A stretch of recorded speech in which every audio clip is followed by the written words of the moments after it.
Good morning, everybody. Welcome to the coin toss for match one, day one here. It is Basil Afghan taking on Zurich Mavericks Garwal, and here we are for the coin toss. I have the two captains with me, and it is going to be the Zurich Mavericks to call.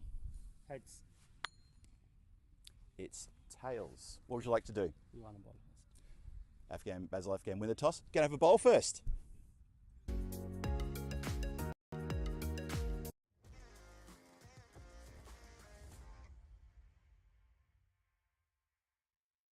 European cricket event is proudly brought to you by our official timing partner, Rado, and our official charity partner, Share the Meal by the United Nations World Food Programme.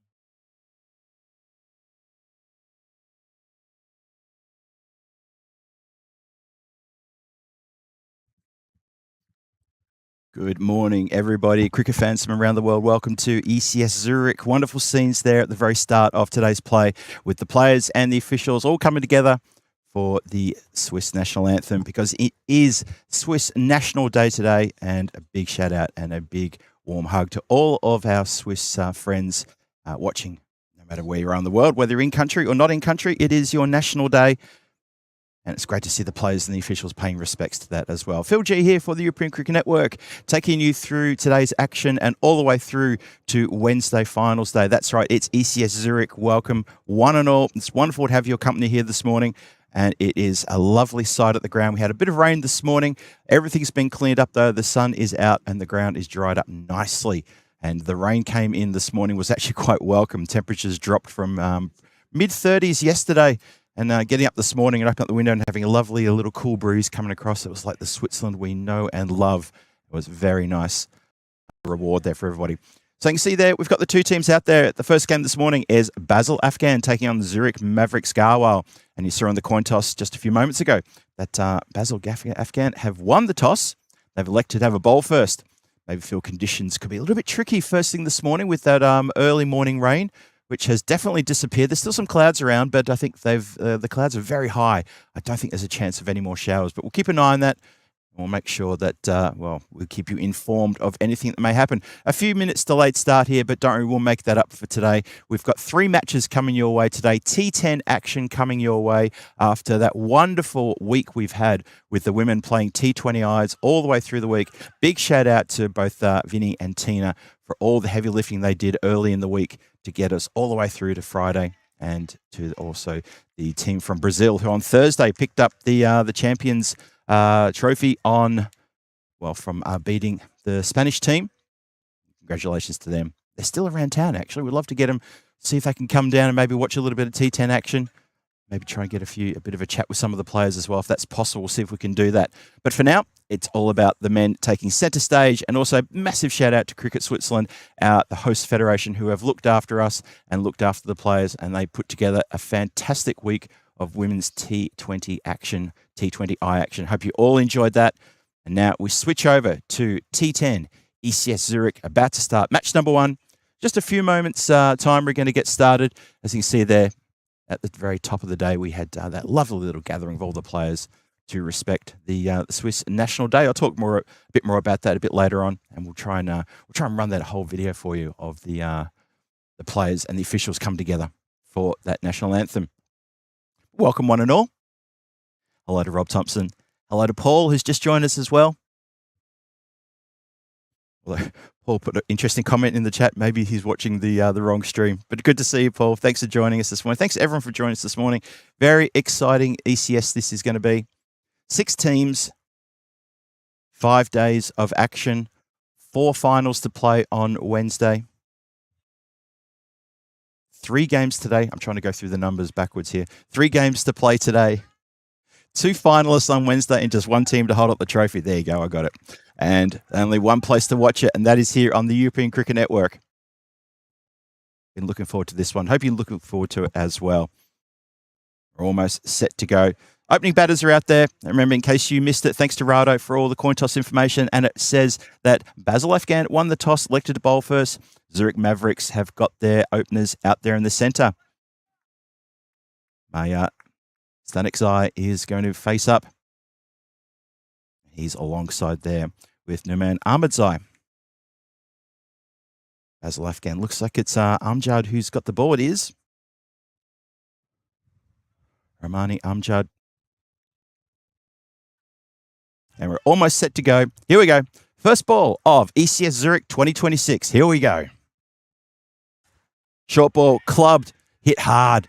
The ground will be a little bit slow this morning, but the ferocity with that shot says absolutely everything about what's going on. That has gone all the way to the boundary for 4 runs. Desperate dive, though, at mid-wicket.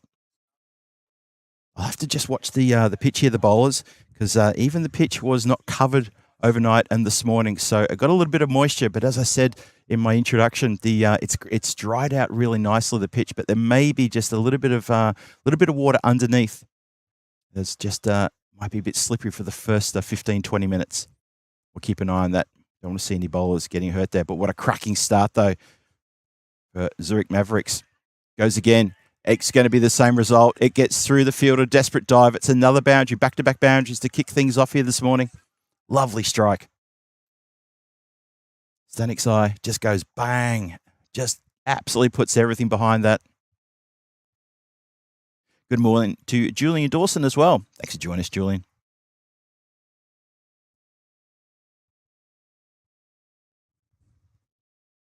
For all the lineups, toss news, statistics, you can go to ecn.cricket and find that information under the event. Bangs that in a bit shorter. This time it's miss hit.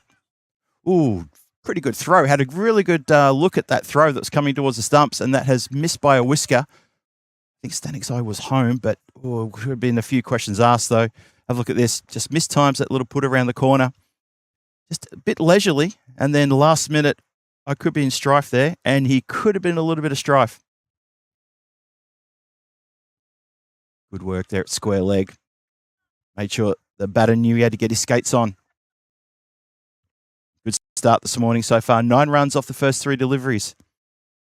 Zurich Mavericks lost the toss, were put into bat.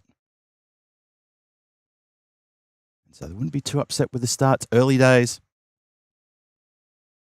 Deep fielders. Let me tell you who's out there for this man, Ahmadzai. So long on moves to a long off. And deep mid-wicket moves a bit straighter. Nicely placed. And that's exactly the deep fielder I was just talking about there. Moved from the long on to a long off position and saves a boundary. Took a little nasty bounce there, but he's all right. Gets a little welcome pat on his back from teammate coming in. Good spirit with these two teams. They were very vocal when we got to the ground this morning. A lot of smiles. Very happy to be part of the this European cricket series here in Zurich.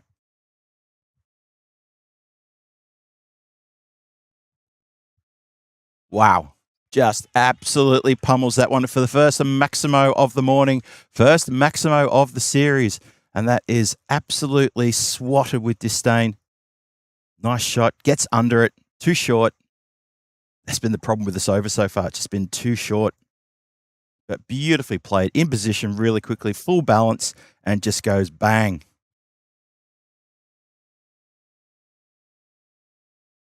Stanik's eye off to a fly here. 15 from just 4 deliveries faced. Looking good. Looking very good. Looking very dangerous too. Ominous signs. Basil Afghan. Bangs it in short again. Can't quite get on top of this one. Goes for the pull shot and it just goes straight down the pitch. Cannons into the bat of his non-striker partner there. And it's going to be a dot ball. And that dot ball will finish the over. 16 off that first over. An electrifying start there for the Zurich Mavericks. What a great start for them. Not such a good start for Basil Afghan. Just a bit too short with those deliveries. Need to get a bit fuller. Not sure you're going to be able to bowl that short stuff too much. He will be taken to the cleaners, and we will have to W the business shirt. But cracking start there. Fazal Hussainite, he's going to come on to bowl now. Let's see if Basil Afghan can try to put the brakes on here. They need to get need to have a nice little tight over here. Remember, it's a 3-over power play in T10. We've been playing T20 all week, so we'll just go back over the T10 regulations and rules in just a moment. 2 players allowed out during the first 3 overs. Each bowler only allowed to bowl a maximum of 2 overs. Deep mid-wicket for the left-hander. Drops back. Bowler in. Good pace. Ambitious shout for a leg before. It's very high on the leg. Missed the padding completely. Takes it sort of halfway between the top of the pad and the waist.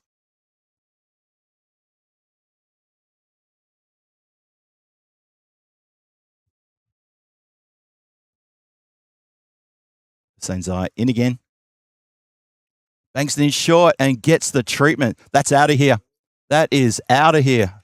Well, luckily enough, it's not going to be a lost ball. Can actually see where it landed. Landed right in a little sweet spot, a lovely little shaded spot over in the corner over there. But that has been picked up and middled perfectly. Got a lot of airtime, but that was always going for a maximo. What a lovely strike that was. Zurich Mavericks here making all the play. Basil Afghan. Have a think about the short stuff they're bowling.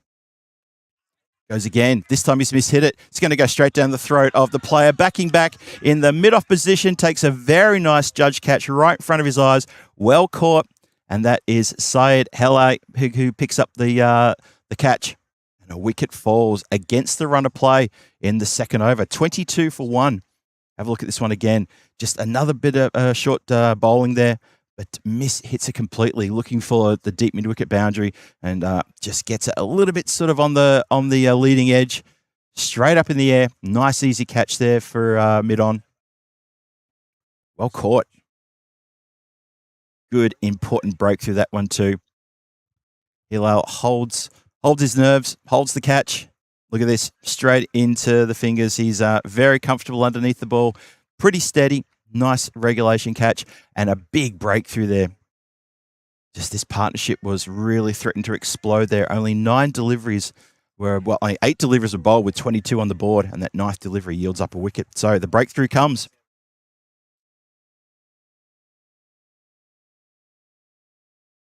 In case you missed it, Basil Afghan won the toss, elected to bowl first. Thanks to Rado for the coin toss information.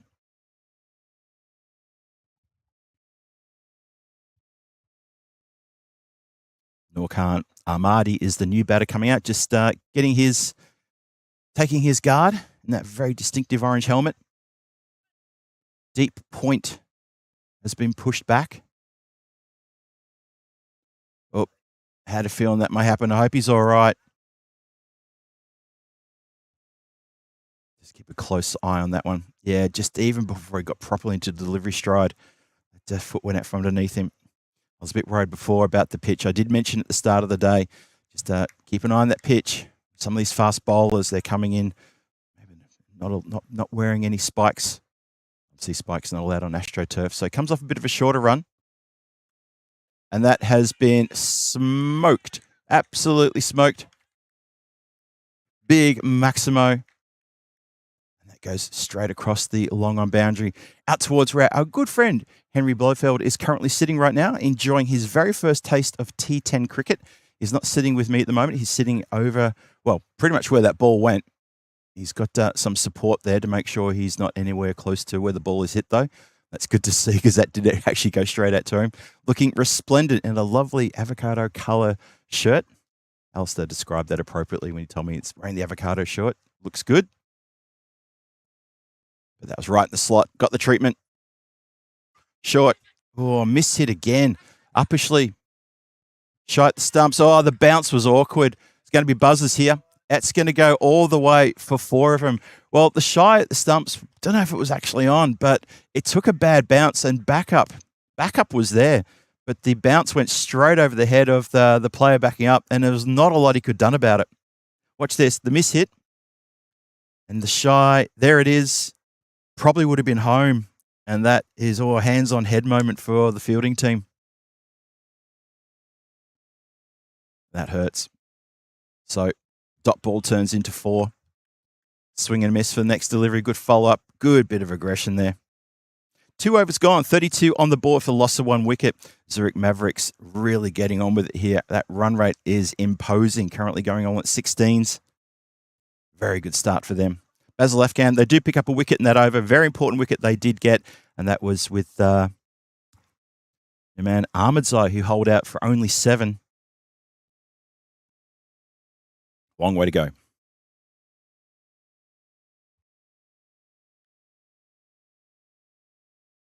Start the third. Last over of the power play.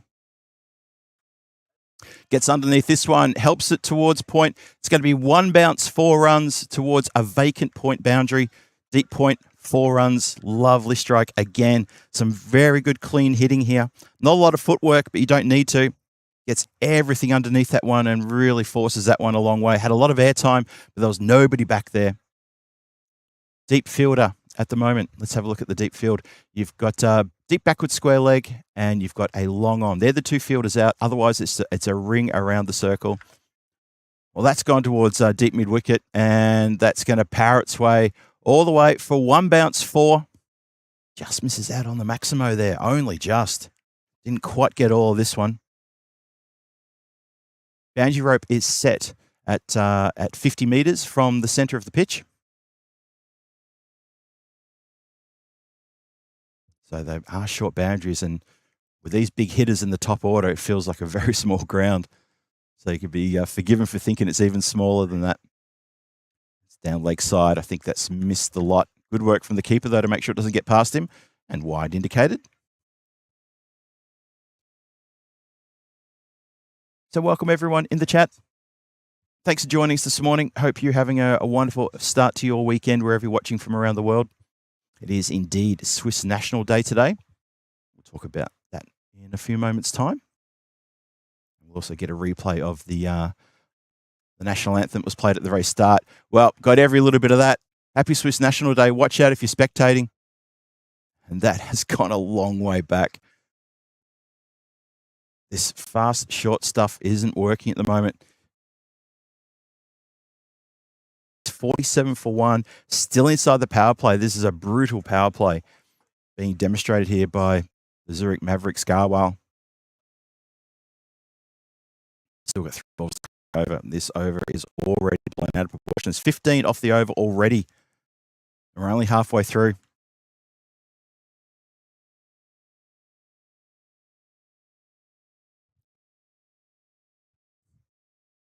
Stanik's Eye leading the charge here with 29 from only 8 deliveries. Get the feeling he's got a lunch appointment somewhere. But just love the aggression from the batters here. Looking to get under everything. And if the Basel Afghan team are going to bowl short, this is going to be a very high score they'll be chasing. That's much better. Much better delivery. Fuller and unable to get under it.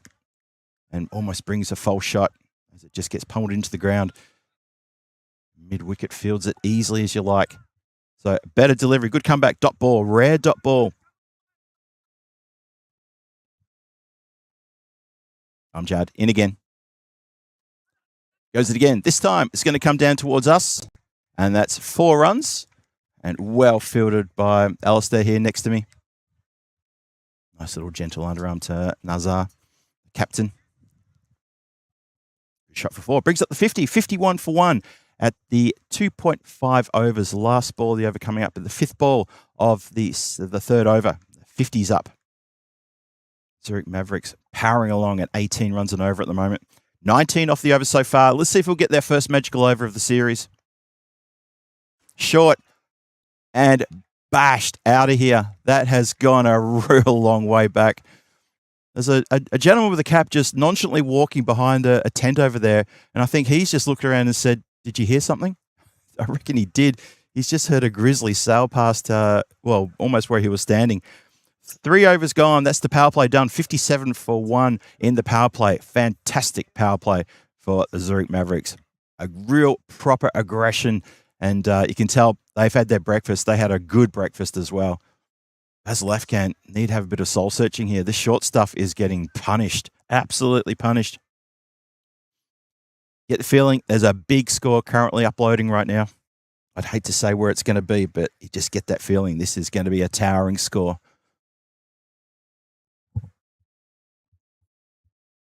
So power play done. Just also, while I've got you there, let's talk about what's happening today. We've got 3 matches today. This is the first of the 3 matches today. Match 2 coming up after this one is going to be Basel Afghan back to play against the Zurich Alpine Warriors. And then match 3, which will be the first afternoon match, or the only afternoon match, starting at around about 1:30, maybe a few minutes later. That's going to be Zurich Mavericks Scarwell back against the Zurich Alpine Warriors. Miss hit. And And almost taken. Really good effort. Had to come in quite a way. Came in about 12 metres to try to complete the catch. It went in and it popped straight back out again. But a really, really good effort there. Almost made the play there.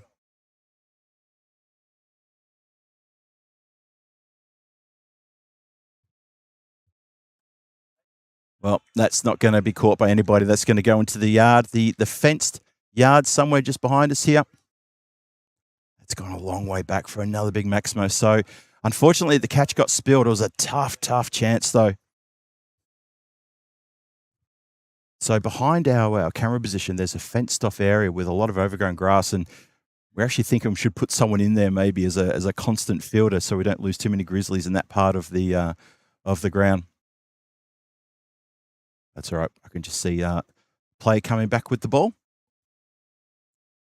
Score races up to 64 for 1. Inside the fourth. Mayer continues, taking pace off here. Well, I say taking pace off, but he's still got a really strong arm that comes around. Well, Point can't get to that one, and it's going to race across the boundary at deep point. Desperate dive. Just absolutely middled that one again. So once again, another big over uploading currently. 11 off it so far. Stanic's Eye, he's on 49 from 13 deliveries. Well, that's an astonishing delivery to play to a man who's sitting on 49 from 13 deliveries because he's absolutely monstered that one out of the ground to bring up his 50. Raises the bat, gets a little bit of a hug from his counterpart, Amadi there. 53 off 14. That's a 14-ball half-century to Stanic's Eye here this morning in match number 1. Well done. Congratulations. What a fantastic half-century this is. But you get the feeling he's not even remotely finished yet. You just get the feeling there's still so much he wants to give.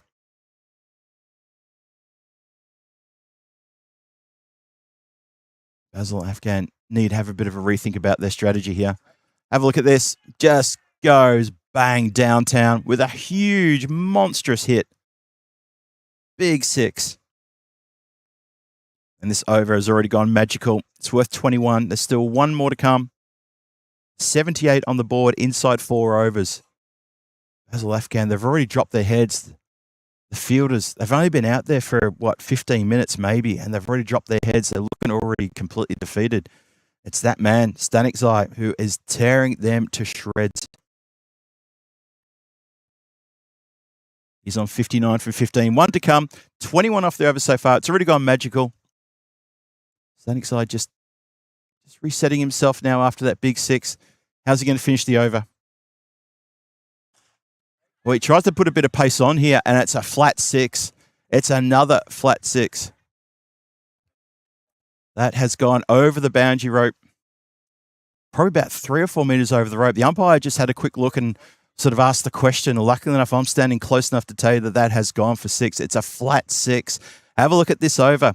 Started with a single. That was Amadi getting off strike and getting Stanic's Eye on site. 6, 4, 4, 6, 6. That is pure aggression. 27 off the over. 84 for 1. 4 overs gone. You heard me correctly. Only 4 overs gone. Basil Afghan, they're under hiding to nothing here. Just consider Basil Afghan won the toss, elected to bowl first. Unless they know something that the rest of us don't. This is going to be a very tough run chase when their opportunity comes. Hilal's going to come back on to bowl his next over.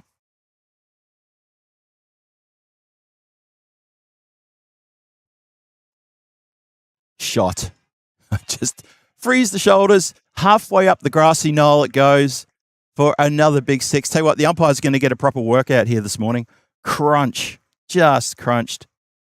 Sees that one all the way onto the blade and over the boundary rope. They are loving the short boundaries, and the score has rocketed into the 90s. It's 90 for 1. Have a look at that run rate graph on the side of your screen there. Started with a couple of 16s, and then everything's just gone magical since then. And this over already getting a bit away from Hilal. Full miss hit. Actually miss hit. Good work on the boundary here in front, and a really good throw as well. Excellent stuff there. Abdul Basir Zaman gets around to field that one and does a terrific job there. Manages to stem the flow of the runs. Doesn't get a boundary.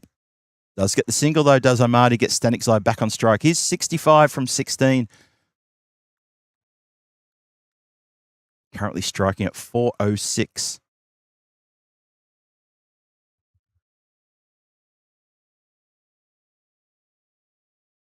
Ball in. Mistimes the swipe square.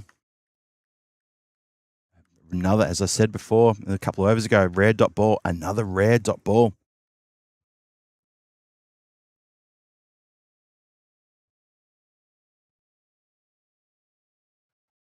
A lofted shot over the extra cover. Probably looks so good. It's a good shout. Hello. And again, banks this one in short. Took a little bit of pace off, and he's lost a bit of control there too. It's going to go leg side. Waiting for the umpire to give us indicator here. Yes, indeed. It's a wide +1 there. Good backing up behind the keeper as he was unable to get across for that one.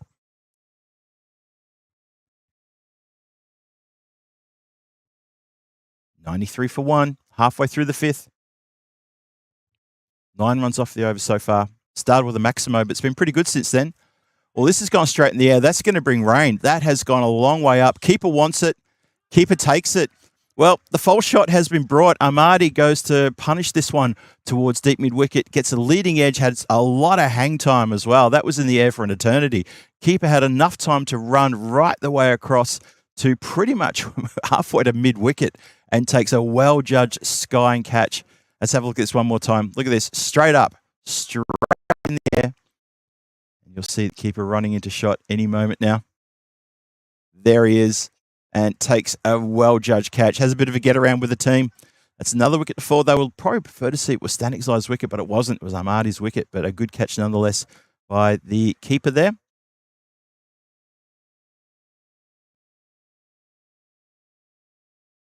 Abdullah Hamdard called for mine straight away, and he set off absolutely like a hare out of the gate.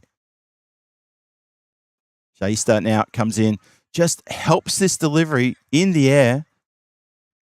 Just for a second, cover thought they were in with a chance there, and I would probably agree with that just for a moment. But another good bit of boundary protection just in front of us.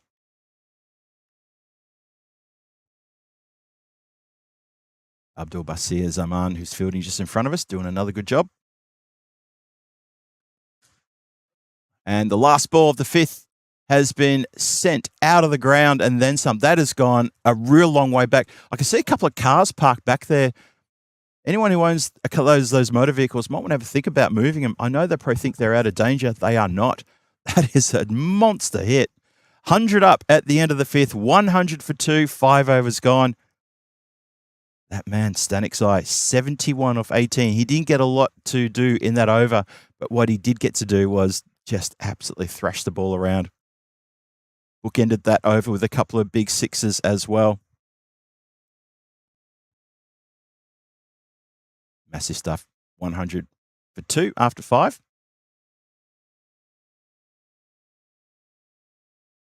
So a few people have been asking me about Swiss National Day. Yes, indeed, it is Swiss National Day. There it is. There's the little collection we had at the start there. Wonderful to see the players all line up for the Swiss National Anthem. Fantastic stuff. Good vision there. And really, really good respect shown by the players to their new adopted home country. So that's fantastic. Well, this one's gone straight up in the air as well. That's coming down towards us. And top of the tent. Top of the tent. We're good. We're good. In case anyone's wondering, we're good. We were protecting the gear, but that's landed right on top of the tent and flown backwards. Big, big 6. Towering 6. Have a look at this one more time. Just for a second, I thought, is that going to stay in the field of play? It did. And it goes bosh right on top of the tent. There we are. Thumbs up. We're good. We're gold. Good camera work too. Let's keep going. Well, they're asking the question has been given. Well, there you go. So, caught leg before wicket against the run of play. That is the a fall of another wicket. It's not Staniksai who goes, though. It's probably not quite the wicket they want. It's Makbor Shasta who goes leg before to Kaksar. It's 7 only for the 3 balls that he's faced. So he started with a single, then a 6, and then the wicket falls. So another wicket falls. 3 down now for 106 on the board in the 6th, but still Staniksai remains out there in the centre on 71. Proper huge 6 is being hit here today. I'm looking at all the people in the chat who are getting quite marvelled by this. If you could be here at the ground and experience this face to face, you would be really getting your money's worth. It is such a pleasure to watch.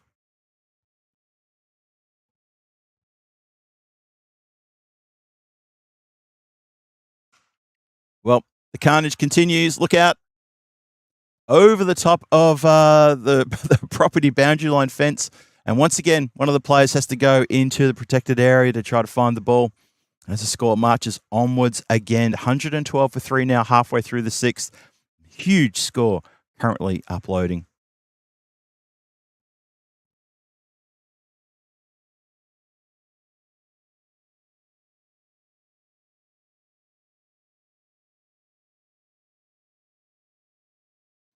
Ahmedzai has absolutely knocked the cover off that ball with a glorious shot. Cameron Ahmedzai struck on the pad, outside the line, sent back. Oh, the throw could have had him in all sorts of trouble. Asking the question, well, he's gesturing to his counterpart, and I think Staniksai was quite within his rights to hold his ground and say no run there. Don't know what he was off to. National player from France who also plays for Zurich, well known on the European Cricket Network. I'm sure you all recognise him as well. He is an absolute monster. Sweet timer and hitter of the ball, clean hitter as well. How much they love to try to get his wicket nice and early. Down the ground, straight as you like. Nice bit of fielding there, a nice little backup work there as well.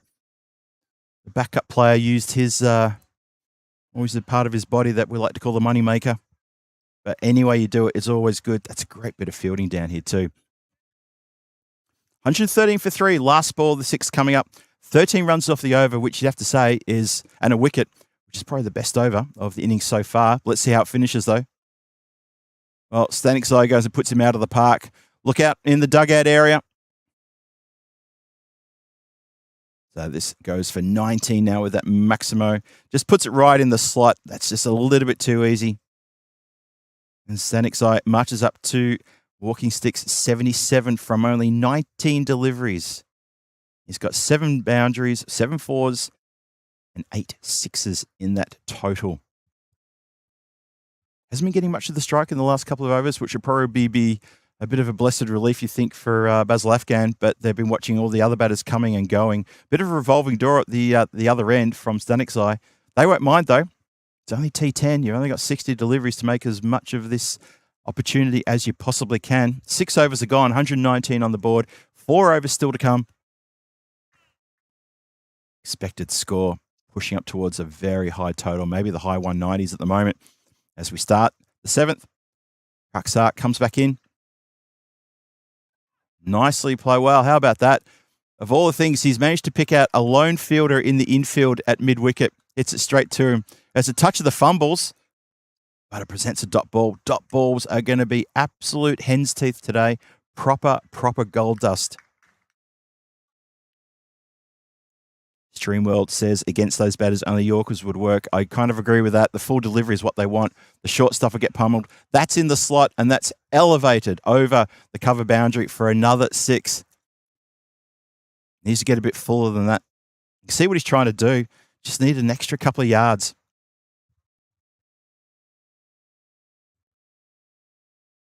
Yeah, the full delivery is something that may cause them issues. The short stuff is it's not going to cause them a problem whatsoever. They're too good for that.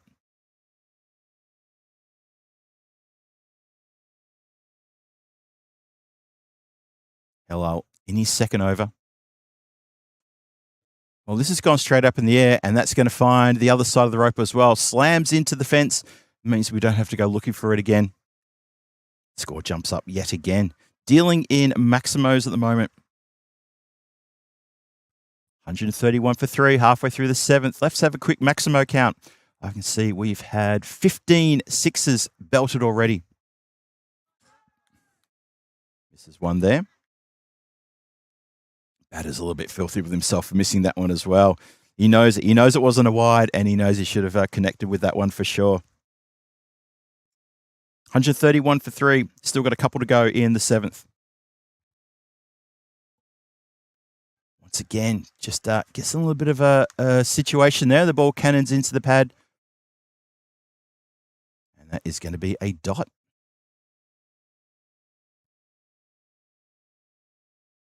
So 12 off the over. One more to come. Banks it in short. Gets it high on the bat. This could be taken. It is taken. There you go. What a great over this is for Basil Afghan, who bite back hard by picking up a wicket, managing to keep the score to only 12 off the over as well. And it is going to be Cameron Ahmadzai who has to go with a blistering cameo there with a handful of sixes, but that's all he's going to do. And Basil Afghan having a bit of a get around. Nicely caught on the boundary rope there, just inside the boundary rope. So 131 for 4 now. It's Amjad who takes a very good catch. I couldn't quite see who it was. Probably the player who's the furthest away from us here in the commentary position. Takes a well-judged catch, and Helal picks up a second wicket. He's got 2 for 28 from his 2 overs, and I think he can probably hold his head high of one of the Afghan Basil bowlers who says, well, I've kind of delivered there. 131 for 4. 3 overs to go. Stanikzai, who was pretty much watching most of that over from the non-strikers end, he gets his chance now. And let's see if the last 3 overs, normal carnage will resume from his bat.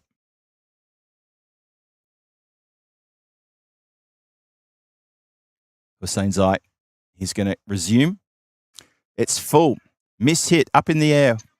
It's a no ball called as well. So nicely caught it, but it's a no ball called. They're going to come back for 2. Good running. Very good running. Ankush Panwar was running to the danger end, and he put the head down and absolutely went for it. So really good running there by the captain, Ankush. You see there, it was a nice take on the boundary rope. Almost went to celebrate, and then he got the news. Suddenly checked his emails and found out that there was a no ball called, and correctly called by square leg as well. Called early too. That was a full bunger, and it was too high. So free hit coming. It's like free hit. Here we go. And he's leaned back on that one. It's heading out towards the dugout area as well. And it lands safely. What an amazing strike that was. Stanikzai powers another 6. So we had a no ball 2 and a 6 to start things off in this over. That first delivery is worth 9 runs in total.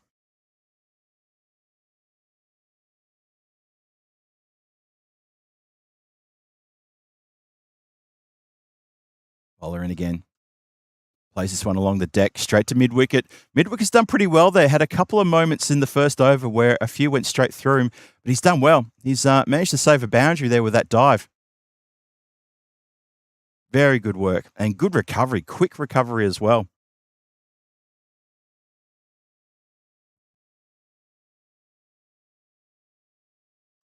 Short, can't get over on top of that one. Just hits it into the ground, and long on has no problem fielding that one. Just a single. Stanikzai moves to 86 from 23. Panwar gets to face his first delivery halfway through the 8th. 141 for 4 with still 2.5 overs to come. Winds up, down the ground, looking for one. Just the one. Once again, long on. Off the boundary rope, keeps it to just the single.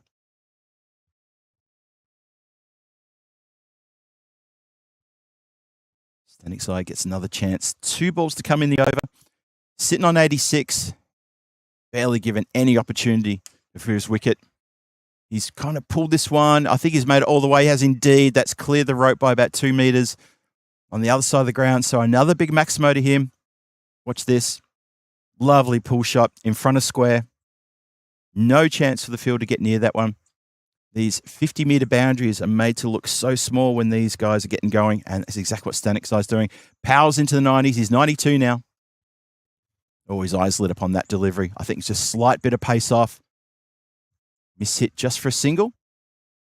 Ricochets off the gloves into the stumps. No chance of run out though, as Panwa was definitely home. End of the 8th over there. 149 for 4 after 8.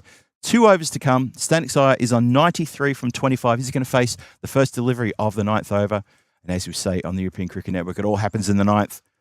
Well, it's kind of all happened in the previous 8 overs, so I'm looking forward to seeing what's going to happen now. You can see there the lovely electronic scoreboard they've got here. Got a lot of use of that one during the women's series during the week. It's obviously going to be utilised quite heavily now. Good information there for the players to know what's going on. Visible for everyone at the ground to see. Also play baseball here at the ground, and there's a baseball electronic scoreboard next to that one as well. Mayart comes back on to bowl. Pace off now. Went for 27 on his first over, so really rolling the dice here, Basil Afghan. He's going to bowl the 9th. Stanic's Eye, as I said, 93 from 25 balls. When he stretches for one, he's completely missed it.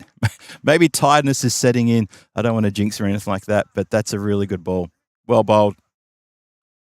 As I said before, dot balls will be absolute gold dust today.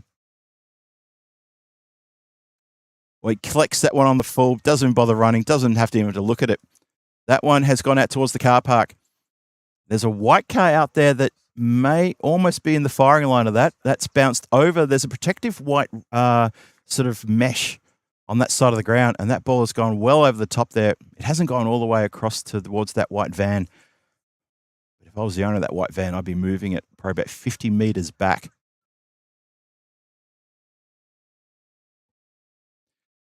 Stanic's Eye, 99, 27 balls, still got 10 legal deliveries to come.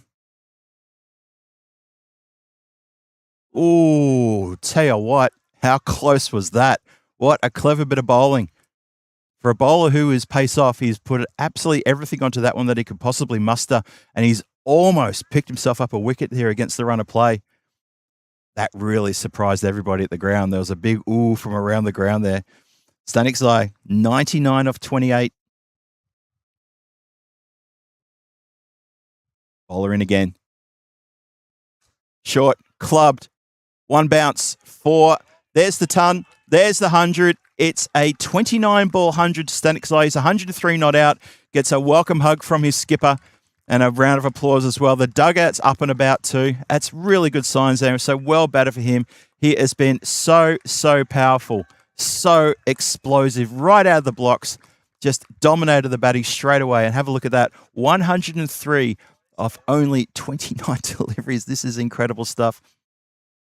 8 fours, 11 sixes, 11 maximos in that total as well. I'm not saying he doesn't like to run singles or twos, but when you've got about 99% of your runs from boundaries, that is absolute domination. We continue now. He's not done. He's whipped that off the legs beautifully towards the dugouts. And then some. Another Maximo. And I said at the start of the day, even in that first over, I said the umpire's going to get a workout this morning. They really are getting a proper workout here. We'll see if any of our umpires are going to give us any little funky 6 signals. They might as well. They're going to be doing this pretty much for all the next 5 days. So they might as well work on something. Chat's lit up as well. Rob Thompson and Kroom. Good to see you, Kev. Good to see you, Rob. The chat's lit up with potential scores. A few people getting a little bit over-enthusiastic. One thing we'll say about the chat is we love your contributions, but you don't have to say the same thing over and over again. A couple of times, all right, but yeah. Just like to keep spam free. Miss hit, flies in the air. It's going to fall safe. It goes back. It's not a Baximo, but it's picked up nicely and sort of like a bit of a backhander pickup, actually. Really nicely done. One more time. Top edge, flies backwards. Didn't really have enough pace on to go for a Baximo. Watch this pickup. At the back of the hand, that's a lovely bit of work from the fielder down there. 9 overs gone. 166 for 4. Final over is currently coming your way. 110 is Stanic's Eye. 110 off 31. Captain Ankush Panwar hasn't had to do too much. Just keep the encouragement and run the singles if they're on. He is loving what his number one batter is doing at the moment. Stanic's Eye in full control of this innings.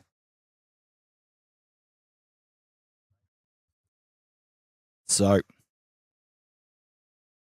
let's see who gets the duty to bowl the last over. It is going to be Naib Kaksar. Daunting task, try to keep this score down. A little bit of a slip on his delivery stride there. Great work on the boundary rope to keep that in the field of play. Denies the boundary. They get back for a couple. Bowler's just checking out the part of the crease where he delivers the ball. You see there, his foot just went a little bit forward there. You'd hate to sort of have him sort of jar the knee or something like that, or even go down. I've already seen one bowler go down. So just something to watch out for there. 168 for 4. 5 balls to come. Bosh. Absolute bosh. Over the fence. I couldn't even see where it landed that went that far back. There was so much behind that. It was right in the slot. Look at this. Right in the slot for a half volley.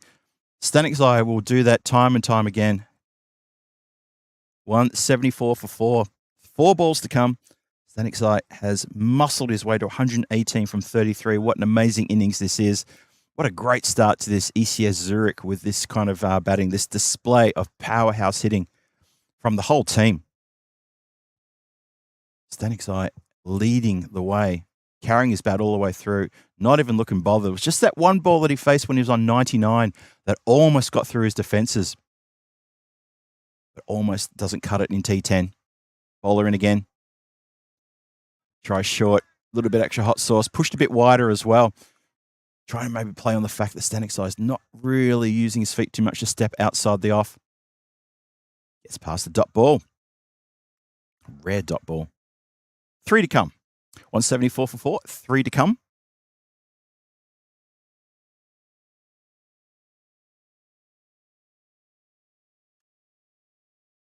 All the way along the deck. It's going to find the boundary rider on the leg side just for 1.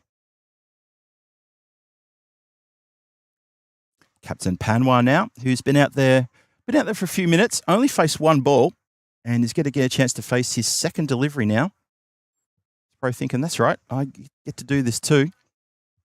2 deliveries to come, 175 on the board, 2 balls to come. Ooh, there'll be another one to come after this then, because that is going to be wide. We'll re-bowl that one. Just lost a bit of control there.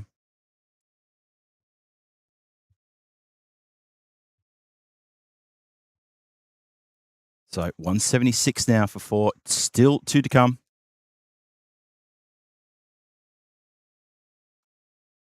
And he's pulled that one around a corner. It's going to find the boundary. Well, it's split the field perfectly. The long on and deep mid wicket. Deep mid wicket was probably a lot more squarer. And it's gone straight towards that baseball mound and then some. And it's gone all the way along the deck for 4 runs. 180 up. 180 for 4.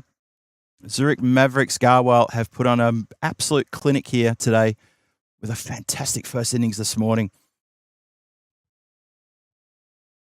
Final ball of the innings coming up.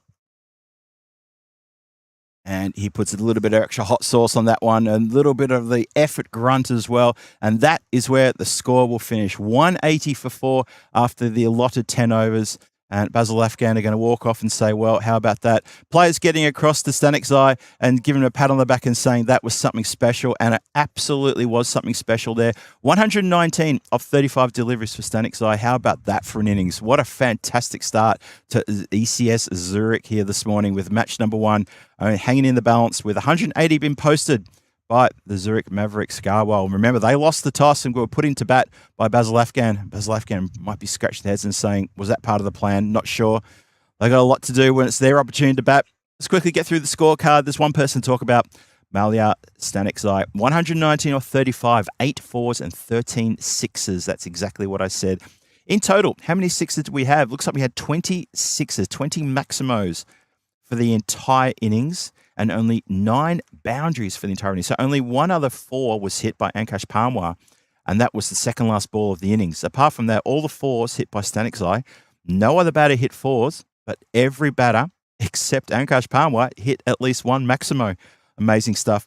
Ahmed's Eye, he went for 7 from 4. Ahmadi, 18 from 7. Makbul, he came in. He was caught leg before wicket for only 7 from 3 deliveries. Cameron Ahmed's Eye came out and lit the place up for a few deliveries, went for 19 in the end. And Ankash Palmer not out on 5. Stanic's Eye not out 119 or 35. So that's the score at the halfway point now. 180 for 4 after 10. And the Zurich Mavericks should be very happy with that display. For Basil Afghan, a bit to do there. A wicket to Faisal Hussein Zai.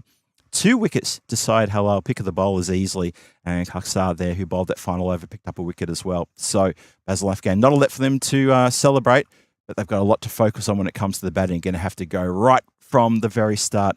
We're going to take a short break. When we're back here for the run chase very, very shortly, is match number 1. You are watching the European Cricket Network, and this is ECS Zurich. This is Phil G saying I'll see you in a few minutes' time.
is proudly brought to you by our official timing partner, Rado, and our official charity partner, Share the Meal by the United Nations World Food Programme.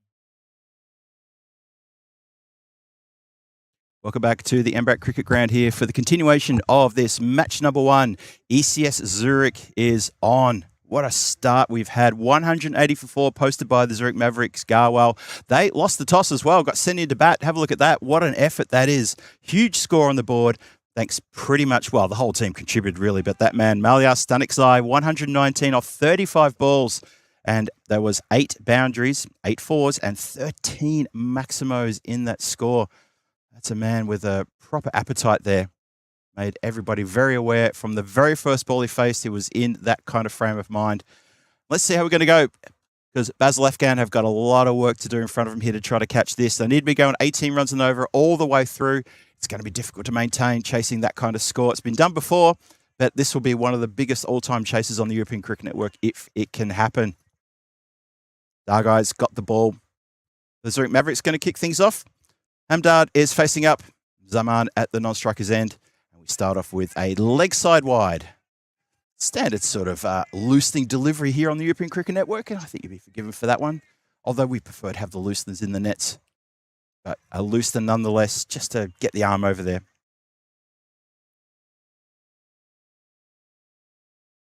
Rahanullah Dargai with the duty to bowl the first over. Zurich Mavericks will love to have just a nice couple of tight overs here in the power play. Goes leg side again. Shout for how's that, despite the fact that the keeper doesn't glove it cleanly.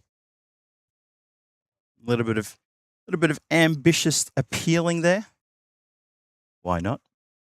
That was actually Captain Panwa who felt there was a bit of a tickle coming in there from all the way down here in front of us in the mid-off position. They do scamper through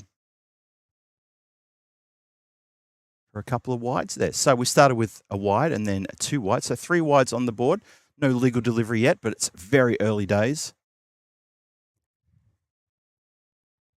Have a look around the game for the deep fielders. We've got a long on the boundary. We'll get to the second one in just a moment. Driven 2 and almost through. Just got a little bit of something on that in the covers. Otherwise, it could have gone all the way to the boundary. It wasn't as clean hit. Didn't sound as cleanly hit as it could have been. And off the mark, though. So we get runs off the bat. Just the one of them.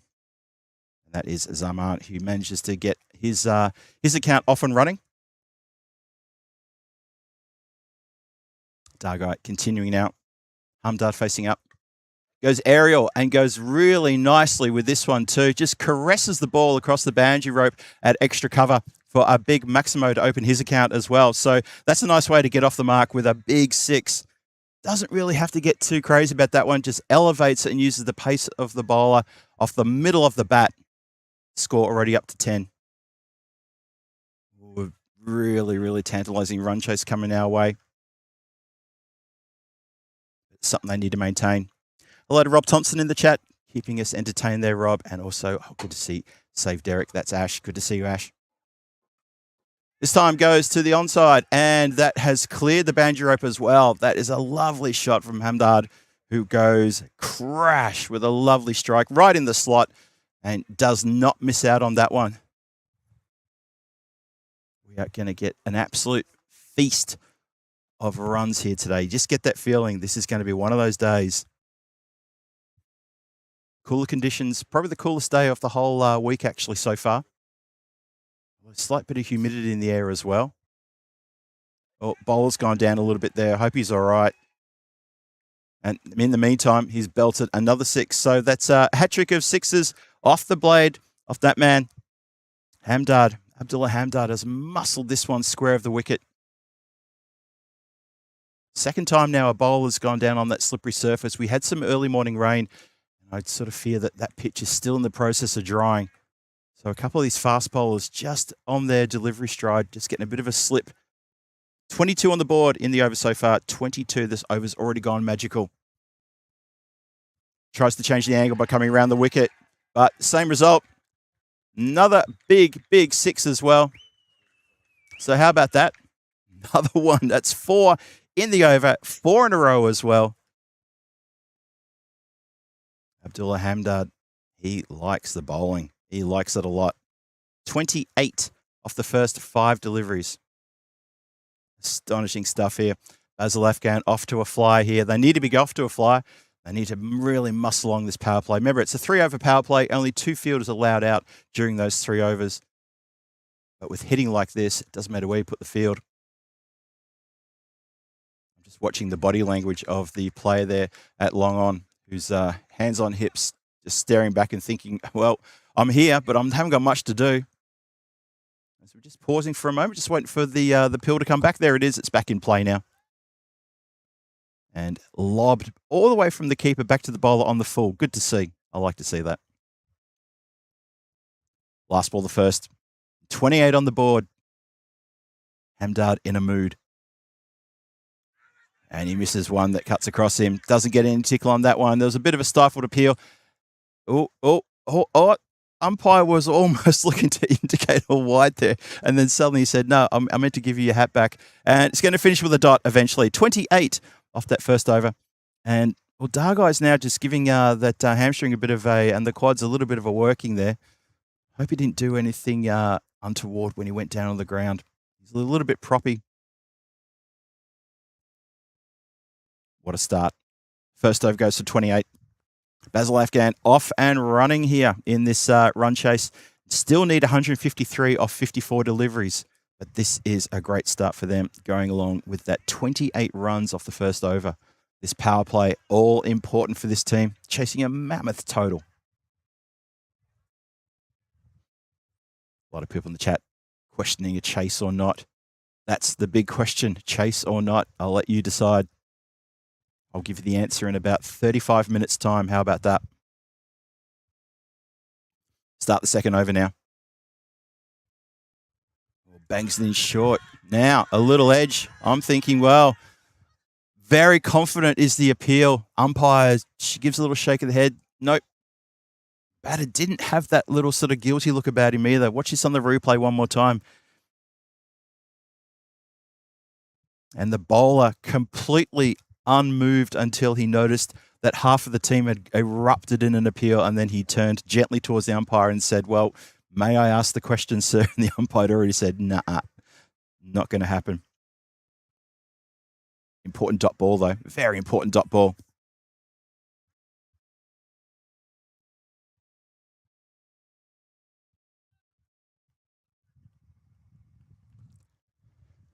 Ibram Kill coming in again.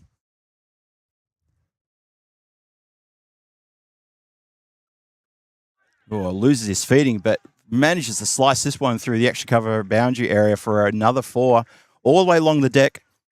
Just goes down a bit there as well, but he had all the weight behind it and has absolutely pummeled that one through the infield. So what, the ball is flying around the park as fast as you like at the moment.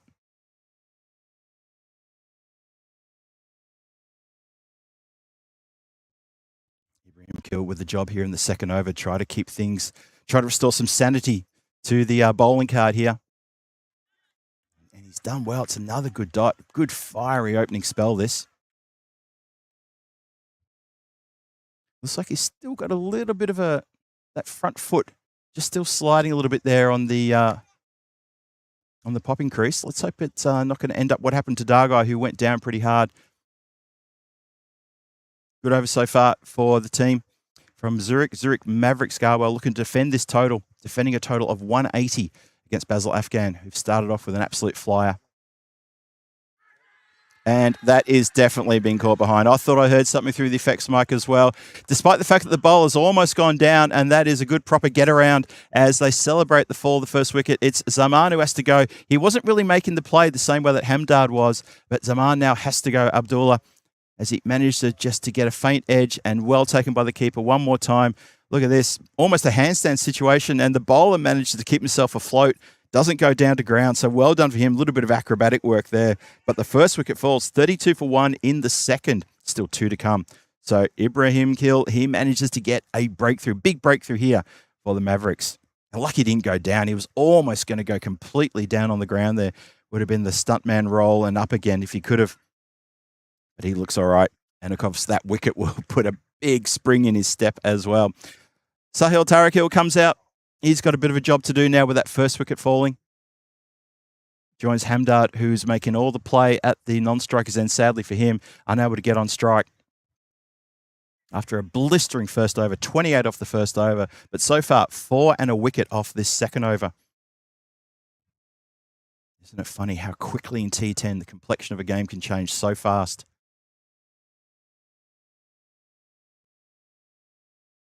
Ibrahim Kill charging in again. Bangs it in short and missed by the keeper. It's a hot delivery that. Once again, though, just watching that front foot of his, just slipping around a little bit. That pitch will dry nicely as the sun's starting to break out now properly, and the cloud cover's also getting a fair bit of height as well around us. So I expect that to hopefully no longer be a problem. Early morning rain this morning. A couple of puddles on the ground when we arrived here as well. And actually it was quite a welcome relief to have a bit of a cool change pop in there. Well, that's a wild delivery, that one. Really, really wild. That's over the head of the batter. And that's shown as a wide. Square leg umpire's getting bothered by some bugs, I think.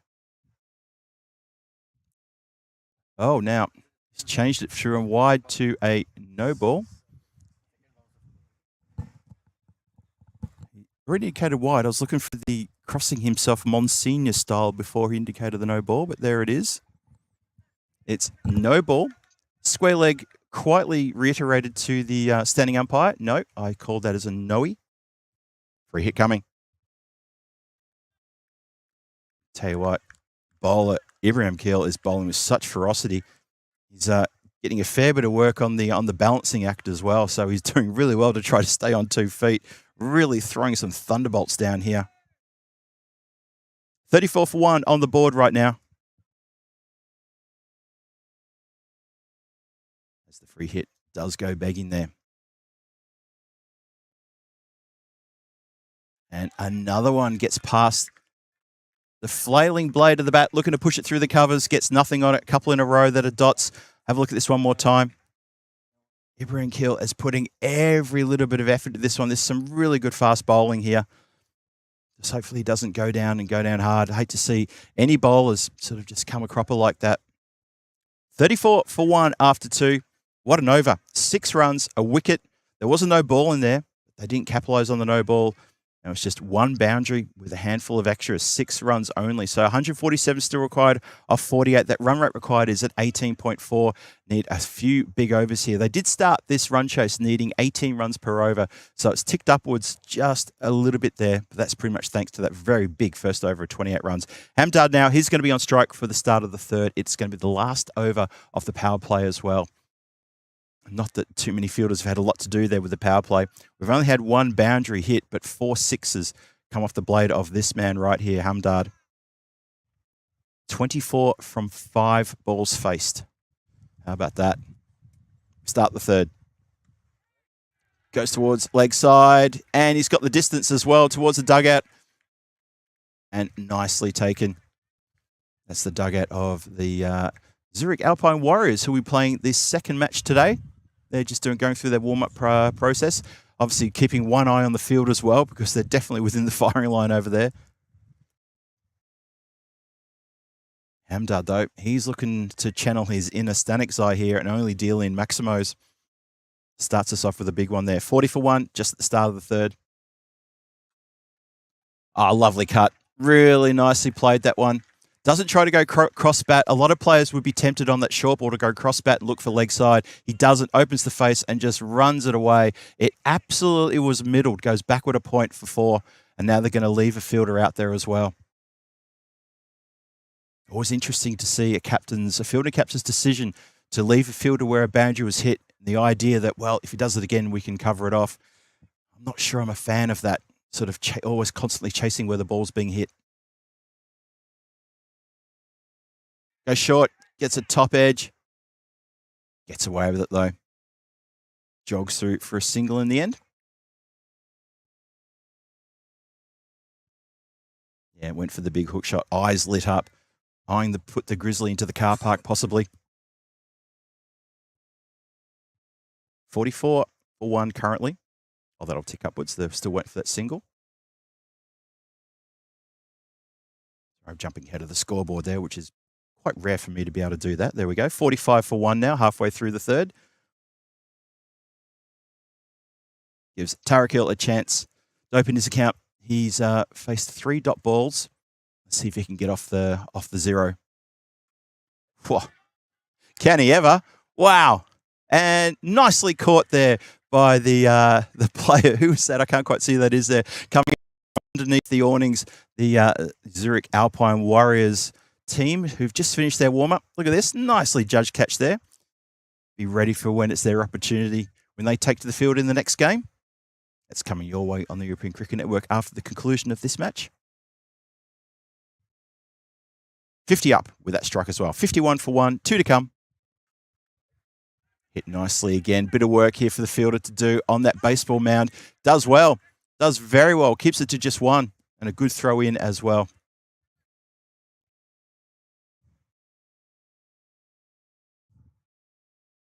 Expensive over this one. They've almost got the 18 runs required here. In fact, they've just indicated they've got the 18 runs required. Another run here just to be able to say we win the over. 52 for 1. Last ball of the third. Whoa. Crash. Look out in the dugout. That has invaded the Basil Afghan dugout, and they are scurrying out of their seats there as that one goes in at head height. Oh, no one tried to catch that. That had a real purpose to it. What a strike that was. Hamdard is absolutely lighting up the field here. Tarakil is also doing well too. Now he's off the mark. So 58 for 1 after 3. That's the end of the power play, and that will relax some of the fielding restrictions as well. Be interested to see what the Zurich Mavericks do here with regards to relaxing of the power play, whether they push people out. Because as I said before, there's only been 2 fours have been hit, and everything else is pretty much maximos. 7 maximos so far in the first 18 deliveries, 18 legal deliveries of this run chase. So 123 needed of 42. That run rate required is at about 17.6. So they've done themselves a bit of a favour there with another magical over that goes to 24 runs. Great run chase here. Hello to Scotty from the European Cricket Network Supporter Club of Australia, tuning in from Melbourne. Scotty, good to see you.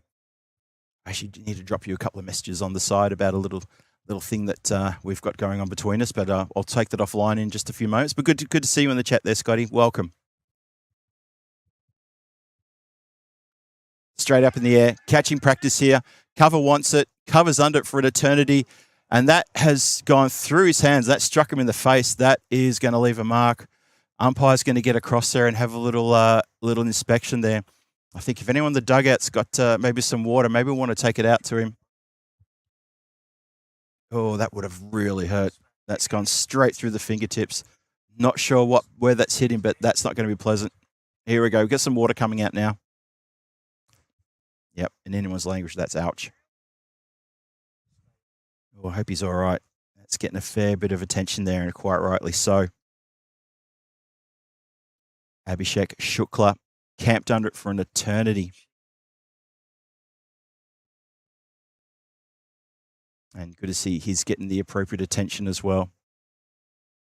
Let's come down, and that's, oh, maybe it's just hit him. Looks like it almost hit him sort of around maybe the cheek or the point of the chin, possibly. Yeah, point of the chin. Yeah, I think Al's indicating that that's where he thinks it's hit him. So getting a bit of attention here. We're just going to pause for a second now, just while Shukla gets a bit of attention. And so we bring you into the commentary tent here on this very basking warm morning. Here, let me just move my chair back here just so I'm nicely centered. If we've got a moment there. At 59 for 1 at the fourth with the power play just finishing, and we're just pausing for a moment while we just look after the fielder Shukla. Looks like he's received the attention he needs. The officials are just starting to head off the ground now, so that's good to see. He's up and about. He's going to stay on the ground as well. Or is he? I'm just watching to see. Oh, good morning, everybody. Welcome into the Comcam area. Phil G here for the European Cricket Network. Welcome you. I hope you're doing really well wherever you're watching from around the world. What an amazing start to this ECS this has been already. Hope you've enjoyed it wherever you're watching. And a blistering score on the board already to start with that 180. And also now in chasing now this massive target. Basil Afghan with a fantastic start as well. The 59 on the board. Just checking on Shukla. It looks like he actually is going to go off the field here, and I quite think that's the right thing to do as well. So the substitute play will come on, and obviously we'll keep an eye on that. We'll let you know if there's any more news about that. But yeah, let's hope, fingers crossed, he's okay here. So, and also big shout out to any fans watching who are based here in Switzerland. Happy National Swiss Day. It's been wonderful a day for you as well. Have a good day off and enjoy it. And we had a lovely moment this morning with the players coming together and joining in with the national anthem, all assembled with the officials. We're okay now. A couple of minutes there. He's going to get some attention. I'm just watching him walk off into the officials' tent there. And I think we're almost set for the restart here. At 59 for one. One delivery has been bowled in the fourth. I think now we're okay with that. Let's hope Shukla is going to be okay. I'll get you an update as soon as I can. Ibrahim Kill continues. Oh, that sounded crisp. Absolutely crisp. Well fielded on the banji rope. Knocks it down and keeps it just a single. It sounded crisp, but it wasn't quite middled. It was a nice flat shot, but it doesn't find the banji rope. Good work on the banji rider there. Have a look at the replay. Just elects to push it in front of himself rather than take it clean. Not a bad idea. Ibrahim Kill turning it to be the pick of the bowlers so far. It's a full delivery, and that's been shown as a no ball by square leg as well. Sort of took a few moments to see it, and then he says, yes, that's a no ball. He's adamant, gives the nod to the standing umpire. The shot was played. It was a lovely big hit as well. And there he goes. Give us the 6 signal. And should tell us it's a no ball as well. And he does. A no ball 6 there. Seeing the replay there where that pitched and nicely picked up, though. Proper aggression shown by the batters here this morning. They are absolutely on for a big score. Free hit indicated. So Ibrahim Gill is going to get his figures a bit ruined here if this one gets away. It's in the slot, punched straight to mid-wicket, who makes no mistake. And says, no, not getting through me. It's a good follow-up delivery. Really clever bit of bowling, that one. Score now 66 for 1. Still 2 to come in the fourth. Still need a lot of runs off not many deliveries. They still need 115 off 38 deliveries. 8 off the over so far. Bang. And oh,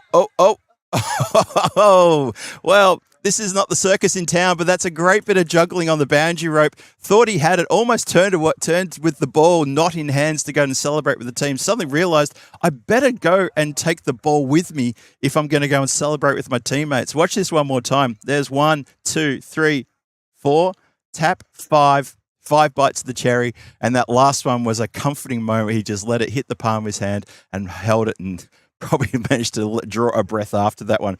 So a good juggling catch on the banjo rope there. Tarakil has to go. Let's have a look at this one more time. Here we go. Count it with me.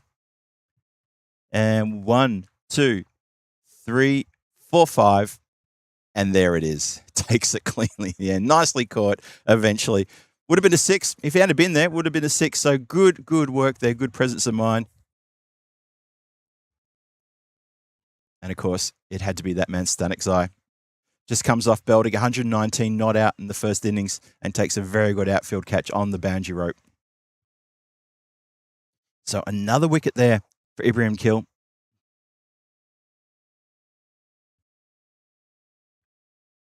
Nice ground shot. There's a bit of work here for the fielders. Unfortunately, it's pierced the gap beautifully between deep backward square and deep mid-wicket. Finds the boundary rope. Ahmad is the new batter out there in the centre. Gets off the mark straight away with a nice boundary. So 67 for 2 becomes 71 for 2 now with 1 ball to come.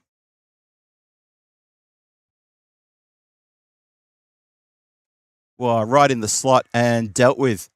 And that is going across the line. A couple of fielders there were sort of looking in the air, looking at the boundary rope, thinking, has it got legs? It did have legs, probably not as commanding as some of the shots we saw come from the blade of Stanixai about half an hour ago, but still good enough to find the other side of the rope for a Maximo to finish the over with. And Basil Afghan, they needed that big 6 to finish the overs. They move on to 77 for 2 after 4. Still need 104 runs off the next 6 overs. So they need to be going at 19.2. At the moment, that was 19 off the over, so they're thereabouts where they have to be, but it's about maintaining that kind of ferocity. That's what they have to do, and they're 2 wickets down already. Hamdard is looking so powerful right now. He's got 42 from only 10 deliveries faced. He's hit 1-4, but he's hit 6 sixes. So of the 42 he's got, 40 runs from boundaries. So obviously he's not in a running mood this morning. Maybe he feels he did enough running when he was out there fielding it before. Fair enough, I'd say. Well, he was keeping, and he did actually do a pretty good run to take a great catch at mid-wicket. Ran all the way from his keeping position to mid-wicket to take a very good catch, a skied catch that had so much airtime, would have been a danger to any flights going overhead. Start the fifth now. Khalid Nazi. Whoa, monstered. Absolutely monstered out of here. There's a big brown building behind everything in that part of the world, and that building is now in danger. There's still, I can still see the front of a car parked over there as well, and if that was my car, I'd be moving it. That's an absolute monster shot. Absolutely huge shot. Hamdard moves up to 48. 48 from 11. Well, we also had Stanikzai getting to his 50 in I think 15 deliveries was amazing. How about this? Carves this one out towards point. The fielder gets to that. A beautiful bit of fielding too. A very clean pair of hands there. Denies the half century for Hamdard. They only get the single. So he's going to have to wait a little bit longer for his opportunity. This is terrific fielding. Really, really good, and a good strong arm as well. Well done. Niazi now to Ahmad. Again, mid-wicket, charging in. Run-out opportunity. Oh, the underarm throw is a little bit wild. Maybe got stuck in the hand for a split second too long. Ahmad slaps his pad with his bat. He knows he could have been in all sorts of trouble there. Desperate to get Hamdard back on strike for him to get his half century, and he's almost run himself out. Could have been curtains. Here we go. Hamdard is gone. He's gone. Can you believe it? He's been stumped. This is a huge wicket. Massive, massive wicket. Hamdard does a bit of juggling with the bat. He's a bit upset with himself. I can understand why. He's gone for a bit of a run. He's been completely undone, and a great bit of glove work behind the stumps to be knocked over like that. That is very quick. Markball Shasti has done the job there. It's been shown as a wide by the umpire. So, yep, it's a wide, but he's been stumped off a wide ball. Chases it. Oh, no. Hamdard, what have you done? You are 49 from 12, and a half century was beckoning, one of the fastest half centuries you've probably seen for the year here on the European Cricket Network, and got him. Square leg, no hesitation to raise the finger and say that was the wicket that they wanted there. So it's 86 for 3. You see there, it was on the bottom of your screen there with the ticker. The ticker is a wonderful little addition to our scorecard there. You can see there you've got the wicket off the wide. So, of course, anyone asking the question, you can indeed be stumped off a wide, and there is the great example of it. Chasing the wide one, and done. 86 for 3, and that may be, well, that'll spell trouble now for Basil Afghan. Yep, shout of good bowling there from the outfield. Really good bit of bowling, that one. Niazi has basically spun this game on its head now with this over. This is really good. Good flight too. Really good flight. I always love to see a spin bowler not afraid to give it a bit of extra flight, not try to ping it in too quickly. Oh, almost, absolutely almost got him again. That's well, that's disappointing for him to give away the buys. But on the other hand, he'll be thinking, well, they're not seeing me very well. They're not playing me very well. The full delivery is the one that they need to be bowling. And this is what Basil Afghan didn't do in the previous innings. There was way too much short stuff. They weren't bowling full enough. And look what happens. You bowl a couple of full balls, you're getting wickets or you're getting dots. T10, that is absolute gold dust. Ooh, lucky to get away with that one. That was just not a good length. Almost could have been caned out of the ground. As it is, it's another dot. Well, the 4 byes did spoil things a little bit for the bowler, but I don't think he'd be too upset because what he's going to remember is that the full delivery is getting through these defences. It's 90 for 3. 5 overs gone. We're halfway through now. Well, I'd say this game hangs in the balance because they're exactly halfway on the runs required, getting 90 on the board. Still need 91 off the next 30 deliveries. anybody's game. I got to say, though, 3 down could be tough. The top 3 batters are back in the shed. Abdullah Hamdard, who was the playmaker, he's back in the shed getting stumped in this over, and that is a real body blow to Basil Afghan. Ahmad and Husseinzai have got a lot on their shoulders here in this middle order. Cameron Ahmadzai now, French national player, plays for Zurich in the squad. See what he can do here. He managed to muscle his way towards, I think it was 19 he made off 9 deliveries with a couple of big towering sixes in the innings of the Zurich Mavericks. Let's see what he can do here, though, with the ball. Punch down the ground. It's going to be fielded. Deep mid-wicket comes off the boundary rope. Just keeps it to 1. Nice start. Again, a good full ball. Well bowled. Score up to 91 now for 3.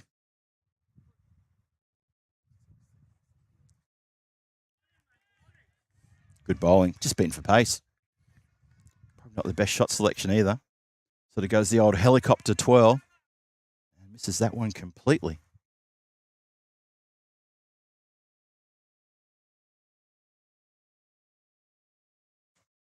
Good start to this over. Cameron Ahmadzai in again. Oh, it's a short one. It's a wild short one, and indicated as a wide from square leg as it bounces way over the head of the batter. He doesn't even have to take any evasive action. You sort of left the bat up as a bit of a periscope there for a moment. Need to watch out for that. You hate to get a funny old edge from leaving the bat up there. I'll have that one again. Oh, boy, that was hit like a rocket. You heard the shout of catch it. That ball had already spilled from the hands by the time the word catch it had come out of the fielder's mouth. It went that fast and it went out that quickly as well. One more time we'll see that, I think, as that gets put down. It does go down as a catch, though. More of a defensive motion to put the hands up just to save that from hitting the head. That sounded terrific. That sounded so good. It's going to sail way over the heads. Bounces a good 20 metres away to my right-hand side for a big 6. Haven't seen a Maximo for a little while. Let me just go back in time and find out when's the last time we had a Maximo. It was the start of the previous over.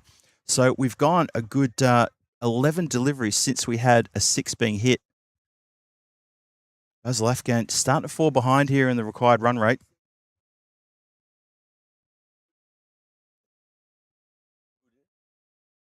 And we've got the ball back now. There is a fenced-off protected area just away to my right here, completely fenced off. So some of these players are having to leap a fence, which is probably about a metre 60, a metre 70 in height. A big wire fence designed to keep people out.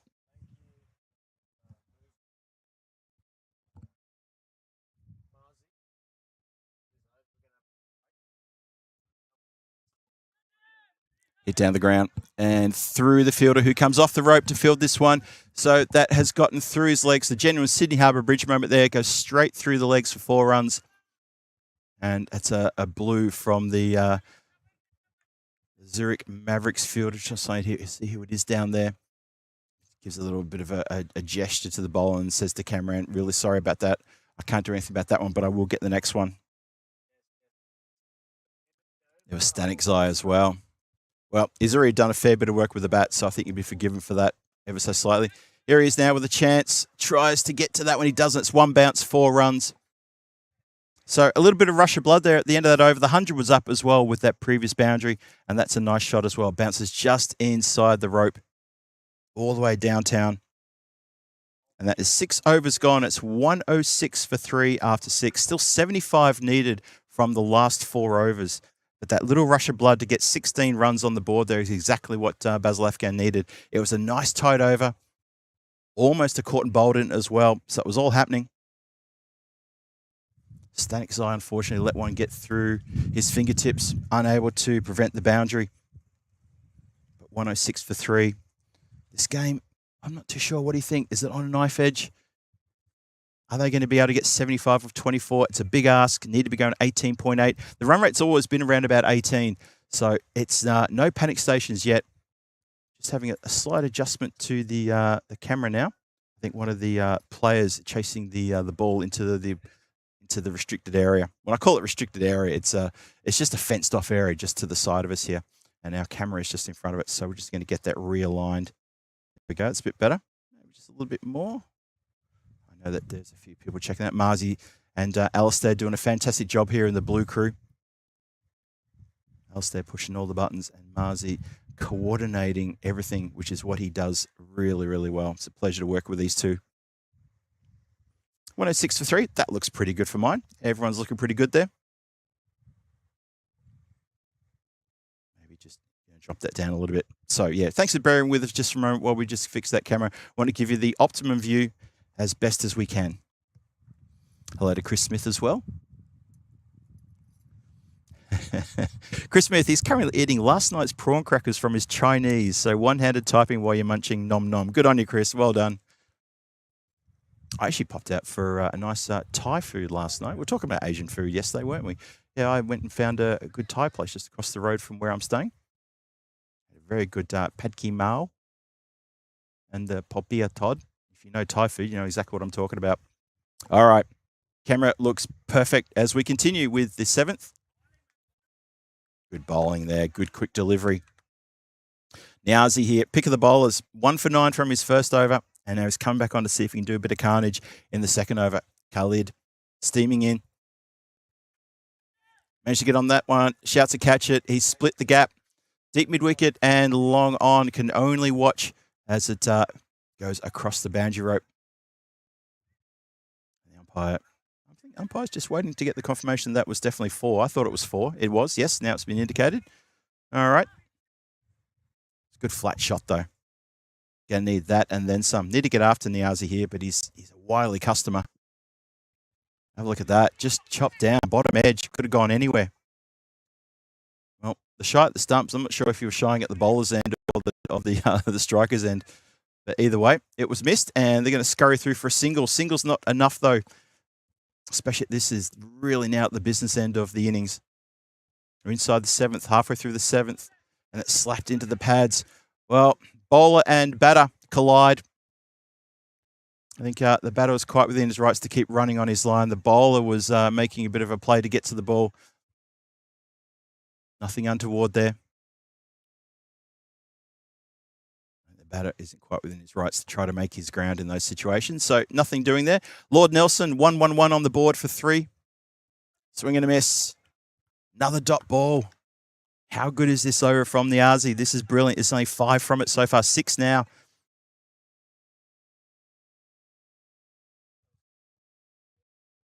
It was indeed. So, Niazi here. Can he finish this over strong? Feel like he's got these two players right where he wants them. Ooh, shouts to catches. I think he's got a little tickle on that around the corner. He has indeed. Well, that was almost like a back of the bat moment there where the ball was almost past the batter. Have a look at this one more time. Yeah, look at this. It was almost already past him by the time he managed to get the blade on that one. So fortuitous, probably more by accident than design, but they'll take it, and that's going to be the end of the over. So well done. Still a good over there for Niazi. He's done really well there in that over. 10 from it, only 10 from it. The run rate pushes up to 21. They're going to need a magical overs from here on in. As Lefgan, and you just maybe get the feeling that could be a bridge too far. We will find out. Oh, Chris, what are you saying to me now? Last night you had duck in plum sauce with mixed seasonal vegetables, egg fried rice, duck spring rolls, sweet chili dip. It sounds like a nice feed from the local Chinese. One of our moderators. You're a class act, Chris. We love your work. Thanks for keeping me updated on your dinner last night. That sounds actually pretty good. All right. 7 overs gone, 116 for 3 on the board. 3 overs to come. 65 required of 3 overs. It's a big ask. Slams this one towards deep mid-wicket, who fields cleanly. Just the one. And a good, powerful throw that hits the blade of the batter. Just gives a bit of a wave and says, that's all right. Nothing doing there. Umar Ahmad, he was already well and truly in his crease, so there was nothing untoward there whatsoever. It's all good. 17 balls to come. 64 required.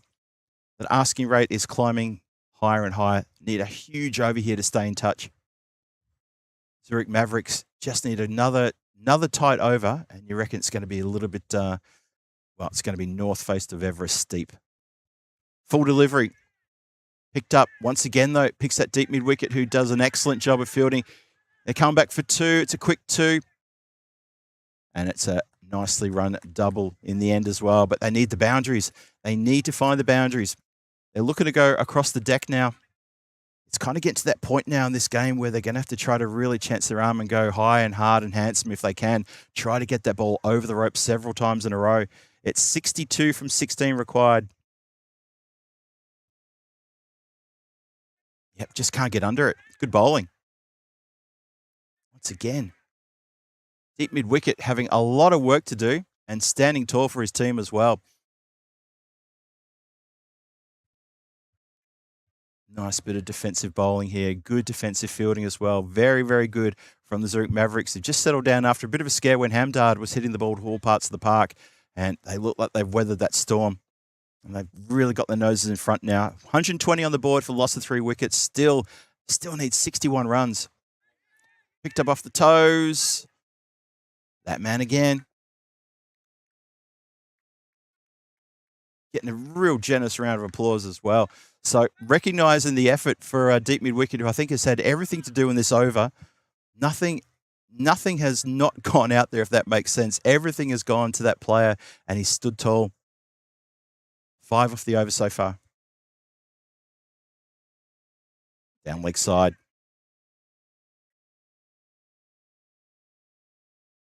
And wide indicated. Umpire was, I think he was just watching to make sure that the keeper had it cleanly before he turned around and gave us the wide signal. Fair enough. Nicely taken too by the keeper. Good anticipation.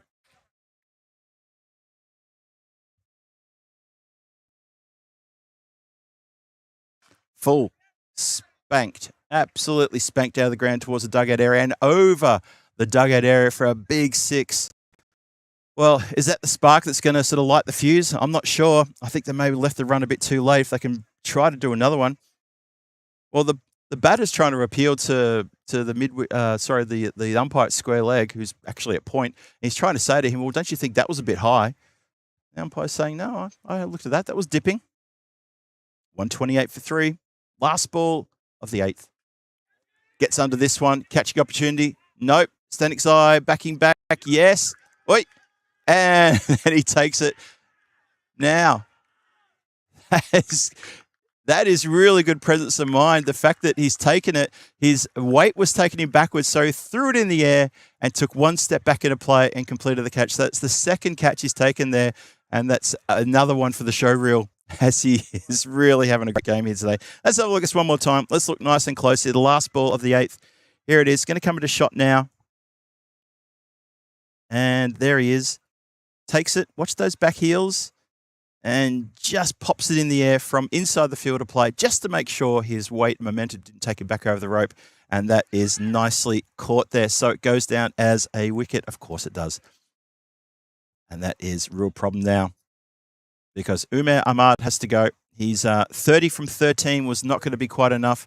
And it's a good catch taken nonetheless. Hello to Monty, who's joined us, and Nick the Brown Bear as well.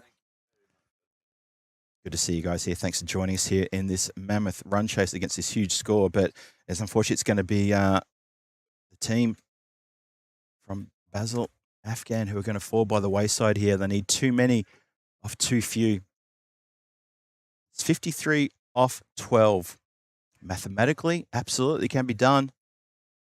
But you have to talk about the probability of that kind of score being picked up here. Well, Stanikside is going to get rewarded after taking that great catch, and he's going to get a chance to have a bowl now. He did go for 24 off his first over. Wouldn't the Basil Afghan team love to get another 24 here? Coming up towards us, that's going to land just in the field of play and picked up nicely. Doesn't get all that at all. Needed to find the boundary there. Needed to get it across the rope. Doesn't. Amjad faces his first delivery, just joined us after the fall of the previous wicket. Stanikside steaming in again. Short ball, a little bit of extra hot sauce on that delivery, and straight past the flailing blade. As Amjad misses the cut shot.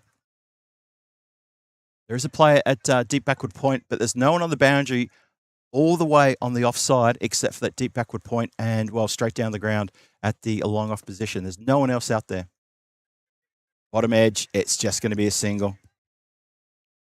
Zurich Mavericks will not mind the singles at all because they need to be dealing in boundaries now. Everything has to go either over or to the boundary.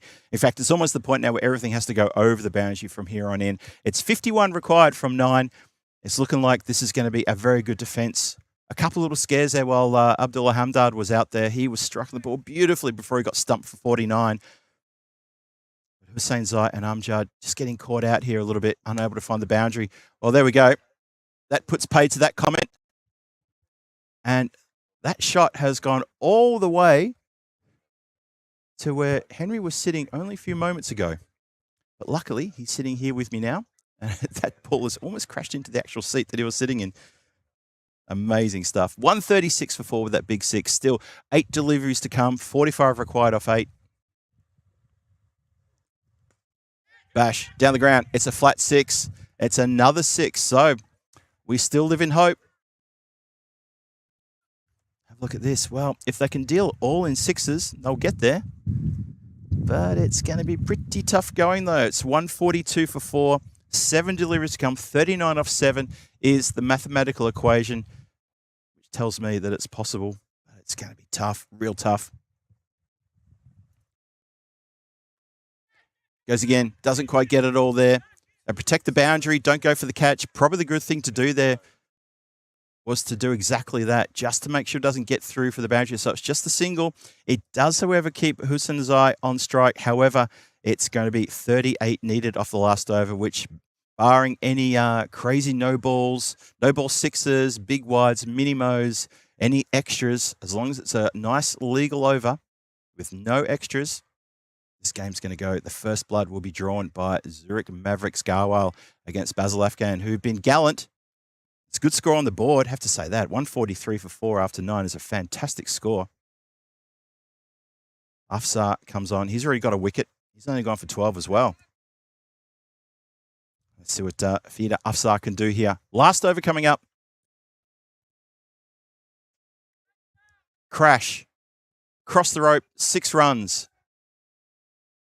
Once again, you're going to see the batters looking towards square leg to the second umpire and trying to say, well, how about that one? Can I get a free hit there, please? Because they know they have to get something a little bit extra there. So they're trying to just get a word in. I think the Zurich Mavericks, they're going to hold on here. Goes again. Another big 6.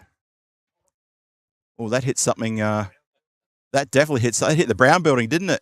I'd said you got to move that Brown building. It's in the firing line. They need to move it about 10 metres backwards, as that has slammed into the brickwork. Might want to check the ball when it comes back too. It might have a very flat side after that.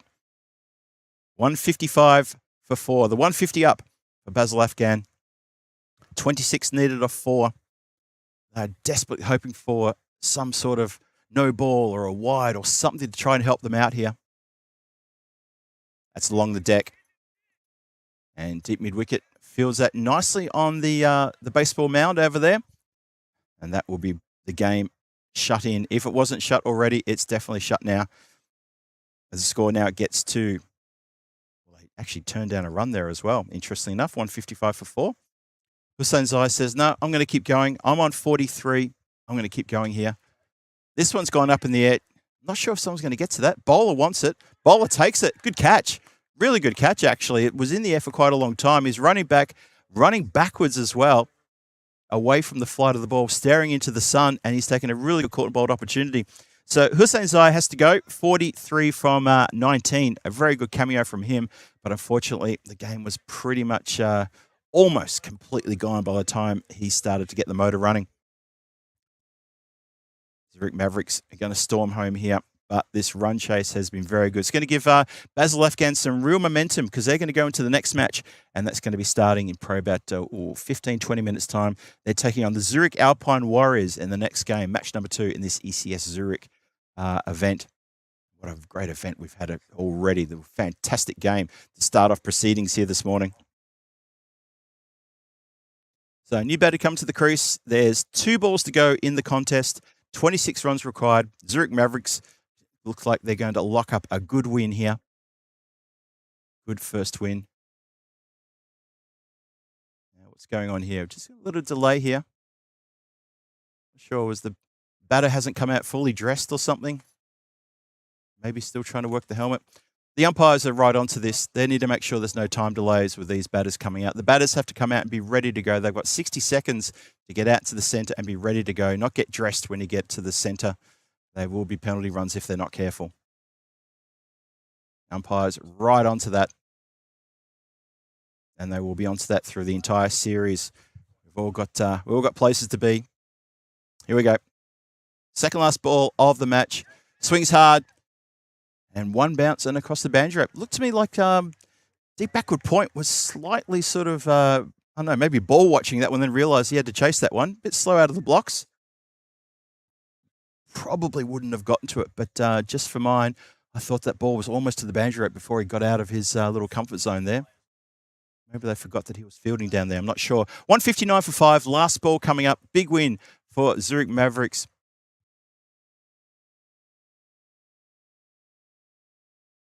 Miss hits this one. Just going to jog through for a single as it squeezes out onto the onside. Bother for a second. Turn down for a second. That is going to be game. Umpires say that's it, folks. We're all done here. So 160 for 5 in response to chasing 180. So it's a good 21. Sorry, not 21. We're talking about Phil. 20-run victory to the Zurich Mavericks Garwell, who opened their account here in this ECS Zurich event. And remember, each team plays each other only just the once. So now these two will not see each other again till possibly next Wednesday when the finals will be on. But Zurich Mavericks lock up a win early here with this match number 1. Match number 2 coming your way shortly. That's going to be Basel Afghan taking on Zurich Alpine Warriors. But what a game we've just seen there. 180 posted by the team, Zurich Maverick Garwell, led by that man standing side. 119 from 35, 8 fours, 13 sixes, with a couple of little cameos in there from Ahmadi and also from Ahmadzai, who put together just 18 and 19 respectively.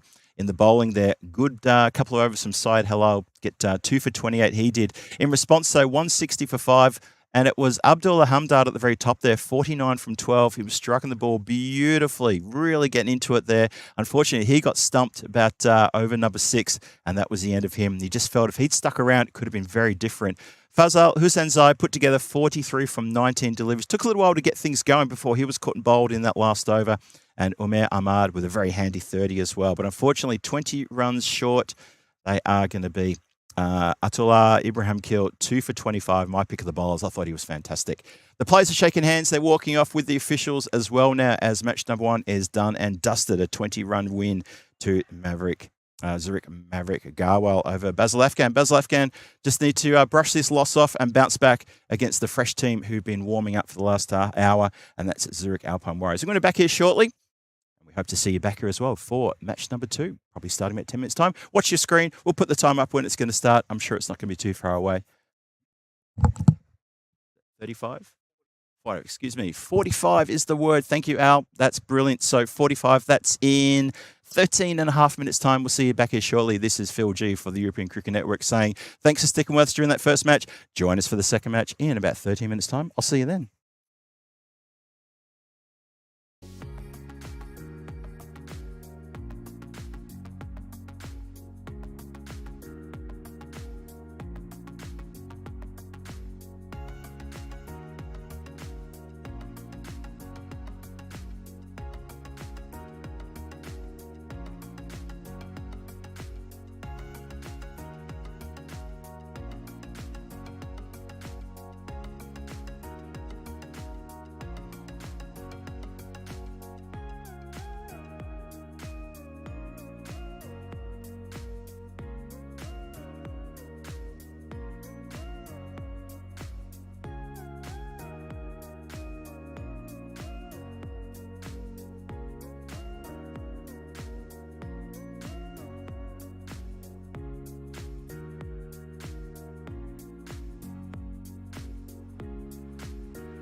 Welcome back, everybody. It's game number 2 coming your way here on the European Cricket Network.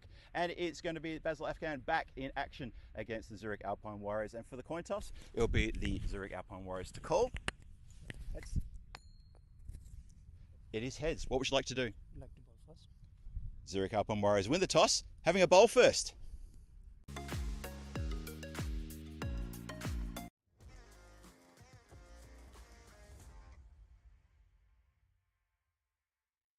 This European cricket event is proudly brought to you by our official timing partner, Rado, and our official charity partner, Share the Meal by the United Nations World Food Programme. And good morning and welcome back, everybody, to the lovely Embrack Cricket Ground here in Zurich for the continuation of ECS Zurich. Match number 2 coming your way now, as it's going to be the return of Basil Afghan taking on the Zurich Alpine Warriors, who, as you saw in the coin toss video there, thanks to Rado for that as well, that they won the toss, elected to bowl first. Happy to put the Basil Afghan team back in again, having just been batting a few moments ago, scoring a nice 160 for 5, but unfortunately in response to 180, it was not enough to get them the win over the team of Zurich Mavericks Garwell, who notched up a very good win this morning with a stunning 119 not out of 35 deliveries from that man, Malia Stanexai, leading the way despite a very valiant effort there in that run chase. They just fell short, 20 runs short, as we look ahead now to match number 2. And the players are out there in the centre. Basil Afghan team batting back-to-back here. See what they can do. See if they can find a good fortune here, maybe. Batting first here, being sent into bat by the team from the Zurich Alpine Warriors. All the teams playing here today in these 3 matches are playing 2 games apiece. The Zurich Mavericks Garwell with that very good win. They're going to take this middle match off. They'll be back in the last game today to take on the Zurich Alpine Warriors. And that will complete the first day of this ECS, these 3 games. So thank you to everyone for joining us around the world. Lovely to have your company. And really, really good to see so many familiar names in the chat as we can start. Good, very sharp delivery first up. Hooked around the corner for 4 runs. Sharp rising ball, this one. Really nice shot, though. Really well hooked around the corner. That's that Abdullah Hamdard once again getting into the action. He got stumped on 49, which was such a shame. Just talking with Henry and Valeria about that one. Such a shame that he got stumped on 49, but it was a funny old shot going for a wide ball. It was even called a wide as well. Just looking to make that happen to get up the 50 and got stumped. So he'll be looking to make amends for that one now with the starting off with a big 4 and getting this one around the corner just for the 1. Opening the batting again with Abdul Basir Zaman as well. And it's Sawa Shinwari who's got the duty with the ball. Real ferocious bit of bowling here from Shinwari. Fiery customer. Rob Thompson in the chat has already asked the question and said he can't wait to find out what Henry thinks of T10. Well, we'll get around to that. That's definitely something that we'll get around to discussing. I'll at some point during this match, I'll ask Henry to put on the headphones and he can tell us what he thinks of the T10 at some point. Rob, hopefully you can stick around with us, Rob. I know it's very late over there in New Zealand. You'll be looking for your bedtime, but hopefully you'll stay with us. And maybe after the power play, I might ask Henry just that exact question, because it's going to be a good take for Henry to give us what his thoughts on a T10 contest. It's another short ball. It's down leg side. It's gone a long ways down as well. Was a flurry of bodies around. Good backing up. There were 3-4 players backing up the throw at the stumps. How good was that? Really well drilled there. And it's been shown as wide, of course. Very wide. And it's good to see we've got the win indicator back on our graphics there. Have a look at that, 46% to 54%, just at the bottom middle part of your screen there. As Shinwari continues. Slams into the pad. Shite, the stumps was on. The appeal turned down pretty quickly, though. Bowler jumped into the appeal when he heard the other noise around him, which always tells the story.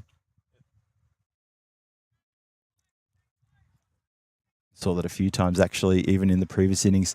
There was a shout, an appeal for a caught behind. And if you watch the replay, you can see the bowler just trotting off to the side after his follow-through and then sort of joining in on the chorus. That has been hit straight over the head of the fine leg player who's up inside the circle. And it's gone straight over his head. I'm on such a good angle here. I can tell you now that has gone about 2 meters above the cap of the player there. And that is a really good shot. Into position nice and early. And bang, Zaman does not miss out on that one. It's a lovely flat shot as well. Goes all the way for Maximo. 14 on the board. 4 balls only been delivered so far with a couple of extras. You can see there 2 wides and a leg by in this over so far.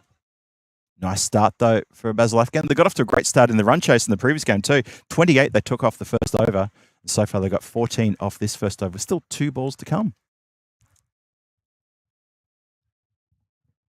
Hello to Chris Smith. Joins us in the chat as well. Good to see you too, Monty. Run turned down. Quite rightly so. Hamdard was not that interested. Zaman was considering a quick single there, but Hamdard just waved away and said, nope, not on my watch. Fantastic start to this ECS this morning with that first game. Looking forward to this match and, of course, the next one as well. 3 games coming your way on the European Cricket Network as we settle into European Cricket Series Zurich 2026. January steaming in again. Just mistimes that one, gets it low down on the bat. They'll get through for 1, maybe turn for a second on the throw. Hamdard puts the hand up, the stop sign, and says, nope, nothing doing there. It's a really good bit of fielding there to quickly get the throw into the keeper. And that is going to finish off the over. So well done. 17 off the over. For that scoreboard to tick over just to prove that I'm right, but I'm pretty sure it's going to tick over with just that 1 to 17. Just watching for it. Good brisk start though for Basel Afghan here, looking to put a score on the board. Being the fact that they lost the toss, been sent in to bat by the Zurich Alpine Warriors. Resplendent in their red, so at least we haven't got 2 teams all dressed in blue like we did in the previous match. That could have been confusing if they were playing football. So we've got the red against the blue here. As we look to start the second over now. So Hamdard, he's got 5, only faced 3 deliveries. Abdul Basir Zaman, he's got 7. But early start in this match number 2, match number 3 coming up later on today. Zurich Mavericks, Garwell are back in action later on. Let's see how that goes when that kicks off there. So, yep, the score's just been adjusted now. That's correct. It's 15. Well, this has got a lot of airtime. Up in the blustery conditions. Don't worry about that. That heads towards the white mesh protection there that I think is trying to keep the cars all in one piece. It slams into that, and that's a big, big 6. Had a lot of airtime in that swirling wind. Conditions here today are a lot more generous to the players than they were during the women's T20Is. We definitely dropped several degrees. It's probably around about sort of 25, 26. There's a bit of humidity around the ground, but once that breeze gets up, it's actually really quite pleasant. So 21 for no loss. And 7 legal deliveries been bowled so far. Now, keeper in his resplendent white keeping pads there goes for the helmet, which means he's going to come up to the stumps as per regulations. If keepers are going to be up to the stumps, they need to put the lid on. And that's just pure player safety. That's the right thing to do, of course. So that, of course, is Hassan Ahmad, who's got the duty with the gloves. Those lovely blue gloves.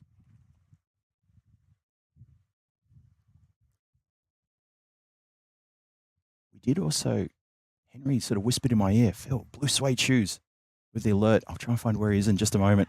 Up in the air, that's got a lot of airtime as well. I think that's going to find the boundary and then some. Well, it goes over the rope. Probably not as convincing as some of the previous shots, but that has gone a long way up in the air. And for another Maximo. So these players at this short boundaries, it's a 50-meter boundary, and they love dealing with the big 6s. Oh, there we go. Blue suede shoes at point. Looking very nice there, those shoes. I need to get myself a pair of those. Start singing tunes pretty soon, I'm sure of it. Bowler in again. Ooh, swing and a miss. Keeper just doesn't quite glove that one cleanly, though. Keeper's up for a pace bowler as well. So they're desperately trying to keep the Basel Afghan batters in their crease here, make sure they're not going to try to change any of the line and length, the length, by trying to get to the pitch of the ball. It's a brave move. Could turn into a good move as well. Nicely taken. Good bit of glove work. 27 without loss currently, Basil Afghan. So Shah dotting up a couple of times here, trying to get that scoreboard pressure back on the batters after being hit for a couple of maximos at the start of the over. And that has been pushed a bit too wide, unfortunately, for the Zurich Alpine Warriors. They have to wear that extra. So 13 off the over so far. Early days, though, 29 on the board. Still only halfway through the second over. Only 3 legal deliveries have been bowled with a handful of wides. Hello to Helix, also joins us in the chat. Hello to everyone joining us in the chat. Must be a break over there in Hornchurch, or maybe a break over there in Portugal as well, with Tina commentating the Grizzly Liga, the Portuguese League, Division 2 action coming from Santarém today. Finds the boundary, though, with that shot. So the run's continuing here. It's now 18 off the over so far. Still got a couple to come. And Shah, after being hitting for a couple of sixes, was trying to sort of settle down. Unfortunately, his line was completely wrong. Dealt us a couple of wides. Now been hit for 4. His teammates getting around him here, trying to egg him on, trying to find some dots. Player withdrawals. I think there was... well, the keeper's now back. He's back quite a fair ways too. So he's actually back quite a long way. Obviously feels that was a little bit tough for him to try to keep up that close. And that is going to be another wide. Gets away from the keeper this time. They don't try and scamper through for another one. So just the one wide.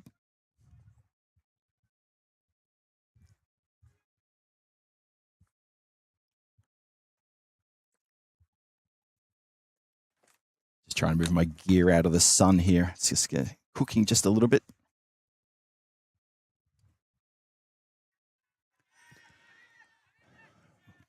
Well, they're asking the question. The umpire's not giving them the answer they want, unfortunately. But it's a good bit of bowling. Good comeback from the bowler here then. One more time. Yeah, maybe the bat might have just scraped across the deck at the same time as the ball was passing there, but nothing doing there. So one to come to complete the second. Feel like this over's gone on for a little while. There's been 3 wides in it, which is probably why it feels I'm going through a bit of a time warp at the moment. 34 for no loss. One to come to complete the second. And after this ball, I'd like to get Henry on and get his thoughts of T10. Wow, just wow. That has been slammed over extra cover, and it's gone halfway up the grassy knoll, almost. Just for a second, I thought if you lean back with a bit more hot sauce on that one, you might put it over the top of the grassy knoll. That is slammed into the side of the hill with such ferocity. 40 on the board after 2 overs. That was quite an astonishing shot. What a lovely strike that was. And it is my absolute pleasure now, after a couple of overs, to invite into the commentary area someone who does not need an introduction. However, I will give him an introduction because he deserves one. It is the wonderful voice of Henry Blofeld to join me here. And Henry, T10, it's unfolding before your eyes. I'd love to get your thoughts. I think I've never seen it before. I think it's absolutely wonderful. I think Great. It's fantastic entertainment, and why haven't I seen it before? It's terrific. I've enjoyed literally every ball I've seen today, and I think it's really tremendous. But there's so much more I wanted to talk about as the game goes on. I mean, the stroke play, the fielding, the catching, there's everything about it. There's a vibrancy. Wonderful stuff. It is, isn't it? It's so much happening. I'm completely sort of. I'm amazed by it. It's so dynamic. It's and things can change so fast as well. You know, what's happening one over, if it goes completely the other way, the next over, suddenly a team who was looking like they're on a losing streak, suddenly they bounce back. I know. It can happen so fast. It's wonderful. Here we go. We start the third over now. Short ball clipped away nicely. The race is on. The ball wins that race. And just like that, it gets to the boundary line that fast. Look at this in the replay. Lovely shot. Lovely swipe there. Bit of an uppercut. And so, I think many people thought I was a stuffy old whatnot and was going to think, well, test match cricket is what I love. Yeah, it is. It's totally different. It's between chalk and cheese. There's no comparison. But I mean, this is amazing entertainment. I mean, look, heavens above, just because you like poetry, you can enjoy Shakespeare just as much as you enjoy Spike Milligan. That's so true. Yes. Can't you? And I love Spike Milligan as well. Totally agree. If anyone calls you a stuffy or whatnot, send them my way, please. I'll have words. Don't you worry about that. I'll defend your title. Continuing here with Fletcher. That's a better ball. Good fast ball there to follow up. But what is interesting is the two extremes of cricket, this being one extreme and Test match cricket being the other, are so far apart. I don't think there's any other comparable situation in any other game where the same game stretches so wide. Yes. And I think that's the whole point. It does cover the whole gamut of cricket from top to bottom. It's a game of extremes, and that's why we love it. Absolutely punched downtown. That's going to go, I think, just over the fence. It does go over the fence into the protected area, so someone's going to have to leap over that. Watch out for the camera as you jump over that fence.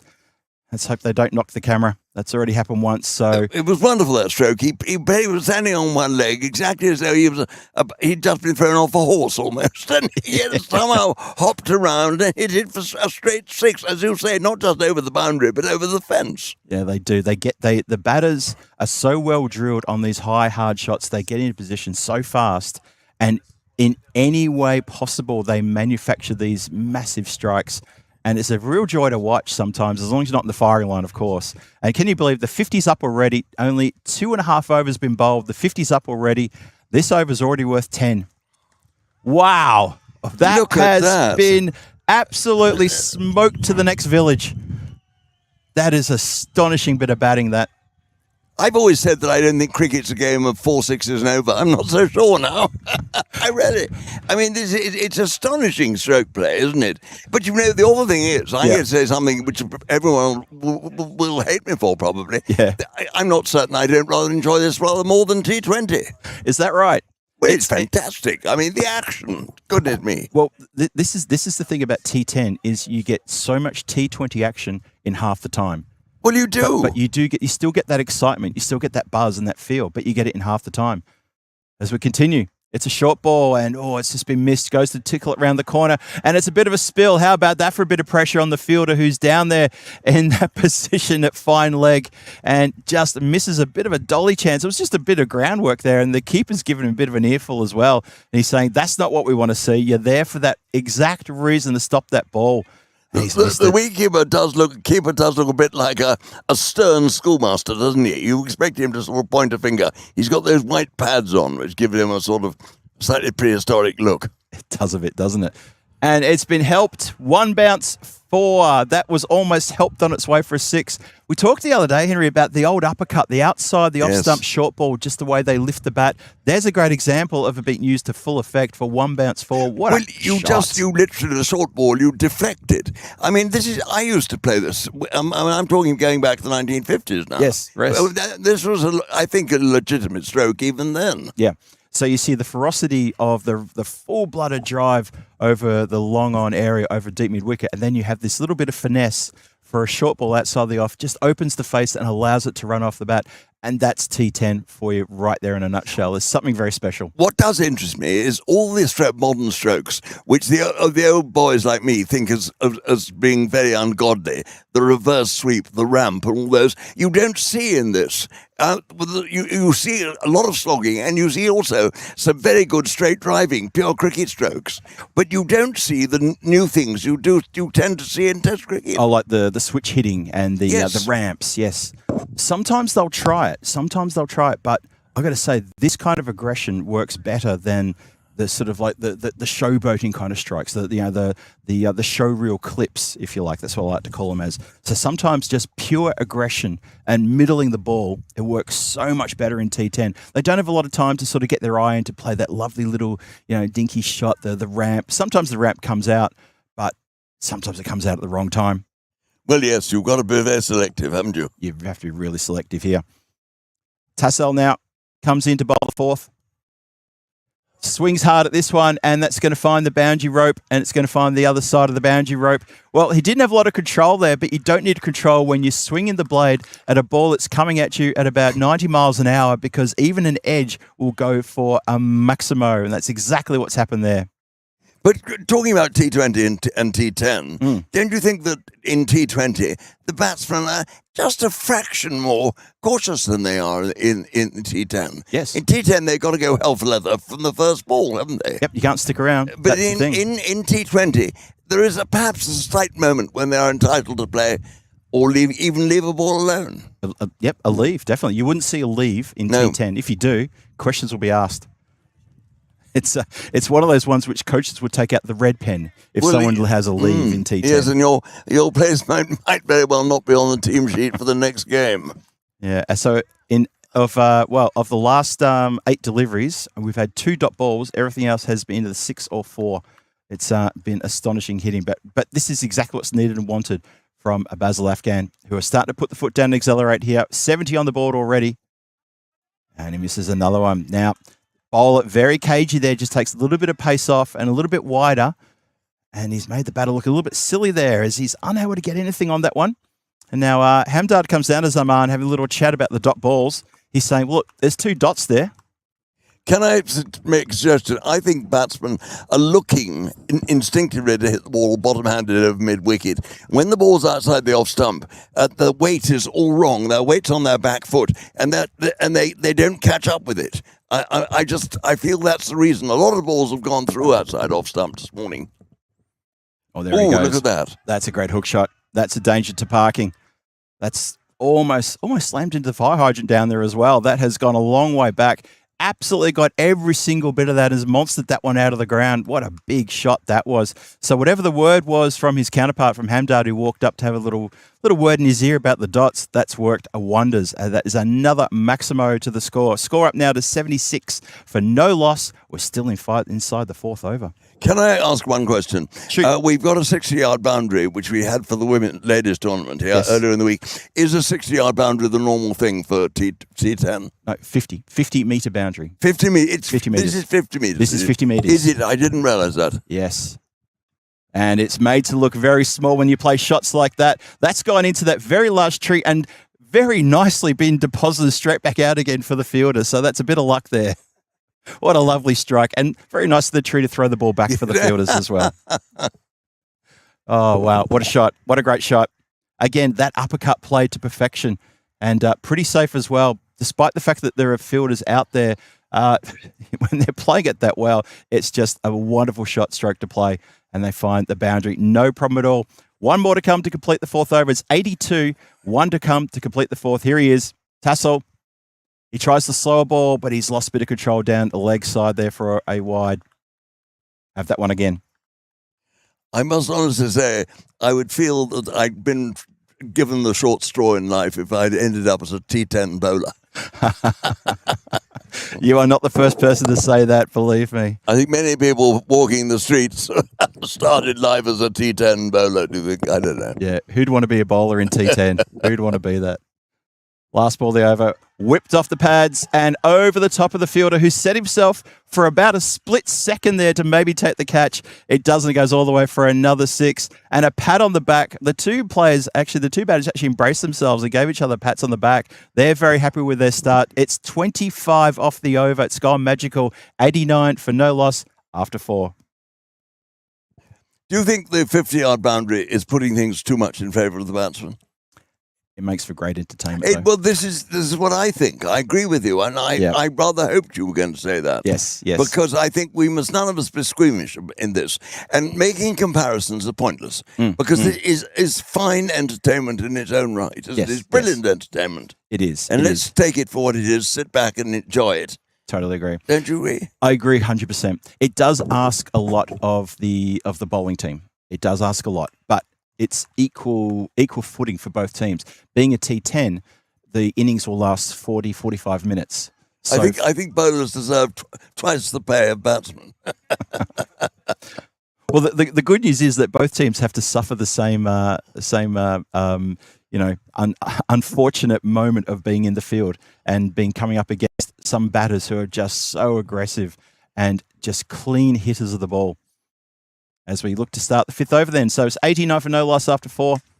Oof. Start with a shot that's described as oof, and that's well described. Oh, I think that was there was a bit of a cheer from the dugout there. They sort of felt that maybe that might have gone across the rope for 4. There's a few of the players from the Basel Afghan dugout, they're saying that was spilled on the banjo rope. The fielders are looking the other way, just saying, no, that was all good. So, and indicated as 4. So the crowd has spoken. Oh, well, the umpire says fair enough then and is given it as 4. And the 2 fielders down there are not really saying anything. I think it was one of the officials from the tent in between the dugouts who indicated that was spilled on the rope and ended up going for 4. Kazi continues. A big uppercut. That's got a lot of airtime as well. Players are running back, including blue suede shoes, but to no effect as it just goes over the banjo rope for 6. It didn't clear it by a long way, but it cleared it by enough, and that's all you need. Score marches up even further than it. So it's 99 for no loss. Still inside 5 overs here. The run rate is at 22.8. Basel Afghan are having an absolute bath at the moment. They're loving it. 22.8. It's unthinkable, isn't it? But how wonderful. It's that interesting thing in your head where you think if they were chasing, they needed 22.8. You think the game's over. Well, they're currently going at 22.8. So there you go. I say, look at that. They're not finished. Look at that. Bosh. I keep saying it. I'll say it again. That building should be moved. It's definitely in the firing line. We need to do something about that. What a stroke that was. Amazing stuff. 100 up, halfway through the 5th. Only halfway through the 5th. I'll say it one more time for you. Halfway through the 5th, 105 for no loss on the board. It's a century stand in 27 balls. That run rate is 23.3. Some astonishing hitting here. This over has gone for 16 already. You sort of got to wonder, what's next? Is this going to be a game of 2 halves? They're going to find a way to bounce back here. Let's have a look. Bowler in. Oh, he manages to find a dot. He does find a dot. So there you go. Maybe a reversal of fortune now is once again eyeing off that square boundary with a massive hoik. And Hamdard has missed that one. That was rather exciting. He had a tremendous wind-up. The ball hit him, went about a yard or 2 on the offside. He set off for a run like a lamplighter. The bowler came charging in, picked up the ball, and the batsman realised this, ran back. It was great stuff, wasn't it? I mean, action within action. It was. And that's what's so good. Something's always happening. Something's always happening at T10. That's the great thing. You're absolutely right, Henry. The big hits are amazing, but every now and then you get a moment like that, you think, wow, that was action aplenty. Well, here we go again. This is coming towards the camera. Watch out for the camera. And it bounces about 2 meters away from our very expensive bit of hardware there. And, of course, our camera girl as well. Are you okay? She's okay. All right. Excellent. Gives us the thumbs up. Keeping her on her toes. Oh, I tell you what, just for a moment, I thought she was going to be in with a catching opportunity there with that big 6 down the ground. Oh, she would have taken it easily one-handed, I would think, wouldn't you? Definitely. I think she's got that sort of talent. She looks, certainly. Looks comfortable. Definitely. Basel Afghan, 111. Lord Nelson for no loss. 1 more to come to complete the 5th. Tries the slower ball. It's been seen and it's been slightly missed, hit straight down the ground. 2 fielders combined to keep it to just 1. So the slower ball did the job there. And Hamdard cannot get enough onto that one to try to force it to the boundary. It's the end of the 5th. It's 112 for no loss after 5. It's good to see Henry is loving the T10 here.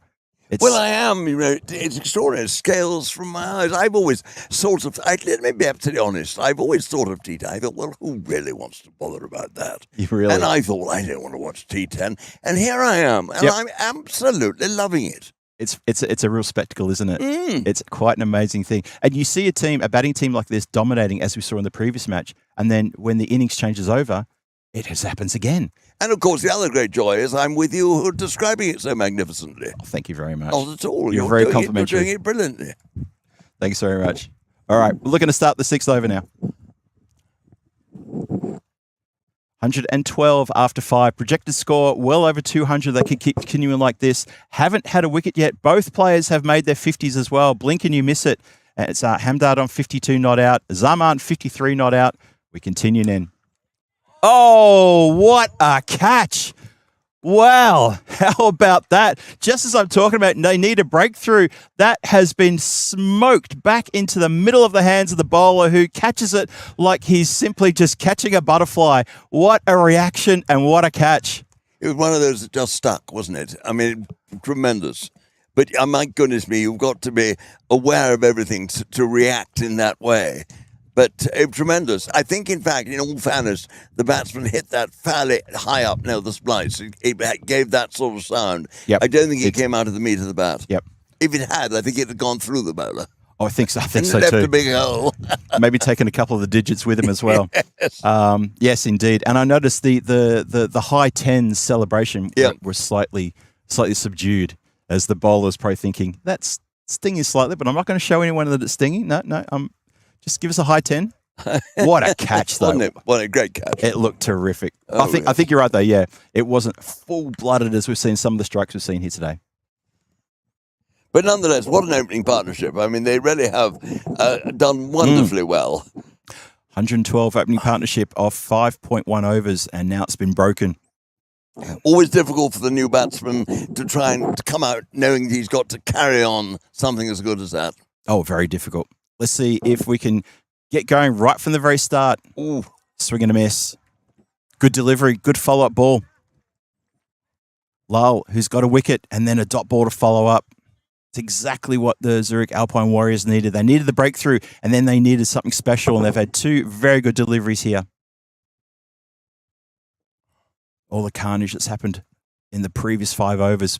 Need to put it behind them now, make the second half of this innings theirs.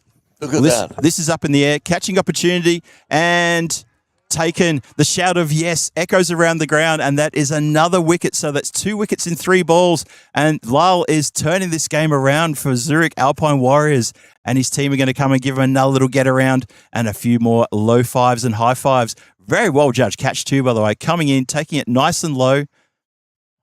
Good catch, really good catch. I think this is interesting how good the catching is. And of course, in this form of cricket, it's terribly important. What catches are on offer have got to be held. I think generally the outfielding has been brilliant. It's been very, very good. Yes, I agree. In the previous praises of the regulation mid-wicket, who was showing himself left, right, and centre to save the runs, and did such a good job. This is a really good catch.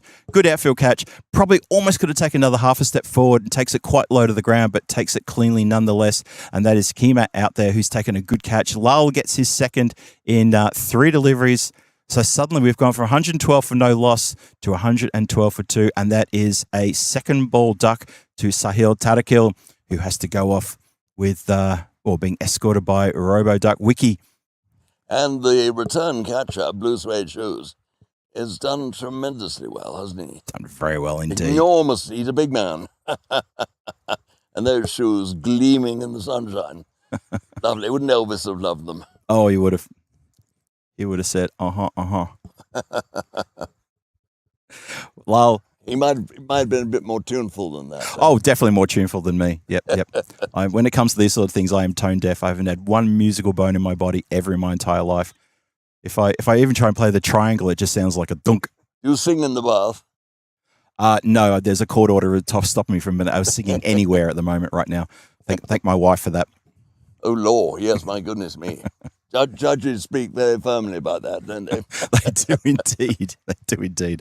Lal with the Blue Suede Shoes charging it again. He's got 2 wickets to his name in 3 balls. Hit nicely. Oh, awkward bounce there for Fletcher, who does very well to get behind that. And a nice throw into the stumps as well. Wears that one high up on the chest. Doesn't show any kind of discomfort whatsoever. Well fielded. He waits till the camera's off him before he gives a bit of a rub now, doesn't he? That would have hurt. That would have really smarted. Because you don't let on, do you? No, you don't. You wait till the camera's off you, then you can sort of, fall to the side. That's Canado Fletcher fielding down there in front of us. Oh, he hit whacked that, didn't he? Can you believe it? Caught another one. Now, interesting to note how the hat fell off the player as he's taken the catch, but still hit it straight down his throat. And this is quite an astonishing over this. I said a few moments ago how Lal has turned this game on its head. Well, he's just turned it back around again, because that is 3 wickets in 5 balls. And this game has suddenly swung the pendulum the other way. And this is, again, the beauty of T10, Henry. This is why we love it so much. For the first 5 overs, it's all the batting team. And suddenly, 3 wickets in 1 over with still 1 ball to come. Surely you'd have to say the odds are suddenly even again. Well, this is it, isn't it? Although they've made a very good start. Yes. I mean, that 100 for the first wicket was Incredible. a terrific start. Yeah. But as you say, wham, wham, wham, wicket, wicket, wicket. And it's got a completely different complexion on it now. Completely different. How And good is Blue this over? Suede Shoes are singing and dancing all the way. He is indeed. He's got 3 for 1, and he's still got still got 1 to come to complete the over. Completely turn this game on its head. What a great time for Blue Suede Shoes to step up. Isn't it? Charging in now. Last ball of the 6th coming up. Oh, he's going to get through with a dot. That's a great delivery. It was totally near their 4th wicket, wasn't it? Almost, yeah. The batter is pleading his case to the umpire, saying, don't you think that was a bit wide? What I would say is, well, if you move your feet, maybe you'll be able to reach the ball. How about that? It's going to be 113 for 3 with 6 overs gone. And have a look at those runs per over graphic on the right-hand side of your screen. It's thick, and it's just like a luxuriant head of hair until you get down to over number 6, and there's nothing. Absolutely nothing. What a note. Well, there's one. All right, there's one. Lal with 3 for 1 in that over. An amazing over from him. Quite astonishing. What a game this is. Wonderful stuff here in this second match during ECS Switzerland. Hope you're loving it wherever you're watching from around the world. Thank you for your company today. Phil G here for the European Network, sitting alongside Henry Blofeld. Blowers is getting his first taste of T10 action, and he's loving it. I'm rather wishing I had my blue suede shoes on. Yes, I am absolutely loving it. But they're blue, but they're dark blue. They are dark blue, your shoes. Yes, indeed. You must have been a fan of Elvis back in the day. Oh, wonderful. Absolutely wonderful. Who wasn't, huh? Fletcher continues. Bangs that one in short. And just watching square When you leg. think back to those days, Elvis, I mean, Elvis sort of took over in a funny way. Do you remember Lonnie Donegan? And I mean, that wonderful Irishman who sang those terrific songs. Yeah. And yes, I remember Elvis when I was at school. Goodness, I do. When he first came on the scene. Yes. We all went mad. Fletcher bounding in again. Wow. Just puts the bat out there and belts himself to a lovely Maximo. Goes not quite halfway up the grassy knoll, but that's the kind of shot that would scare Vinny if he's hiding on the grassy knoll. He hasn't come running out with the yellow suitcase, though, so he's definitely left.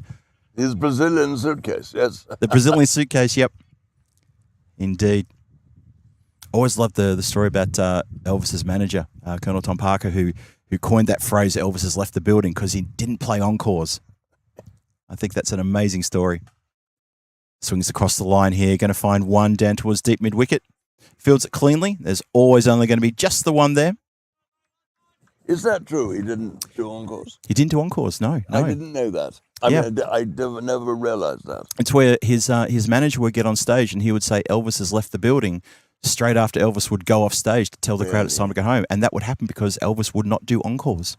There may be one or two out of all the concerts he did where he did maybe one encore, but otherwise he was known for never doing an encore. Ooh, another good one. Good delivery, wasn't it? Yes. Nice bit of pace here from Fletcher. Now that they've dismissed the top 3 batters, including Sahil Tadakil for a second ball duck, and with Hamdard and Zaman both getting to their 50s at the end of the 5th and then getting dismissed at the first few deliveries of the 6th. The top 3 batters have gone, and now it's up to the middle order of Ahmad and Husanzai to try to right things up and just keep the momentum going. The run rate's now dropped down to 18. It's another dot. Good bowling. Very good bowling here. You just feel now that the Zurich Alpine Warriors just have got a new lease of life. They have, haven't they? Really have. But then again, both those last 2 shots, I felt the batsman was wanting to hit the ball on the leg side, and his weight again may have been slightly badly distributed, and in that his weight was on his heels. Yeah, I think you're absolutely right. They're just not picking it, are they? Hussein Zai's chewing up a couple of dots here, still looking to get off his duck. Ahmad, he's on 8. Fletcher in again. This time he swings hard at this one. It finds the edge of the bat. It sounded very edgy to me. And he does manage to find the banjo rep and then some, and it flies away for 6. Fletcher gives the ground a bit of a kick as he's a bit disappointed to allow that one through, but it does at the end of the over. So 7 overs gone, 126 for 3 after 7. That run rate now exactly at 18 runs and over. Back briefly to Elvis. I suppose, fair enough, conjurers don't do the same trick twice. And maybe Elvis felt, well, I've done it once. I'm not going to do it again this evening. Exactly. Give them double value for money. Yeah, exactly. Why not? He always felt that he'd done enough. He'd put a lot into his performances. So there you go.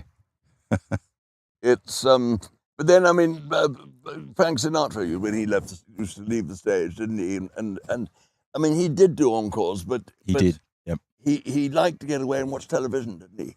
Yes. I've heard that said about so. Frank Sinatra. Yes, indeed. Yes, I think he'd be rushing up to his hotel room and watching. What was that? Not Dial M for Murder. What was that one? That lovely ongoing American series, detective series, with the lady detective. Oh, CSI Las Vegas. And Andrew Lansbury. Oh, Murder, She Wrote. Murder, She Wrote. Well done. Yes, Well done. Yes. Of course, Angela Lansbury, great actress, her as well. Okay, we start the 8th now. Ooh. Oh, that's gone very high. It's a catching opportunity. It's a tough chance. It's swirling around in the air, but that is very well judged and really, really well taken there as Soufiane Keba takes another catch, and that is really, really well caught.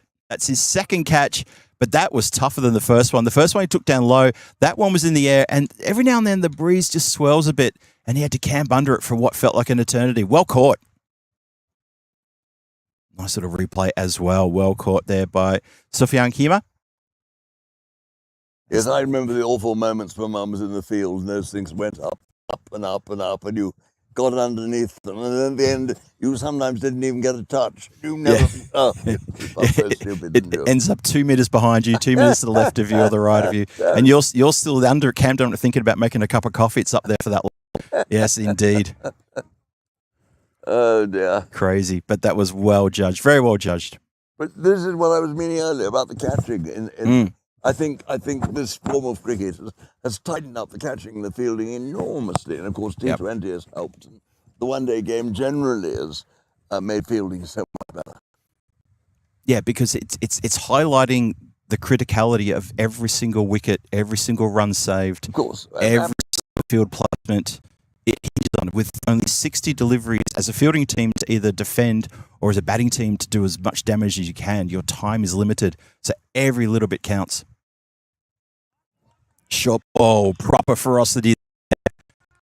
Cross the shoulder of the batter who cannot get bat on ball. He looked a bit like Pete Sampras at Wimbledon when he played that one, didn't he? For service partner. He did indeed.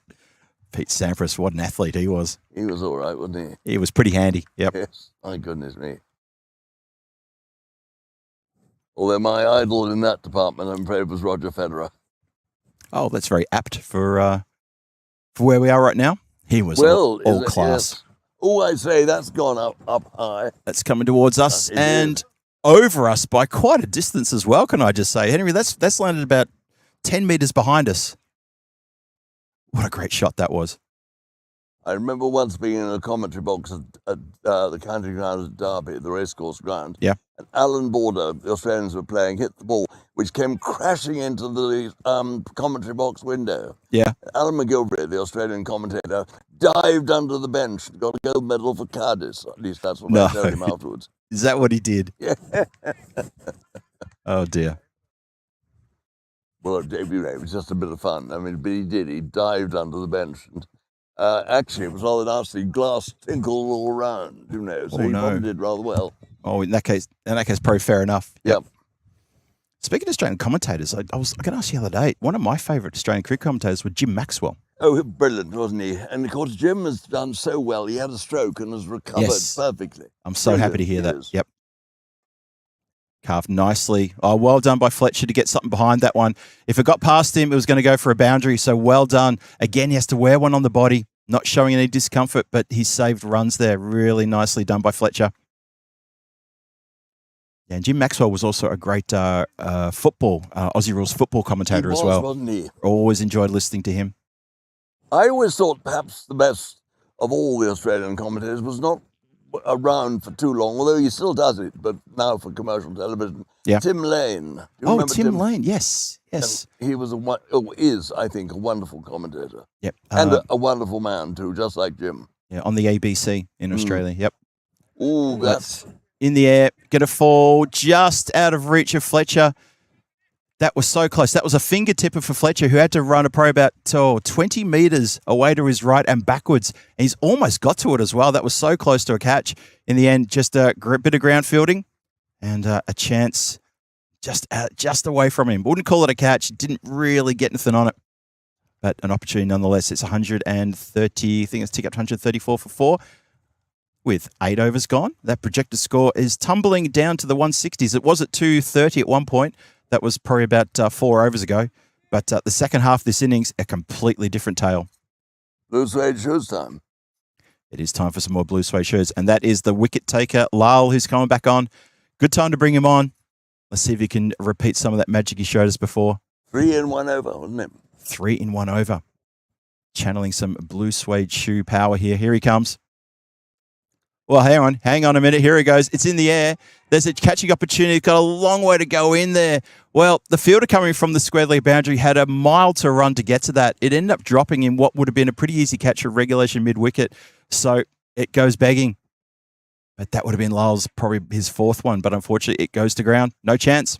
Yes, I thought there was no one nearer, was there? You No. had a very long way to come.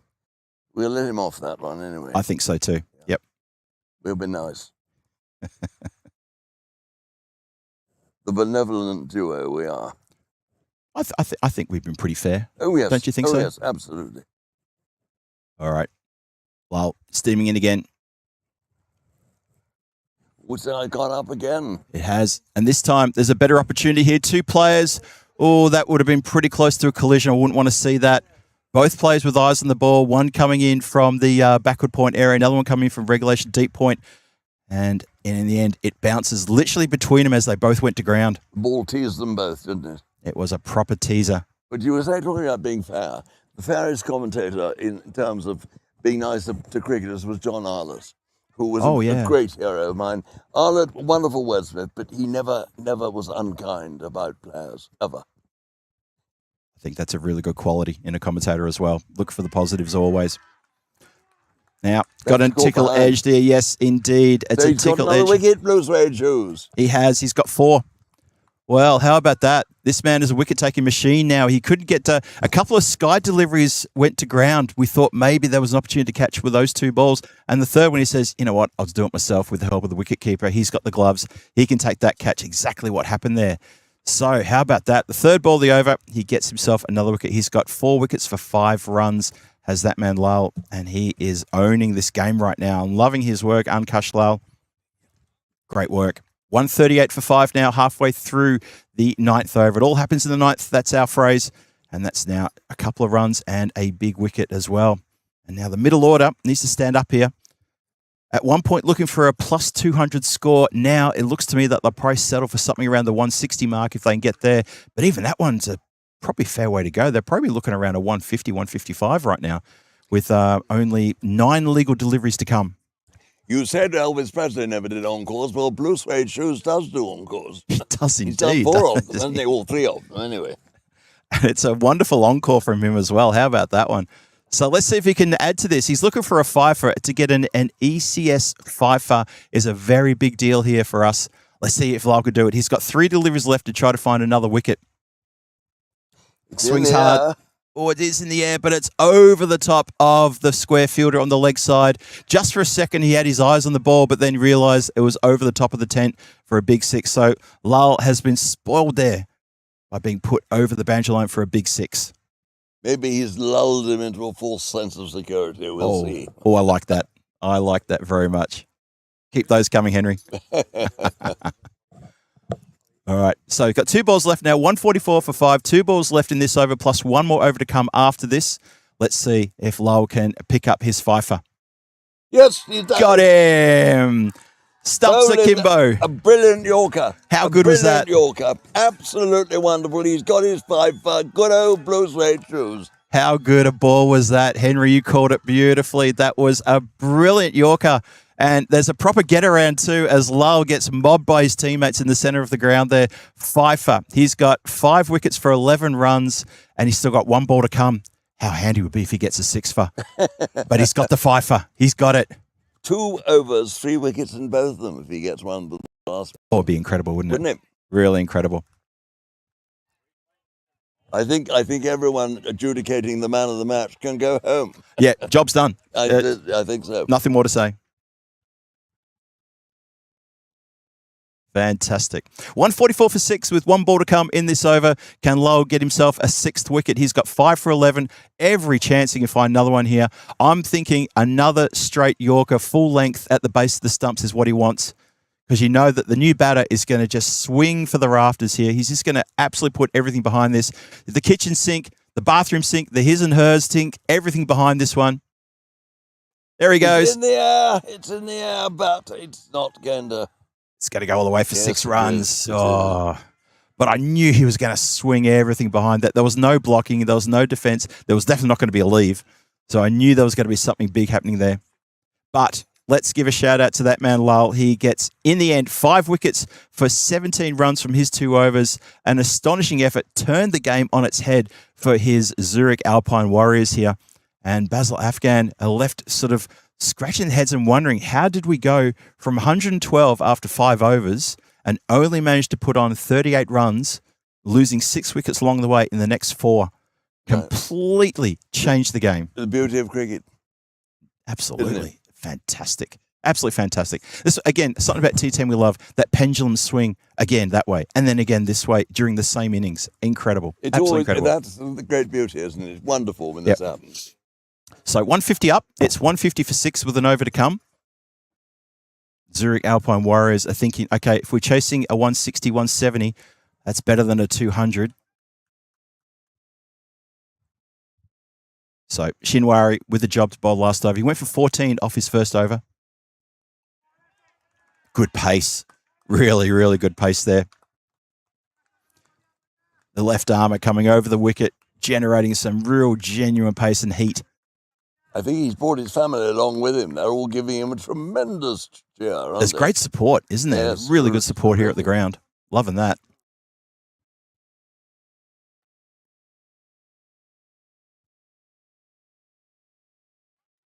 Tries to drop the bat on that. Chris Smith was a bit of a zinger there. Dropping the bat outside the off stump, but the body moving on the way towards the leg. I mean, it's the same story again. You'll see that a lot. The instinctive back away to the leg to make room, and then they wonder why they missed the ball just outside the off. I know. It happens way too often, especially for the middle order batters.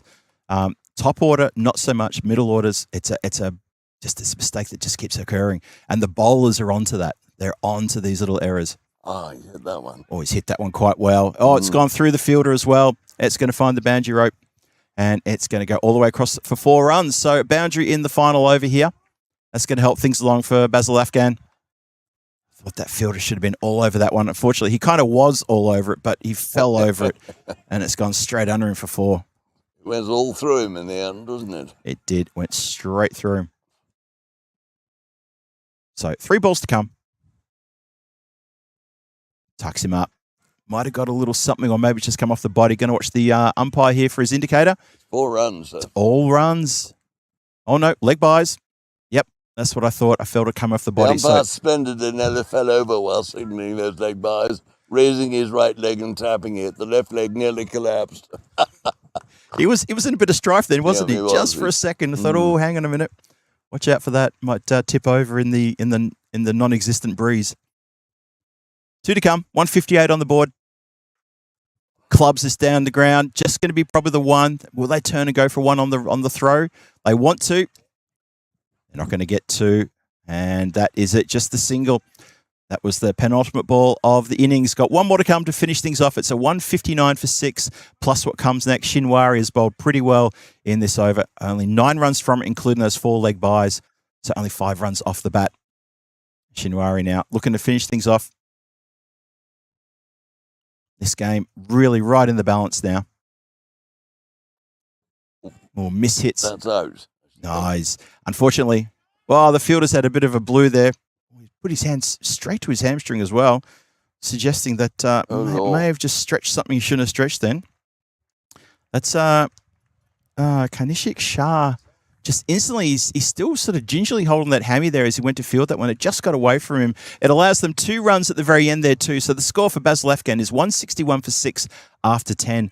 And that is, well, considering they were 112 for no loss after 5, that is an astonishing turnaround by the Zurich Alpine Warriors to really just reel in the batters. Thanks all to that man, Lal. And he has done so well. Ankush Lal with a 5 for 17 in his 2 overs. Fantastic stuff. 3 wickets in his first over and 2 wickets in his second over. Got hit for a couple of boundaries in the second over. But you know what? When you're bowling against batters who are just swinging for the rafters, that's what can happen sometime.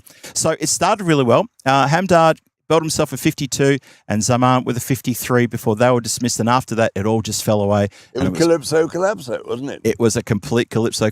Well said, Henry. So Henry and I are going to take a short break. We're going to be back here with the run chase in about 10 minutes' time. And we're going to see you back here on the European Cricket Network. This is Basil Afghan taking on the Zurich Alpine Warriors in this match 2 of ECS Zurich. We'll see you back here in a few minutes.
official timing partner, Rado, and our official charity partner, Share the Meal by the United Nations World Food Programme.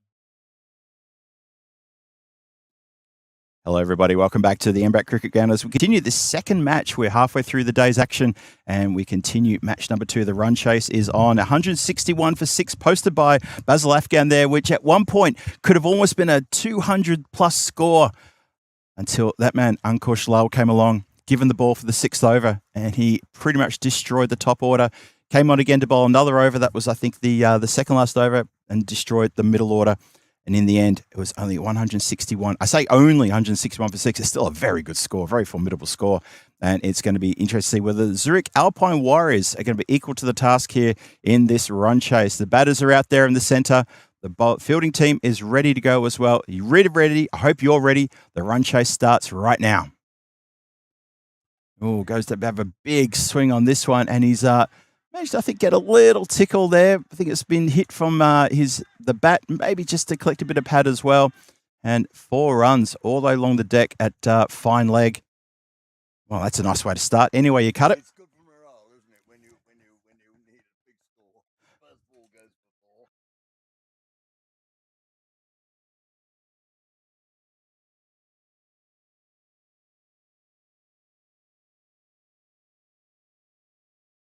Well, how about that? So, standing tall, Hassan Ahmad, and the one we were just talking about too is Ankush Lal is opening the batting.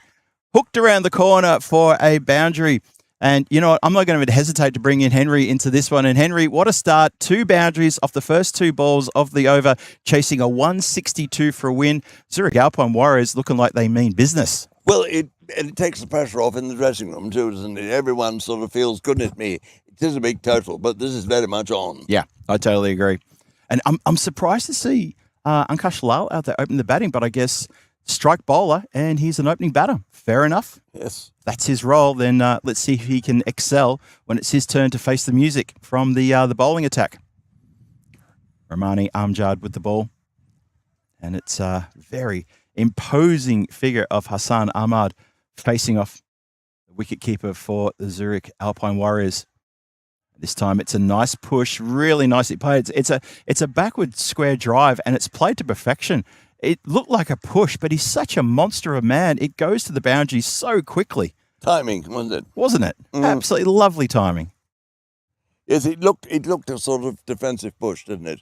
A 1 run to cover, perhaps, but as it was, it raced away for 4. Probably because we've seen so much big backswing and follow through striking over the last couple of hours. We see a shot like that, and to our eyes, we think, oh, that's just a push. Yes. It's not a push. He's middled it, and he's timed it to perfection for another boundary. He makes it look so easy. You begin to feel you could do it yourself, don't you?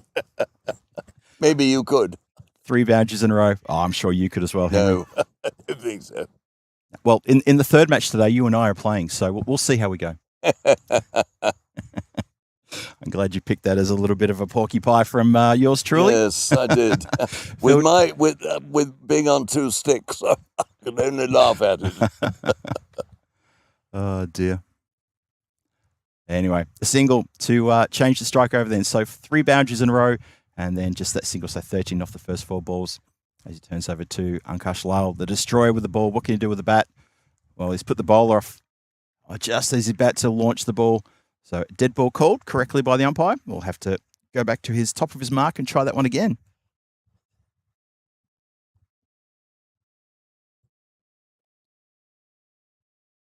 And here he comes, bounding it again. Oh, lovely straight drive. Good work, though, as Long On scampers around. Good field placement, have Long On in position there, straight down the ground for that particular shot. Does very well to scamper around to make sure there was nothing else going on there. As Afghan seem to have their field placings looking pretty good, although having 3 4s at the top of this over, and that man back on strike again to see what damage he can do. Amjad, all the pressure on the bowler here. 14 on the board at the moment. Last ball, the first coming up. Tucks him up. Good delivery. They're going to get through for a leg by there as it thunders into, I think, probably unprotected gear. No, umpire's convinced that he edged that into himself. I hope it's not unprotected. It got him quite near the unmentionables. It has too, hasn't it? Oh, yep. I think just above that particular part of his body, but it looks like he's edged it because the umpires gave that as runs. I thought maybe he might have leg buys there. Nonetheless, it's 15 for no loss. A little nick, I think he got there, didn't he? There was perhaps a double click. I don't know.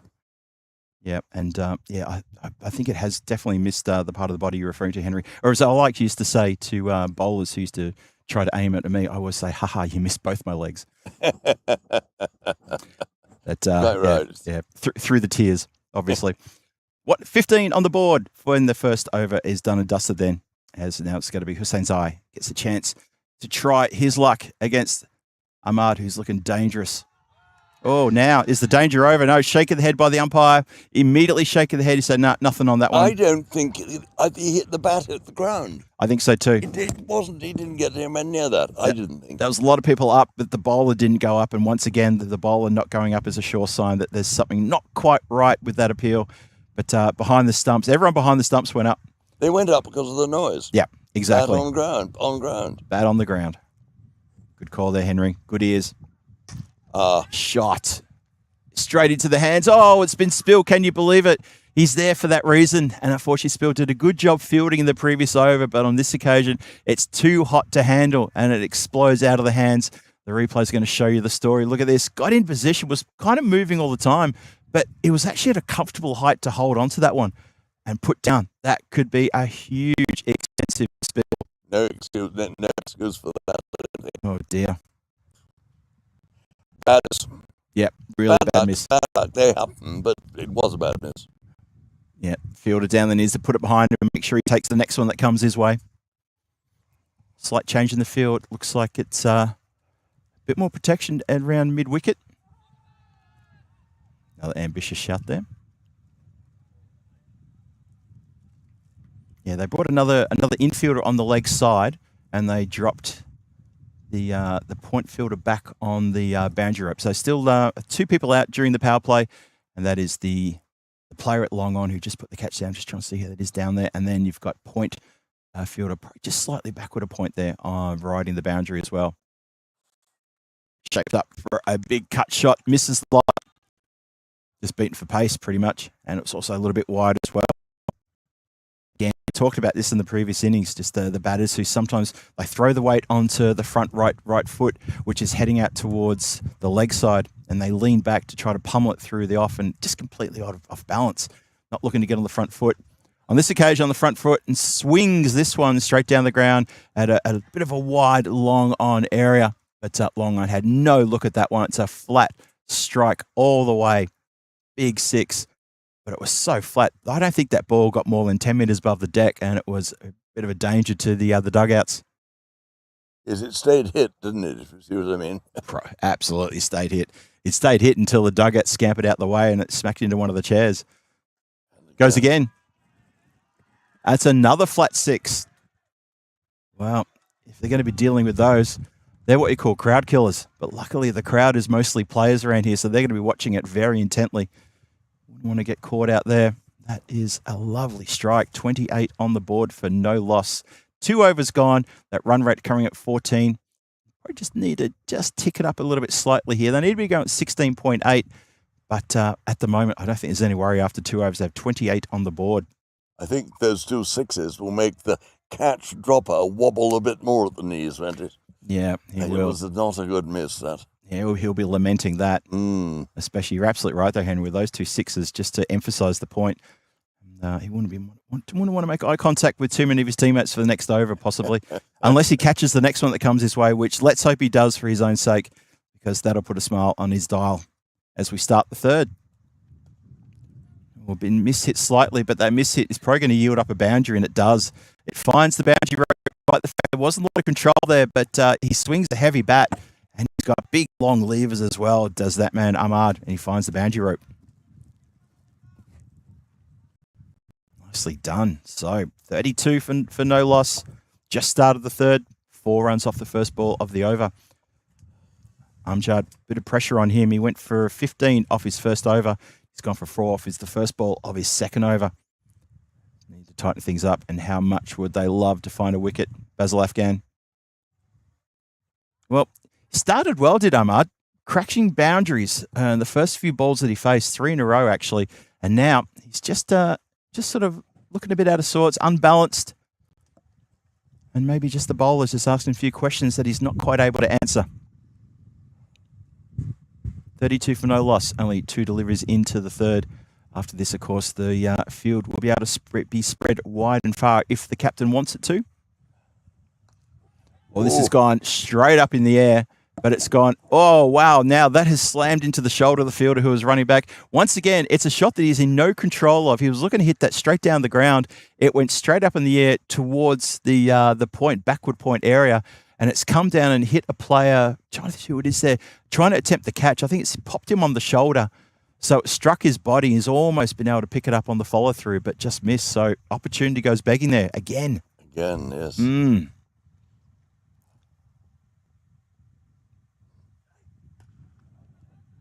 Just pulls this one into the mid-wicket area. Miss-hit again. Amjad bowling a good over here. He's asking some questions, and the batters are just having a bit of trouble middling the ball suddenly. Well, the deep fielders were buying the drinks this evening, weren't they? Sure will. Yeah. Zurich Alpine Warriors here, just struggling to get some more ascendancy here. Well, that's been banged in really short, and that is a wide ball, as wide as you like. Ahmad's asking the question. He's saying, well, you know, the umpire's saying, well, we gave it a wide. What else do you want? I think he's asking for a no ball. Yes. But I think the umpire's quite within rights to say, look, it's a wide. We'll give him that. And then he reminds the bowler, that's your... he's reminded the bowler, and then he indicates wide again, just in case anyone missed it. Thorough. Best way to describe him. Struck on the pad, asks the question, bowler keen. No one else is. Umpire says nope. So really good, ferocious over here, but got hit for 4 off the first ball of this over. But since then, it's been all the bowler. Real ferocity. The stroke was very much leg side then. I'm sure that was going down. Yeah, I think so too. I mean, the fact that the batter was favouring that as well, and the keeper was moving across. Yes, indeed, he was. There was a lot of indications there. And the umpire, I think, made a very good call. Wide. Indeed. And that's a good call from Henry here. On the really bad angle, but you saw it beautifully looking through those very nice binoculars you've got there too, by the way. Well, they saved my life. They work. They're jolly good. They're the best ones I've ever had. But they do enable me to really see what's going on. They're so good, you can see the batter changing his mind. Wow. Said that. Oh, you can probably see what the batter's thinking about that one. Is that there's almost hit, it goes just over the top of the net's practice area and almost slams into another one of those brown buildings. And that is a great way to finish the over, though. Wow. Batsman didn't change his mind then. No, not at all. He saw that and wanted that. Oh, goodness me, he did. 41 for no loss after 3 overs. They needed that boundary, though. They started with the boundary at the start with the 4, and in the middle, that over just, it looked like Amjad had just found answers for the batting. But that last boundary just really helps this game stay in the balance. Have a look at the wind predictor there in the middle of your screen towards the bottom. Wind predictor, the computer boffins is saying that the Basil Afghans a 61% chance to pick up the win here, and it's only giving the Zurich Alpine Warriors a short 39% chance for win. It's not quite in the Goldilocks zone, but the Zurich Alpine Warriors need to find something pretty special here to try to muscle things along. That run rate required is now up to 17.3. It's 121 needed of 42 deliveries. So they need a couple of big overs in a row just to stay within touching distance of that. They're currently going at 13.7. And that is going to be a wide, or is it a no-y? Off the deck. That is a no ball. It's off the deck and free hit coming. And that's a bit of a gimme for the batter as well. Well, Ahmad needs to capitalise here. He needs to find the boundary rope at least along the deck, if not over the top. He's having a look around and seeing what's going on the leg side. There is, deep backward point, and then you have to come all the way around to the to long on for a boundary right on the leg side. Free hit, crashes it through the covers. Deep cover, though, pushes it in front of him and keeps it to just 1. So that's pretty good defensive work from the fielders and a good ball to be honest. A really good It was full right delivery. up in the block hole, wasn't it? Yep. Just what the doctor ordered. Yeah, for a free hit, that's a perfect delivery. Mm. Well bowled. 43 for no loss. Monty in the chat saying it's hard to catch up now. You got a funny feeling about that, Monty. I kind of agree with you. That's going to help matters. That goes into the dugout area, and one of the substitute fielders with the bib has dropped it. He'll probably be substitute for the next match as well now. I think if he'd caught it, his captain might have said, take the bib off, you're going to be on. But he's put it down, he's grasped it. So big hit. 49 is the score on the board now for no loss. So Lal and Ahmad, good effort, but they just need to just pick up this pace a little bit. Just bounced a little bit, that one, didn't it? He was underneath it. Yeah. Yep. Trying to slash it away square, a little hit on the offside. Well, for the batter, he's got someone at backward point who's almost, well, they're just making the field changing now just as I speak. I swear sometimes we are mic'd up to the centre of the pitch. I was just about to say they don't have point back. They had a very wide backward point. Now they've changed that over. Well, he's put it then on the pads and it's been smacked out towards deep mid-wicket for just the single. The throw's wild, but the backup's good. So 49 turns into 50. The 50 comes up for Zurich Alpine Warriors. 3.4 overs in. 2 to come to complete fourth. Still needing 112 from 38. The run rate required just a tad under 18. For argument's sake, we'll just call it 18. Hello to PK Paulo Campini, who says hello to Phil G and to Henry B. Hello to you, Paolo. Oh, nice edge. That's going to run away. That's going to help the cause. Watching the umpire here, just turns around and checks with his counterpart. Yes, that stroke goes to prove that all's fair in love and war, doesn't it? Indeed. I agree with that. Yes. A good old thick outside edge going away where there was no fielder. Yeah.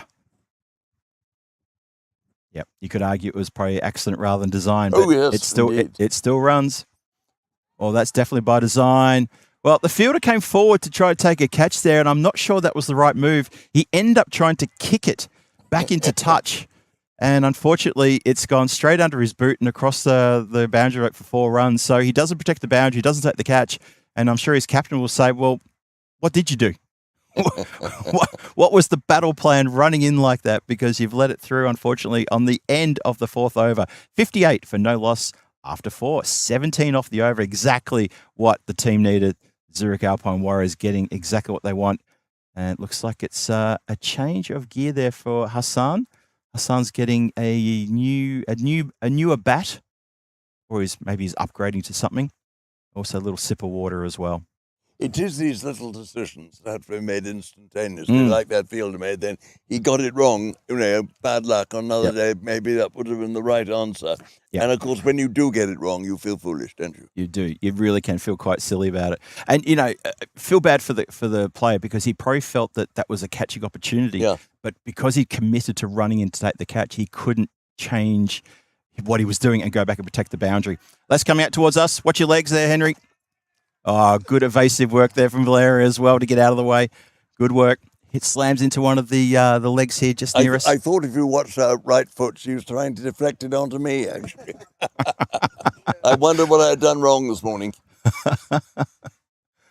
Oh, there you go. Well fielded, darling. Bit of yes, well done. Very well done. Nice shot too, though, for 4. 62 for no loss. Oh, wow. Has pummeled that one in towards the officials area and then some. That's gone way over the fence. That's the protective into the protective area, and that's going to mean that someone's going to have to jump that 1.75 metre high fence to go and find the white pill. I know it's 1.75 because it's about my height. 68 for no loss. 2 deliveries into the 5th. You're very good one, but you're. I'm dealing in old coinage, I'm afraid. Oh, okay. 6 foot, nothing. Well, you're what are you, about 6'3"? No, I'm not. I'm about 6.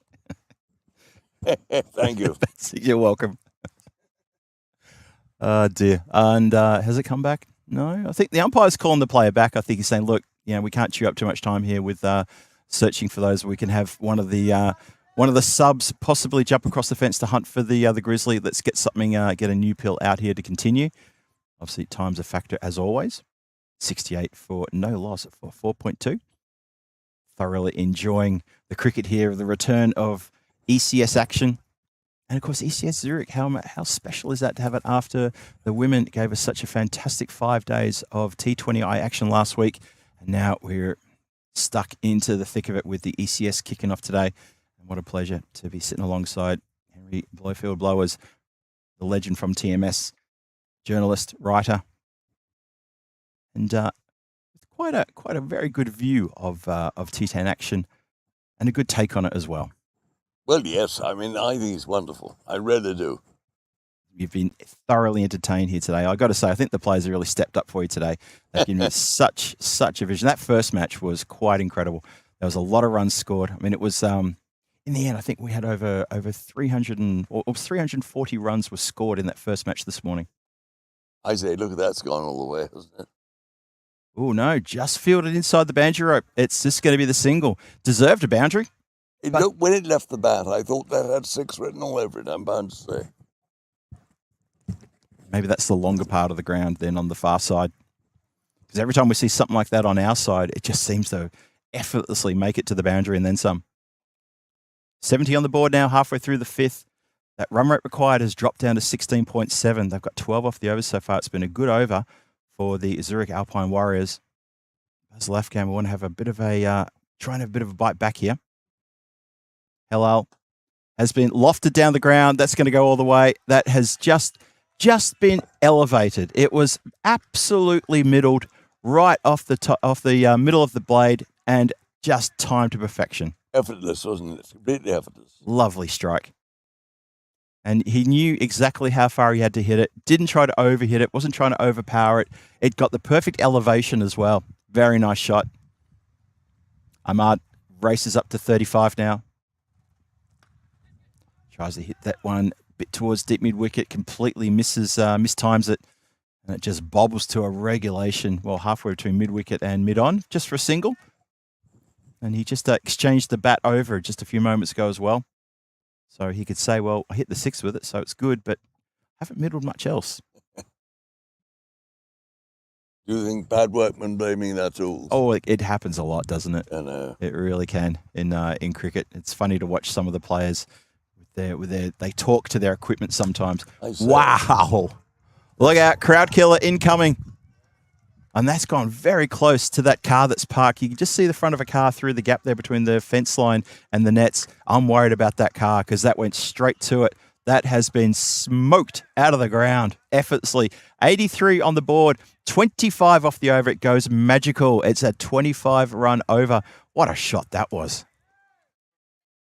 Yes, he really dismissed that from his presence, didn't he? Oh, he didn't want that anywhere near him. Said, I don't like this white grizzly. Begone, you. Begone. It's like that line from Macbeth, isn't it? Begone, foul stranger, begone. Speaking of Macbeth, John Gray. I don't know why I said that. John Gray's joined us in the chat. Hello there, John. Hope you're well. Tuning in for some cricket-tainment. He's coined the phrase. That's what we like to call T10. Cricket-tainment. Cricket-tainment. That's very good. It works, doesn't it? Yes, absolutely. I think it might have been Rico who coined that phrase. I think he was the first person I heard ever say that. And John Gray, one of our moderators, jumps in and says that as well. Good to see you in the chat, John. Always good to see you. So I think they've managed to find the Grizzly. 5 overs gone, 83 on the board. Still 79 needed off 30. It's been a good acceleration in the last 2 overs, just when things started falling a bit here. So the run rate required is now down to 15.8. And I think we're just pausing for a moment here. Not sure why. Maybe just a little bit of a gear change. Gear check. The bowler was throwing the ball to mid-wicket. And now square leg drops back to a deep square leg.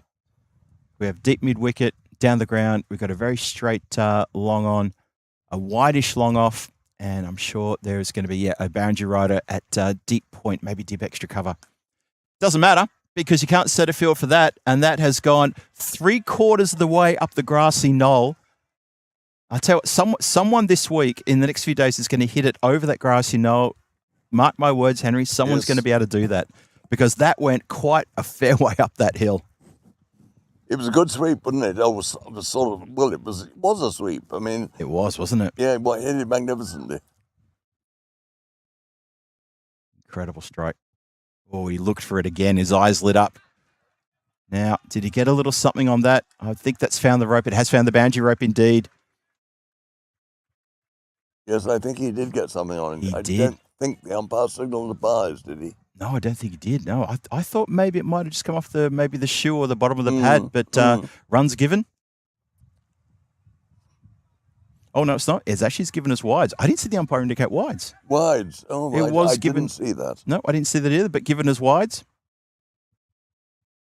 Any way you can take them, that's how they'll do it. 94 for no loss. Wow, smoked. That is on top, and it's over. It's gone over the grassy knoll. Well There done. we go. It's bounced on top and continued down the other side. There is a bus stop on the other side of the grassy knoll. That bus is waiting the 522 to take it to Zurich Airport. That's where that ball's gone. The ball's had enough. He says, get me out of here. Get me on the first flight back home. I'm done. That is an astonishingly big shot. Everyone's grabbed a seat because you might as well. That's going to be a while before it comes back. And even the umpire's saying, look, don't worry about it. The ball doesn't have a bus pass. They won't let him on. It's okay. Get back out here. There's a new Grizzly coming on as well. That is one of the biggest hits I've seen here. Alistair, that has gone a mile back. He is, isn't he? It's a massive shot. 100 up as well with that struck as well. 100 for no loss. 5.2 overs gone.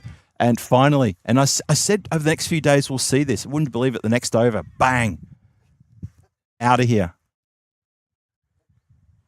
Well, it was almost the next ball, wasn't it? It pretty much was, Yes, yeah. absolutely. Well done, you. I kind of think now that they're going to have to build that grassy knoll a bit higher.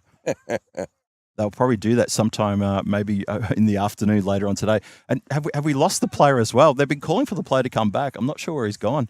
Maybe he can't get back up the grassy knoll on the other side. He's got to go all the way around because that is actually quite. Oh, there he is. There he is. No, we found him. He's found two. Hang on a minute.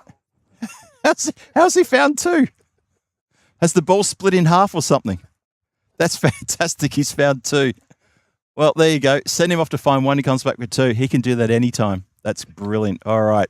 So we're about to resume here with that little bit of break as we try to find where the ball's gone, but we've come back with two. Amazing stuff. I tell you an extraordinary story about that. Before the war, Oxford University were playing Gloucestershire. Walter Hammond straight drove David McIndoe for six onto the roof of the pavilion. They couldn't find the ball. In the second match after the war, David McIndoe bowled again at Walter Hammond, who was playing for Gloucestershire. Yeah. He hit the ball straight for six. They went up and found them both. Did they really? 7 years apart. That's 7 years apart. Yep. Oh, that's incredible. It's quite incredible. I wonder how the ball fared after 7 years on a roof, though. Well, that's just a full toss, and even the batter's saying, "Well, what else do you want me to do with it?" He literally gestured to the fielders to say, "Well, what else am I going to do? You're going to feed me these. I'm going to eat them up."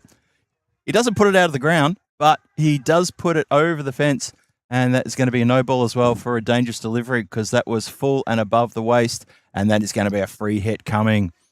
It's all falling to pieces now for the. Well, not for the batting team, that's for sure, but for Basil Afghan, it's all coming apart as Mayar is getting absolutely destroyed here. He's bowled 3 legal deliveries. He's gone for 24. That is a no ball 6.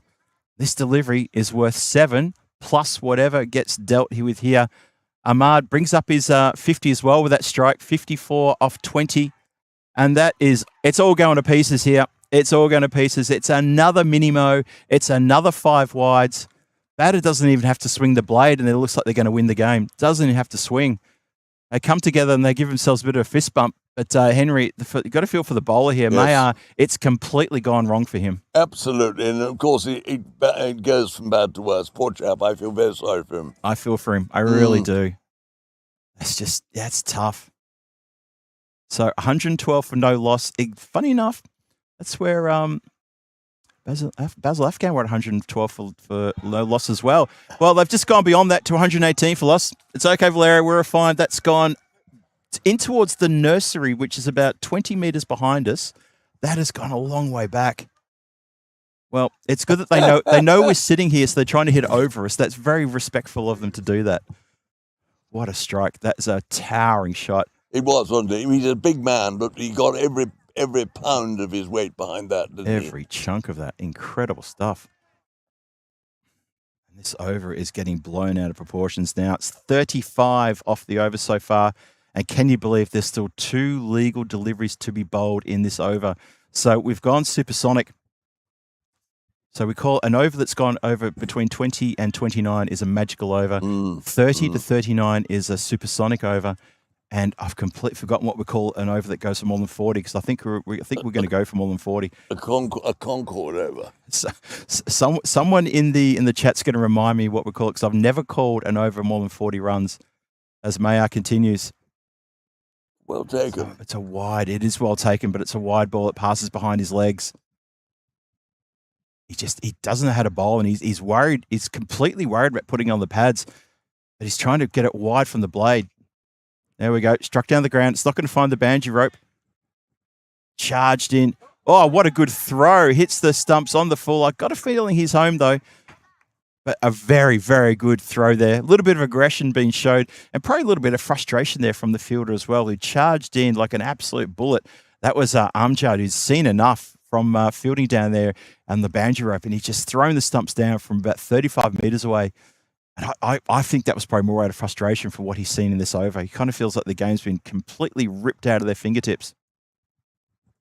Yes, if they had any chance, it's gone now, hasn't it, really?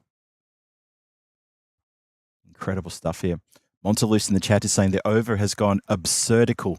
Absurdical is when we say there's more than six per ball. That's a lovely one. Thank you, Monty. Cut away nicely. Boundary rider all over that, though. Couldn't pick him out any better. Hit it straight to him. Just 2 meters left or the right. Could have gone to the boundary rope. And that completes the over. And it's going to be 38 runs off the over. So absurdical is what we'll call that one because it's more than 6 runs per ball in the over. Mayar, he's copped an absolute hiding there. 38 off the over. 41 required off 24. That's a run rate of 10.25 in case you're getting your calculators out. And they're currently going at 20.2. So that score of 161 that was posted on the board, it looked daunting about 3 overs ago. But now that's it's just within almost touching distance now. Money for old bus tickets. Pretty much, yeah. Isn't it? Absolutely right. Anil Reddy, thank you, Anil Reddy in the chat, my good friend, who says it's called hypersonic. Good on you. Thank you, Anil. So an over that goes for 40 runs or more is called hypersonic. Hypersonic. So we've just missed on a hypersonic over there, but it did go supersonic. Anil Reddy, who's been around the chat for quite a long time. Good on you. Thank you very much for that. Also loves Monty's absurdical. That's a very good shout from Monty. Right. Let's see if they can bounce back from that over. Down leg side should be shown as wide. Does get shown as a wide. Extras creeping up here. In fact, the extras now are, what's that, 16 plus. That'll make it 17 extras with 15 wides, 2 no balls. Now, the 15 wides, there's been 2 of those have been minimos, so 5 wides in 1 ball there. But those extras, though, damaging. Cut nicely through the gap, all the way along the deck, 4 runs. Beautifully placed there between extra cover and cover on the back foot. Lovely shot there from Lal. Don't you think the wide rule which they use here, where if it's down the leg side, it's wide, I think that should apply in T20 as well. It usually does, but let me qualify that. It's leg side. They're harsh on the leg side, but if it's it depends on the placing of the batter and how far the batter moves and things like that. So yeah, it's fair enough too, because I mean we want to make this a really exciting contest. That's why right. this rule for us in T10. This is an very ECN specific rule that we have here in the T10, and I think it's a very good one as well. Right. Also, interesting to note, you could probably see on the pitch that you've got the wide lines. We call them the tram lines to help the umpire determine a wide. So for the batter, if the batter moves left or right, those wide lines do not move. So they don't move with him. Of course. Yeah. Oh, just elevates it nicely towards the camera there. Good work on the banji rope to skip around and stop that one. And a good throw up to the keeper's end as well. That's a very strong arm. Really, really good bit of fielding here, just down here in front of us here. Fazal Hussainazai, he does really well with that throw. Keeps the batter who's running to the striker's end nice and honest there. Make sure he gets home okay. So sometimes what you see in T10s, you'll see a batter step across to the offside. They'll swing at a wide ball, and then they'll say, but that was wide outside the line. The umpire says, well, hang on a minute. You know, you've moved. The wide line doesn't move with you. So, no. That's gone away. It has. He's just working this one away on the leg side nicely. Yeah, the batter who steps to the leg side to make room, and the ball passes maybe that far from the off stump, maybe a foot from the off stump. And because he stepped back so far, he swings and misses. He's like, that's a wide. And the umpire, no, I can see the wide line. That's my tram line. That doesn't move. And players always get caught out by that. Umpires don't, though. That's been clipped off the toes for a 6. How many times do you see a clip for 6? Well, there it is. Lovely strike. Middled it. This is going to come to an end quite soon. Yeah, we'll have an early lunch break here for sure. We had to make up a bit of time from this morning. We're going to make it up right here. You can see that happening, coming really, really fast now. It's 138 on the board for no loss. They still haven't lost a wicket. Ahmad is on 71 from 24. Lul's on 49. Bowler in again. Well, even when they mishit it, it's all going right. It's just an incredible bit of luck. Running with the Zurich Alpine Warriors here. That didn't go anywhere it was supposed to go, but it doesn't matter. Take it anyway, nonetheless, as it goes for another boundary, yet another boundary. It's 21 off the over. It's already gone magical. Yes, edge over the wicketkeeper's head. It's as safe as houses. Crazy. Absolutely crazy, isn't it?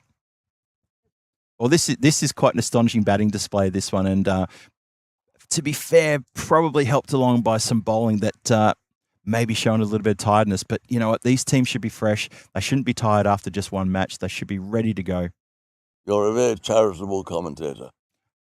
I try to be. I like to see both sides going. But yeah, you're quite right. You know what it's like. Right. You know what it's like. They're being ex-players ourselves. I do. We I feel. know what you mean. We feel. Yeah.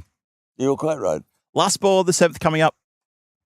Swings around the corner, going to find another boundary. Yes, he does, despite some close attention from the square fielder there. Finds it along the deck for another one. So 25 off the over, 146 for no loss. Once again, there's a 0 in the wickets column, and the team from Basil Afghan have to be wondering, are we going to get anything in the wicket column in this match?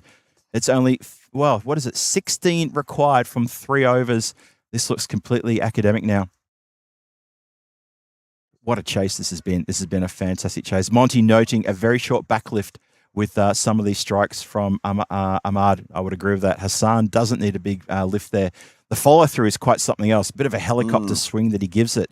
But it's all just in those shoulders and those upper arms. The way he's just minimal backlift and swings it very hard. It's an absolute joy to watch. Those last 4 deliveries worth 18 runs. 4, 6, 4, 4. Now, chance here for Lal. Ankash Lal, he's on 49 from 18. He's got a bit of a chance here to pick himself up a half century. Wouldn't he love to help himself to half century? He's already got the player of the match sewn up. And there's a great example, Henry, what we talked about a few times, some of the players who lean way back to the leg side, only to find it's just outside the off and they miss it completely. 2 not very good strokes, really. Ooh, dangerously pushes it in the air. They're going to get the single, and that is going to be a half century to Ankash Lal to go with his fifer. He points to his dugout and acknowledges their applause. Well done to him indeed. Gets himself a half century. So congratulations, Lal, with a fifer in the bowling and also now a half century. Definitely player of the match. Can't see the Zurich Alpine Warriors losing from here. He's had a great game, hasn't he? He really has. Oh, terrific game. His bowling was just turned the game completely on its head. Crazy. It's it would be incorrect to suggest anyone else could come close to being a player of the match. Mind you, though, trying. Ahmad is trying. Hassan's saying, don't forget about me, as he launches this one way over the top of the long off fielder. And he's marched himself up into the 80s. He's now 85 from 27 deliveries, including 7 sixes and 9 fours. But there's only 9 runs required left. So even if he had the opportunity, I don't think mathematically he can get himself a ton. Oh, that is something else. He's absolutely got his eye in, hasn't he, Henry? What about that for a shot? What a lovely strike that is. Worked off the pads. He's unstoppable, isn't he? I'm sorry, I interrupted you. Oh, no. Please, it's steamroller action. That's what this is. Absolute steamroller action. We're 7.5 overs. It's one more to come.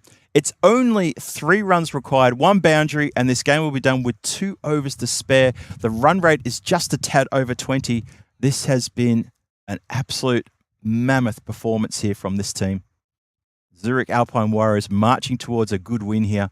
And I'm looking forward to the next match will be with that team, the Zurich Alpine Warriors taking on the Zurich Mavericks Garwal, who had a big win this morning over Basel Afghan.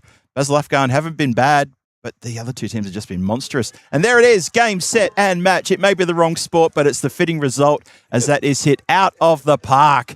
Absolutely monstered out of here on the last ball of the 8th, 165 for no loss after. It's a 10-wicket victory with 2 overs to spare.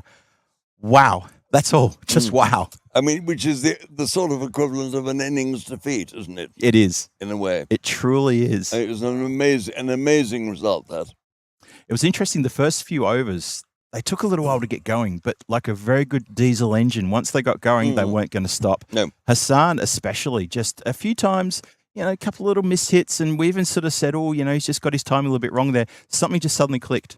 And from then on, everything he touched was pure gold. Absolute Midas touch he had. I know. What an innings he played. 97, ends up on 97 from 29, 97 not out from 29 balls. And Ankash Lal, he was no slouch either. 50 not out from 21 deliveries. Between them both, they had 15 sixes and 11 fours as well. Extras ended up being 18 extras. And Basel Afghan, well, that's it for them for today. They're going to disappear. And maybe they should stick around and watch the next game. Maybe try to pick up a few tips. But otherwise, we're going to see them back tomorrow for a few games. They're back in the afternoon for 2 matches on a day number 2. But for them, for today, that's it for them. They'll lament what could have been. Having posted not a bad score, but at the same time, it was a bit of a game of 2 halves before it got upset by Ankash Lal, who picked up 5 wickets in quick time. That's the game finishing. It finishes with 3 sixes in a row. So we've had an early finish here. Gives us a chance to catch up as well, as now we're looking at the time. And the next match is match 3. Zurich Mavericks are going to take on Zurich Alpine Warriors. We'll probably give the Warriors a good 15 minutes break. So look for us to take a bit of a break. We're back here shortly with match number 3. But Henry, can I just say thank you for joining me on this? And it's been lovely to have your input once again and keeping me nice and happily company here during this match. It's been the greatest possible fun. Thank you very much indeed, Phil. Are we going to be able to coach this stick around a bit longer, or are you going to maybe go on to have some lunch now? Or what do you think? I should have a nibble. Nibble, but I'll be here. Good man. All right, then. All right, so to everyone in the chat, don't go too far. We've got another match coming your way to be the match 3 starting probably in about 15 minutes' time. Zurich Mavericks Garwal take on Zurich Alpine Warriors. Both have had very big wins over the same opposition. So this is going to be a very, very interesting match to see what happens in this match 3. Don't go too far. We'll be back here very shortly.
Welcome back, everybody, to match number 3 in this ECS Zurich, and what a cracking start we've had to this competition. And it continues with this match coming your way. It's going to be the Zurich Alpine Warriors taking on Zurich Mavericks Garwell. And it's going to be the Alpine Warriors to call, heads or tails. You choose.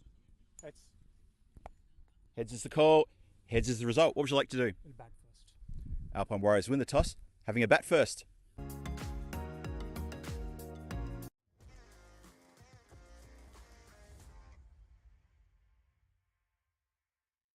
This European cricket event is proudly brought to you by our official timing partner, Rado, and our official charity partner, Share the Meal by the United Nations World Food Programme. Welcome back, cricket fans, to the Embrack Cricket Ground here, just on the outskirts of Zurich in Switzerland. The continuation of ECS Zurich 2026 edition. Here we go. Match 3, the big one, Zurich Mavericks Garwell taking on the Zurich Alpine Warriors. The two teams who have won their matches today against the Basel Afghan team, who unfortunately were unable to sneak a win, and they have now left for the day. They might actually still be somewhere in the background there, maybe looking forward to watching these two teams going head-to-head. We will see the return of Basel Afghan tomorrow. They've got a couple of games tomorrow in the afternoon, so we'll see them back in action for Sunday action on day 2 of this ECS. But for this ECS today, we've just got the 3 matches coming your way. Matches 1 and 2 have gone the direction of Zurich Mavericks Garwell in the first match, and Zurich Alpine Warriors with a sensational run chase in that previous match. So, with this game coming up, you saw there in the coin toss video, thanks to Rado for the coin toss information, that the Alpine Warriors, they won the toss and elected to bat first. So, the continuation of pretty much continuation of the Hassan Ahmad and Ankush Lal show. They've probably didn't even have to take their pads and gear off. They probably just walked over, had a drink of water, and maybe just a bit of a rub down, and now they're ready to come back again. So it was a 10-wicket victory. So these two have just batted for 45 minutes in the previous game, at the end of that game, and they're straight back on to build a big score. And they're going to bring, hopefully, that form that they've had in that game 2 into this game 3. As we start with that push there just towards the mid-off, cleanly fielded for a dot to start things off. So this is going to be very exciting to see these two teams going head-to-head. The two big teams with the big wins over the same opposition. And look, shout out to Basel Afghan. I thought they played pretty well this morning. They chased well. They did almost everything right except win the games. Oh, gets an edge that flies away outside of the off. Keeper sticks out the mitt. It doesn't go anywhere near it in the end. I think the keeper was probably a good foot and a bit away from that one. Oh, I'll tell you what, though. The keeper was a bit wrong-footed, actually. He was going the other way, and then the ball went to his right. And I felt sorry for him then. Yep, indeed. Henry Blofeld sitting next to me here with a very good observation there. He was wrong-footed, started to put the weight in the wrong direction, and the edge just got away from him. A little bit upset that with. Anyway, doesn't go as a catch because it didn't fix the glove, but it was an opportunity nonetheless. Kamal continues. And just push back there. In fact, why don't I welcome, well, not just welcome the chat, but also welcome Henry back into the commentary area here for this third match today. And yeah, Henry, you're absolutely right. The keeper there just a little bit wrong-footed, and unfortunately for the fielding team, it doesn't go anywhere close to the glove. No, a wicket then would have been a very important start, wouldn't it? Would have been the first wicket that we would have seen for the Alpine Warriors as well. Oh, wow. Check his fingers, make sure they're still all there. That went like an absolute tracer bullet. He is looking at his fingers as well. Make sure there's not one stuck in the ball, because that went straight through the fingertips. Oh, he got some bat on that, didn't he? He really did. Oh. I was worried about the fingertips of the fielder as well. Standing there with hands on his hips, he's probably thinking, I'm glad I don't get any closer to that. There we go again, Ariel. Clubbed. And this time the catch is taken by one of the substitute fielders wearing the bib for the Alpine Warriors. He'll get a next game. He's going to be named in the next squad. Don't you worry about that. That's a nice catch. He actually pushed a couple of his counterparts out of the way. It was quite funny watching him shoving the teammates just so he could take the catch. Probably turned straight to the captain. He said, "You see, I can take the catch." Oh, well done. Good follow-up delivery. It's a Yorker. It's a well-directed Yorker, but equally well played there. Ahmad just digs that one out nonchalantly. And that's going to be the end of the over. It's going to be 14 from the over. couple of big hit boundaries there, a couple of tracer bullet shots as well. And it's all from the bat of Hassan Ahmad. He's 14 from 6 deliveries. Ankush Lal will get to face his first delivery at the start of this next over, but 14 on the board with the first over gone. And of course, there are lots of things to work out, because with the bowling always from one end only, it means at the end of the over, the batsmen actually change ends, don't they? They do. That's exactly how they work, yeah. When I first saw it, I thought, he's trying to gain an advantage. Right, okay. Yep. Yes. So, yeah, because we don't, you're exactly right, Henry, because we don't switch ends, it's the batters who switch ends, and we save a lot of time like that. So, yeah, you're absolutely right. Yes, to the person who watches T10 the first time, they may sort of ponder that and think, well, did anyone else see that? I hope the umpires caught that. Second over starts. A full delivery, and that has been punched, absolutely punched on the back foot. It's going to land probably about 2 meters to the side of our camera, our roving camera girl there, who steps out of the way only just, and just throws. She gives us a bit of a rueful look as well, and a smile, and says, "Well, maybe we need to get her a lid. Maybe that's the next thing we have to do. I'm not sure." A builder's helmet, you think? She does have assistance with her though, and her friend there can keep an eye open for the Sky delivery. And Lal opens his account with a big 6. Ooh, there's another. And he continues with an absolute disdain swipe that has slammed into the Brown building as well. Tell you what, when we finish this ECS, I'm going to go over to that Brown building and count the number of white marks in the brickwork, and I'll run out of fingers to count, because that has absolutely slammed into the brickwork there. They may ask you to stay on for a few days and mend it. I actually, I don't want to hang around for that. I'll be saying, look, I've got a flight to get to. I'm not that person. Marzi, Alistair, stick around with me. But my goodness, these balls have been hit hard, haven't they? They really are getting absolutely spanked, putting everything behind it as well. Ibrahim Keel, who was my pick of the bowlers in the first match this morning, he's just been dealt 2 massive, powerful 6s in a row. Needs to come back here. Does well. Gets under the blade. Just doesn't quite bounce up as high. And Ankush just goes across the top of the ball there. Again, you see the batsman slogging towards mid-wicket, when, in point of fact, had he hit straight, he'd have had a much better chance of making contact with the full blade vertical. But still, there we are. That's the way it goes. Yep. Doesn't quite middle this one either, as it just gets mishit towards deep mid-wicket for a single. Hello to Chris Smith in the chat. Chris, I saw your comment about the server. We may need to pedal the bike a bit harder. So thanks for that. And I think our robot's seen that comment as well. So thank you for that, Chris. And thanks for the score with the Blues and the Lions going head-to-head. Oh, the Blues. What's happened there? What's happened to the Lions? That's the big question.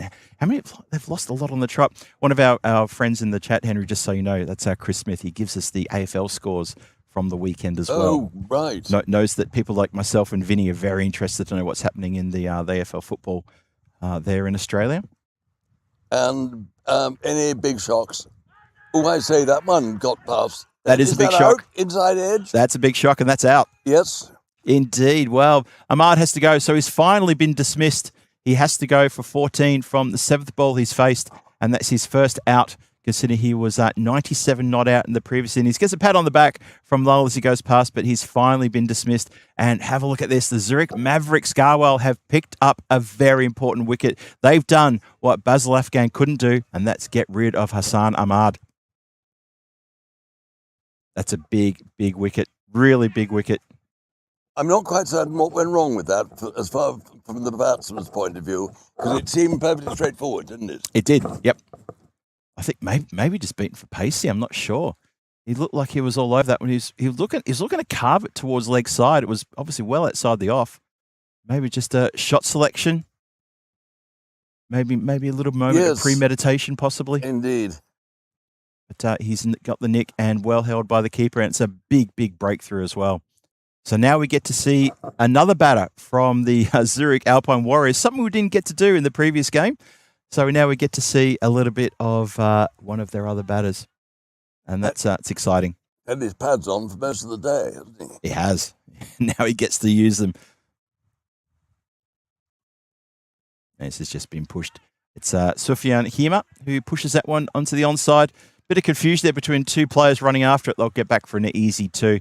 Kima, who we know from the previous match, took 2 very good outfield catches. He took that very nice low down catch, and then he took one that hung in the air for an eternity before he held it really nicely just above his eyes.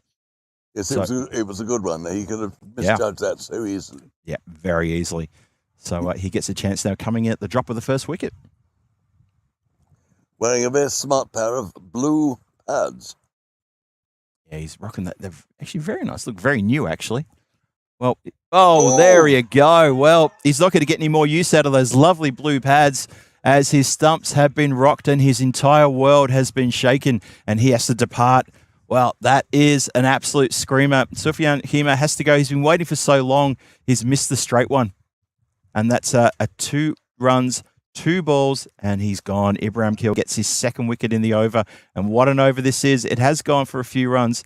It was 2 no-ball sixes and then 2 wickets to end the over. We've still got 1 more ball to come, actually.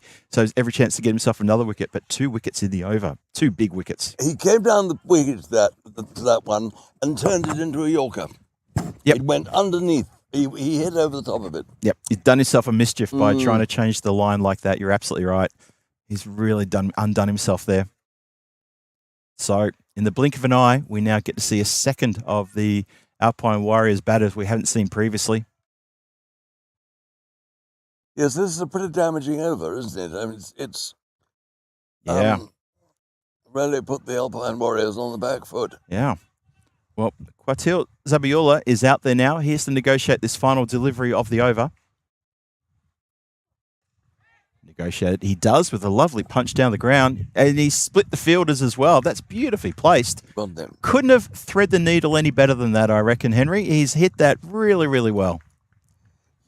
Yes, and with great conviction too. And to come in when 2 wickets have fallen like that, and be brave enough to play that stroke first ball says an awful lot for him, I think. I totally agree with that. That was a lovely strike there. 35 for 2 after 2. So 2 wickets fall, but that over still goes magical. It's worth 21 runs. And that's 21 runs you'd happily take. Would you take it at the expense of 2 top order batters? Not sure about that, but you still take the 21. That second over is quite expensive. Yes, but the 2 wickets are so important, aren't they? Very important. Yeah, especially that the wicket of Hassan Ahmad, who Well, that's belted right. that unbeaten 97 in the previous game, which was absolutely scintillating. It was probably the unbeaten 97 that got him out. He was probably a bit tired and, had to sort of regroup, didn't he, mentally? Yes. And may not have found it that easy. I think that's fair enough too. So Ankash Lal is still out there. And he just chops this one into the offside. No run. Good start to the over. This one from Kamal. Back to bowl his second. He went for 14 off his first over. Not the worst result. Well, it may have been rain last night, but the sun's shining down pretty relentlessly now. It's hot. It is warm, isn't it? Oh, that sounded very edgy to me.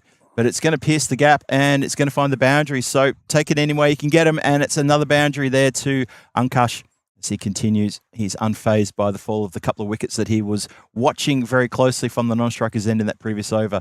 He's carved that away, albeit with an edge. I thought it was a bit harsh on him. I thought he hit that quite well. It sounded a little edgy to me. But That's he all. he was partly steered, and I don't know. I applauded that. What about that one, though? That was all command. Yes. Doesn't quite pick it all the way up on the full to get across the boundary for 6, but slammed it nonetheless towards the leg side for a good boundary. That'll make him feel better. Oh, yes, for sure. Well, he's still going to feel good being 21 from 7 deliveries with 2 sixes and 2 fours, and still riding that lovely wave from being called player of the match in the previous game with the fifer and then the 50 unbeaten. Maybe I should say to make his side feel better. Yeah, probably, yes. Yeah, the side feel better with those 2 wickets that fell, yes. And lucky to get away with that one. Swing and a miss. Good ball. Good comeback from the bowler. Kamal here looking to try to get some ascendancy back from the batting here. 43 for 2. Still 2 to come in the over.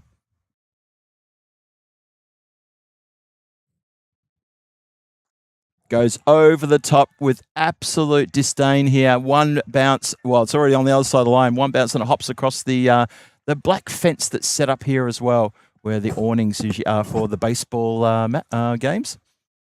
It was the most emphatic blow, that wasn't it? I mean, he hit it bang, beautifully. It was a short outside the off stump. He threw his hands at it, and it got the works. I love the very clear intention to elevate over the infield, knowing that there's no deep fielder and safe as houses. Absolutely. And in the end, it carried all the boundary work for six. So Yes. absolute bonus for him. Deep fielder at deep mid wicket. And then on the leg side, square. Push down the ground, going to be a dot ball. I think the 50-yard boundary, of course, gives them the confidence to play that stroke that went for six. If the boundary was right back, they perhaps wouldn't have the confidence with the fielder, on the boundary. That's a good point. Yes, I think so too. Because they know they've got the muscle and they've got the power to find the boundary. So, it was interesting that shot because when he played it, he was probably just looking to go over the infield. And in the end, had absolutely middled it and muscled it all the way for a big six. So if it had been a 60-metre boundary, it wouldn't have gone for six. No. And maybe, it could have been hauled in. You never know. But, yeah, lovely strike nonetheless. Oh, yes. Oh, a grand shot. Wasn't it? Really lovely shot. So that's 3 overs gone. The power play's done 49 for 2 in the power play. And now the field placings can be a little bit more liberal there for the fielding captain. Looking to push some players back already. We've got, let's have a look. We've got long off being pushed back, very, very straight long off as well. He's now pointing towards, he's gesturing towards a backward point and saying, do we really need a backward point? It's a good question. It's an orange-shoed individual at backward point there. Or almost falls over with that delivery, hits it down the ground for long on. Put so much effort into that delivery. He's almost thrown himself on his face there, has Ibrahim Gill. Got 2 for 22. Whenever I say 2 for 22, I always give a mention to Richie Benno, one of my favourite commentators. Oh, yes. Wonderful. Wasn't he? And that's been taken around the corner. There is a fielder there. Gets everything behind it. Nice, clean bit of fielding. Keeps it to just one. Look for that pull shot. Went all the way along the deck. Couldn't get it any further to the right of that fielder hovering on the banjo rope on that shot. He had a lovely, quiet sense of humour, didn't he, Richie? And, of course, knew the value of the pause. Yes. It was brilliant. Absolutely brilliant. The value of the pause. Oh, tell you what, that's something that really takes me back. I want to tell you something about that in a second. That's a nice shot down the ground and really good work on the boundary. It is good work to slap the ball down and have the presence of mind to try to kick it and keep it in front of him here. Lovely bit of fielding, good bit of ground fielding, good strike, but the ground fielding was equal to the task. That's really nicely done there. The pause, I tell you what, people always say to me, Phil, why are you such a fan of British comedy? I always say to them, the comedians understood the pause. They understood how to use it. American comedians never understood how to use it. It's only been recent times they've gotten it. This has been pummeled up into the air. That is going to be one bounce and across the rope for 4 runs. And the umpire's just waiting for his counterpart to acknowledge that was 4. I think from my vision that was 4. But yes, always loved that. Obviously grew up with British parents and my father was a big fan of British comedy. So we'd always watch that. And I grew up watching how the pause should be used in comedy. And I thought it was such an art. So when you mentioned about Richie Benno doing that, I understand exactly what you mean. Not necessarily for comic purposes, but just for his commentary, it was perfect. I think to underline things, to emphasise points. Yes. The pause is important. 4 more. That was a pull. Has that gone all the way for 6? It's gone all the way. It has, hasn't it? Wow. Furthest part of the ground from where we're currently sitting. I thought that was going to bounce just inside the rope, but umpire says, no, guys, that has gone for all 4 points. Short one. It was pulled round the corner beautifully. Great shot, wasn't it? Went very fine all the way. It was a hook, really, wasn't it? I said pull, but I think that really qualified for a hook. I think we'd put it down as a hook. Why not? So another Australian commentator to make me laugh was Bill Lawry. The sort of things he'd come out with were just incredible. Absolutely incredible. Crunched, and that has not been quite middled as it's going to be fielded inside the rope and keeps it just a single. That's a great bit of groundwork done by the fielder out there. Yeah, Bill Laurie, his favourite line, Bill Laurie's, was always, "And he's a Victorian." And he's Victorian. Yes. Do you remember Bill, that? Bill he was a very pro-Australian commentator, wasn't he? He never really Very. gave the opposition much. No, he didn't. And a very pro-Victorian commentator. Yes, indeed. So if, let's say, Dean Jones was playing or something like that, he's always like, he'd say, he'd give his commentators spiel about what was played, and then he'd finish with, "And he's a Victorian." Yes. Simon O'Donnell as well, Paul Rifle, all these wonderful Victorian cricket players. He loved commentating when the Victorians were playing. And Max Walker was not one who pointed a finger angrily as a Victorian either, was he? No, I mean, he enjoyed his home teammates. Max Walker was brilliant. A great man. Yeah, he really was. I knew him and Ian Redpath very well. Oh, and Redders. they were such a good couple together. Yeah. Johnny Woodcock, the old Times writer, and I often had dinner with the two of them. And what fun they were. 63 for 2 after 4. Looks like we're going to have pace off with Khalid Naizi coming on now. And Khalid Naizi sent out of the ground and almost thought it was going to go over the top of the white mesh fence there. It doesn't. It slams into it. It's not a good start to his spell. I think I've had a chance to tell you about the time that I ran into Rodney Marsh and Dennis Lilly in Little Collins Street when I was 12 years old. I literally ran into Rod Marsh while he was eating a pie, and he and I both were wearing his pie after I ran into him, and I was on my backside in the middle of Little Collins Street. He was standing there with Dennis Lilly looking over me, and Dennis Lilly just helped me up and said a few harsh words to me, and then he said, "Just watch where you're going, mate," and gave me a little pat on the backside. It was absolutely brilliant. That was my brush with greatness. What a lovely story. But I remember going home on the train thinking, I wouldn't mind a meat pie for dinner when I get home. Hang on, I'm still wearing Rodney Marsh's meat pie. Incredible stuff. Oh, how very amusing. And he did like a bit of the tomato sauce as well. So yeah, there was a long tray ride home smelling like a meat pie. Slams into the stumps. Umpire takes evasive action. There was no touch on that, so no chance of a run out at the non-striker's end. Dennis Lilly could always be a bit tough. Yeah. And a bit bad-tempered too. But Rodney Marsh was the loveliest of men, Yeah. I always thought. I knew him quite well, and we had lots of fun together. Yeah, well, He was a generous man too. He came across as the general article. He really did. I mean, he didn't say a bad word to me. He was still sort of like chewing a mouthful of pie. But it was Dennis Lilly who told me off, then helped me up, gave me a little fun, a little sort of like, off you go on then. Bit like that shot, really. There you go. Off you go, young man. Go and fetch that. That's gone a long way back as well, all the way back into that protected area for a big 6. Rod Marsh, I think, was the first Australian wicketkeeper to score 100, which he did in the centenary Test match, didn't he? He did it. That's right. Which yes. began on March the 15th, 1977. That's which right. In 100 years later, after the first Test, also the MCG, which Australia won by 45 runs, and they won this one 100 years later by 45 runs. Same margin, wasn't it? Extraordinary, wasn't it? Absolutely amazing. I remember reading about that a couple of years afterwards, just when I was sort of starting to get a cricket. Because I was just a young 7-year-old when that happened. I was there. I was. You were there? Yeah, I was there in the press box. Oh, that was, couldn't believe it. Same margin, 100 years later. Incredible. Shot, absolute power, muscled way through the covers there for 4 runs all along the deck. Cover had no chance on that one either. That just went so quick. Runs coming pretty easily at the moment, aren't they? They're starting to flow. They certainly are. Lovely shot. 5 overs gone, 80 for 2. So the acceleration's coming after that double blow that they suffered, losing 2 wickets in the same over. So these two are just settling down now. And poor old Khalid Naizi, he goes for 17 off his over. Of course, the centenary Test. Remember Derek Randall? Do you remember that extraordinary 174? Oh, what an innings that was! Yes, wasn't it? It nearly won England the match, but actually, although England got quite close, they were never actually winning. Yep.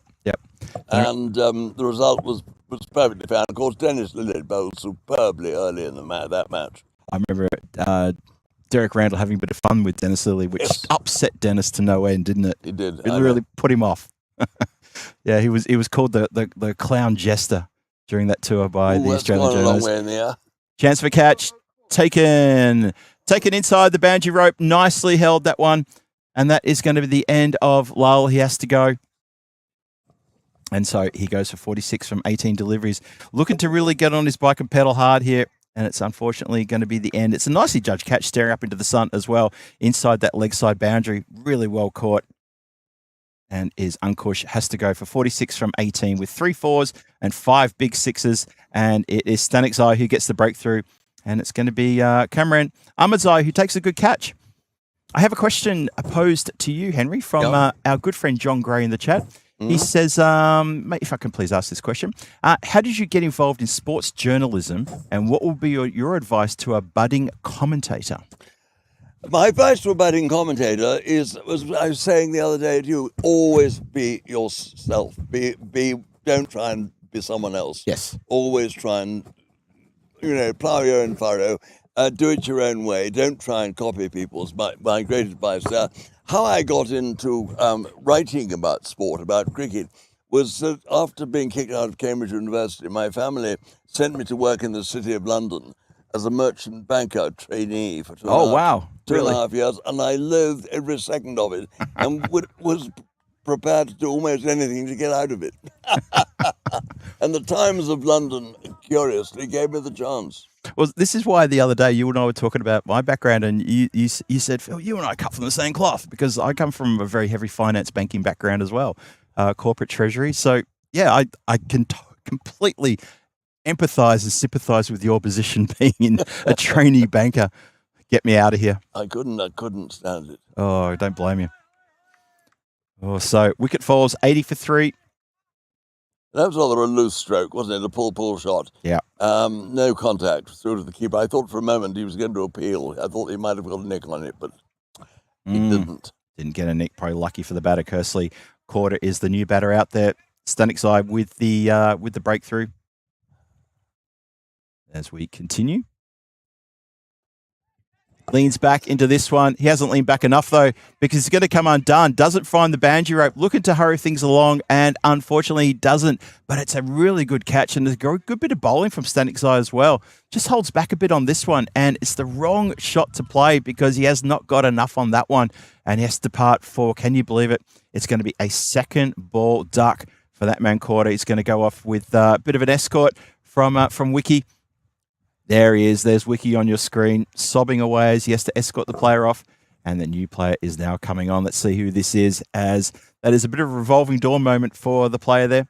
I'm not sure that was a very wise choice of stroke to your second ball. Yes. I think you've got to just have a look at it just for a moment or two longer. Yep. And also, I think if he held it back, I think he did just a bit. I think he did. He fell for that, didn't he? He didn't see that. Yep. He played the shot, went through with it a little too soon. I thought it was a very clever delivery. I felt he held it back a little bit. Yep. Really clever. Professor, I agree with you. Your words of wisdom.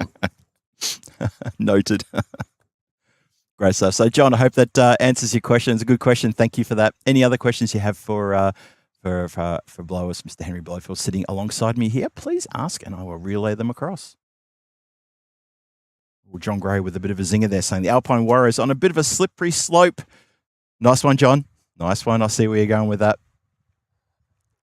Short ball surprises the batter as well. It's going to be shown as a wide, but it was a bit of a surprise delivery. Slippery slope. I'm not certain we give him many for originality. There you go, John. You've just been judged. Go on, John. You can do better than that. I know you've got a great wit, a lightning sharp reflex mind that you have. All right, Stanikzai in again. Worked away towards the leg side, and just the single. Keeper runs an awful long way to do the fielding. Could have raffled that between 3 people to pick that one up, but keeper says, "I want that." Haven't had hands on the ball for a few minutes. Just to remind me what it feels like. So Stanikzai, he's got, what's he on now? He's got 2 for 2 from 4 deliveries. He's really ripped the heart out of the Alpine Warriors here in this spell. And the middle order is getting exposed. 82 for 4, 2 to come. It's interesting run up he has. He's a very leisurely trotting up, and then it's all that final motion, the flurry of the arms. And you see there, that was a bit of an extra quick delivery and a good short ball. But he has this lovely way of disguising what his pace is by that very leisurely jog in. Have a look at this. Just ambles in, not too fast. A little bit of acceleration towards the end there, and it's all in the arms. And that's thudded into the pad. It's a strong body swing, isn't it? Right Very there. strong, yeah. Yep, very strong indeed. And he finishes the over strong as well with another dot ball. So what an over that was. It was just a wide and a single, 3 dots and 2 wickets. What an over from Malia Stanigzai.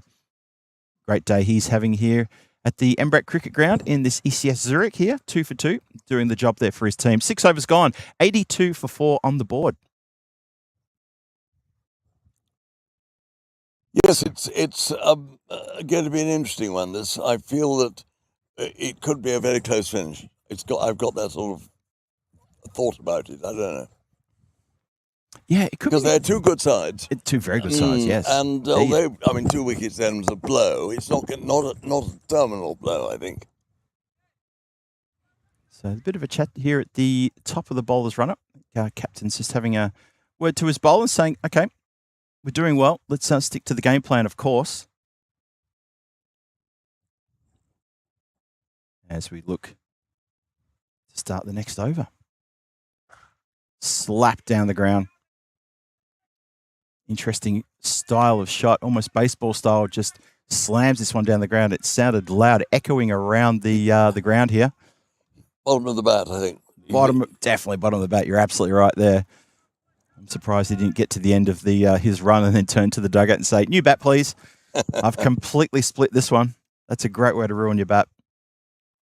Next ball coming up. Ooh, I think there's a little edge on that one. I heard something. Umpire is indicating 4, and there was a little tickle on that one. Oh, certainly. Yeah, definitely. I thought I heard something there. You know, bats, talking of bats, a top-class bat now costs as much as £1,000 in England. Is that how much they cost these days? When I played cricket for Cambridge in '59, we went to Trent Bridge. Reg Simpson, director of Gun and Moore, took us round the factory on the Monday morning. Yeah. I bought 2 new bats and paid him £10. That's incredible. Oh, that's 4 runs. Top edge, over third slip. All absolutely fast stroke in limited over cricket. There's no one back there. The harder you hit it, the less likely the edge is to go to hand. It's so true. Yep, and off a pace bowler as well. Well, I mean, the edges are going to fly away. It's interesting you mentioned Gun and Moore. My first cricket bat ever was a Gun and Moore. Really? Yeah, loved it. Absolutely loved it. However, it was quite small. I was quite small in high school, believe it or not. And I can't remember, it was like a size 5, and it was called the toothpick by my teammates. And fair enough too, actually, when I can see what they were using. Was that a reflection on the way you used it, or a comment on the state of your teeth? No, nothing to do with my teeth. That was such a small cricket bat. Even looking back, I take it to my very first league match. I thought, I'll take my own bat. Oh, it was so small. I was a Gun and back out.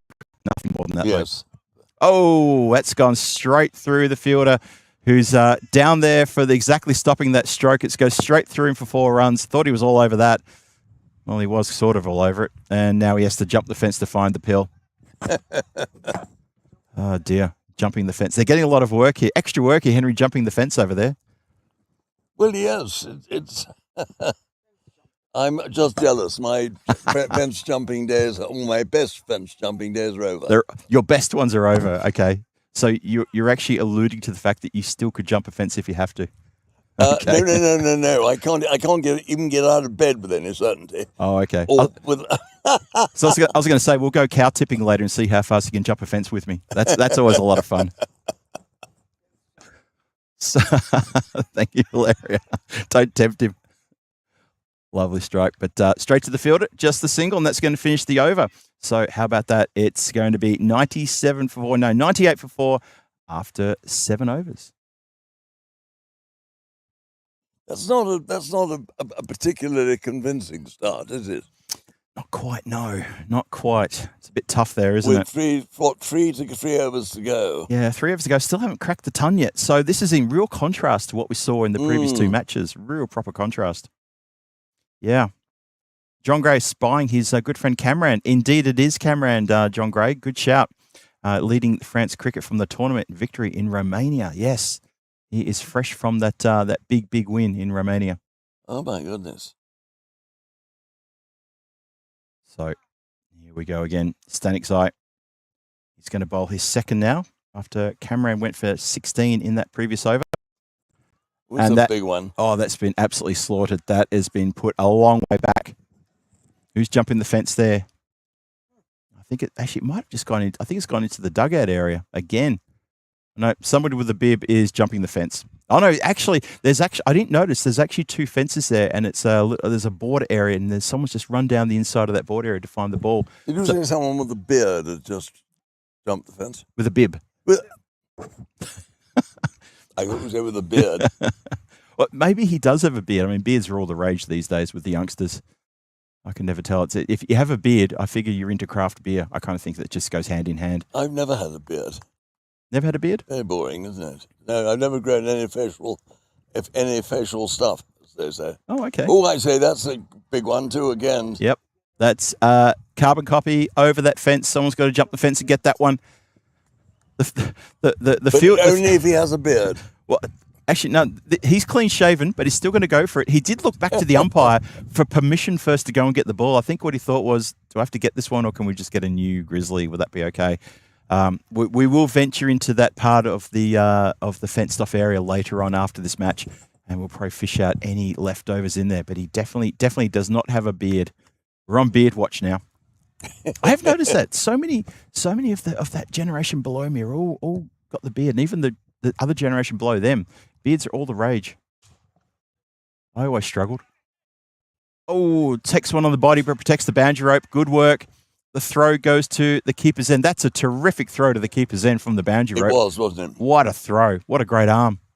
And after he wore one on the body as well, just have the presence of mind to throw it to the keeper. Very good work there. My generation tended not to have beards and things when I was at Cambridge and all of that. Yeah. And I remember my father had a great objection to beards, which would have, I think, ruined any sort of possibility of me having had one, you know.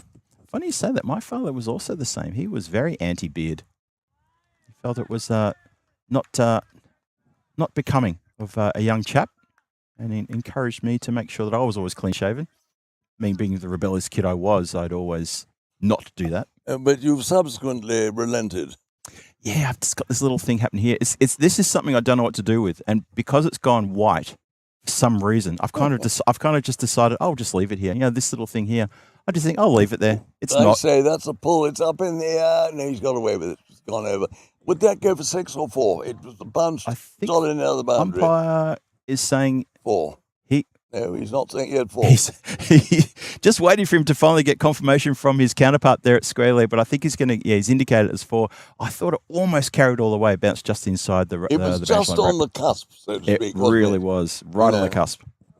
Indeed, 115 for 4. We've still got one more to come to complete the 8th. Bowler in. Short ball and seen really quickly, and he's hooked that really, really well. That has gone as flat as you like. That would have, if the embankment had been there, I reckon that might have carried probably a distance of at least 85, maybe 90 metres. It was hit so hard and so flat. What a shot that was to finish the over. 23 off the over. It goes magical. The run rate's up to 15.1. 121 for 4 with 2 overs to come. A little bit of momentum creeping into the innings now. Just when they started floundering a bit, took them a while to get up to the 100, but since then it's been all acceleration here. What a great over that was for the Zurich Alpine Warriors. Have both batsmen got beards, do you think? Continue our beard epic. You've got the glasses there. You've got the binoculars. No, can you see any beard beneath the lids?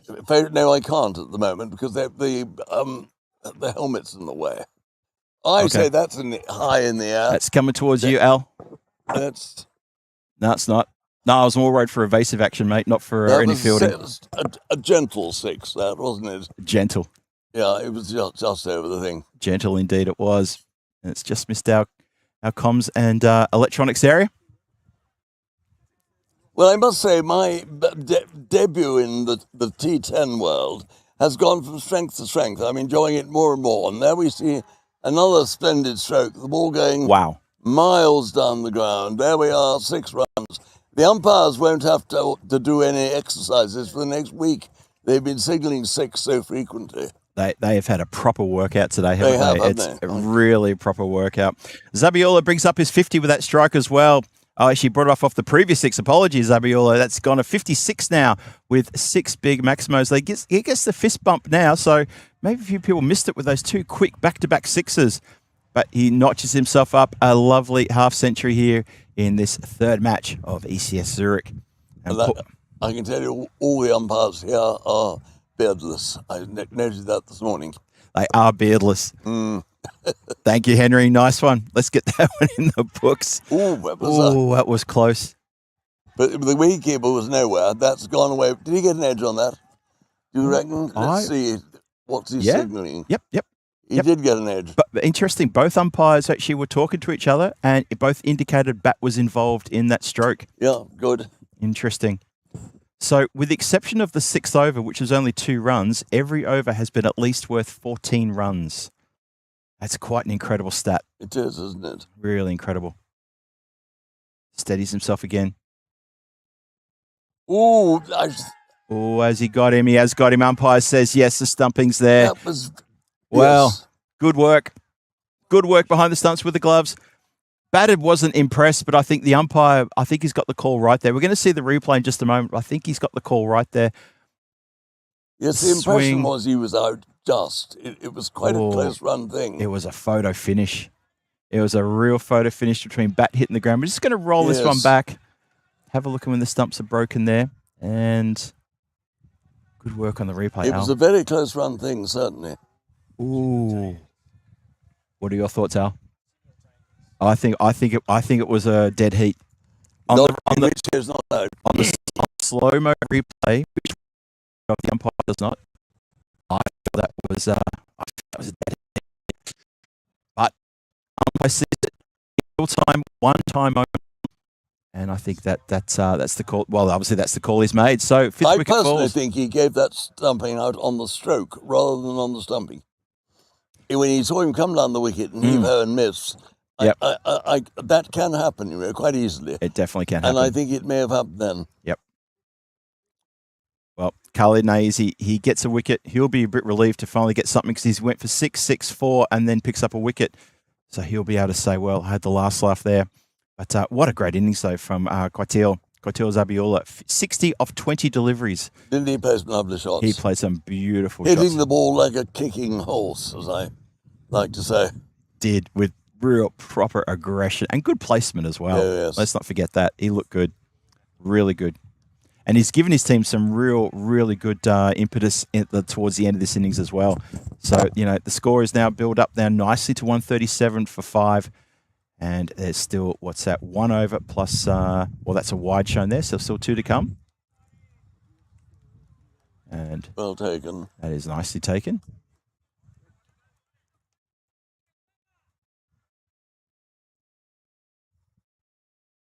So 1 to come to complete the 9th. He just can't quite get onto that one. Ends up hitting straight back to the bowler, who shows us a bit of the FIFA World Cup action by getting the ball back up into his hands. And so he walks off with those lovely orange boots. I was going to say shining in the afternoon sun, but they're somewhere behind a cloud, so I can't say that now. But lovely orange boots nonetheless. 138 for 5 after 9. 17 runs off the over. Important wicket. Huge wicket as well. Can you give us a song to go with the orange boots? I'm trying to think of a song. And we've had blue suede shoes. We've had the downtown. I can't think of one. Something kind. Anyone in the chat want to help us out there? A song which references the colour orange.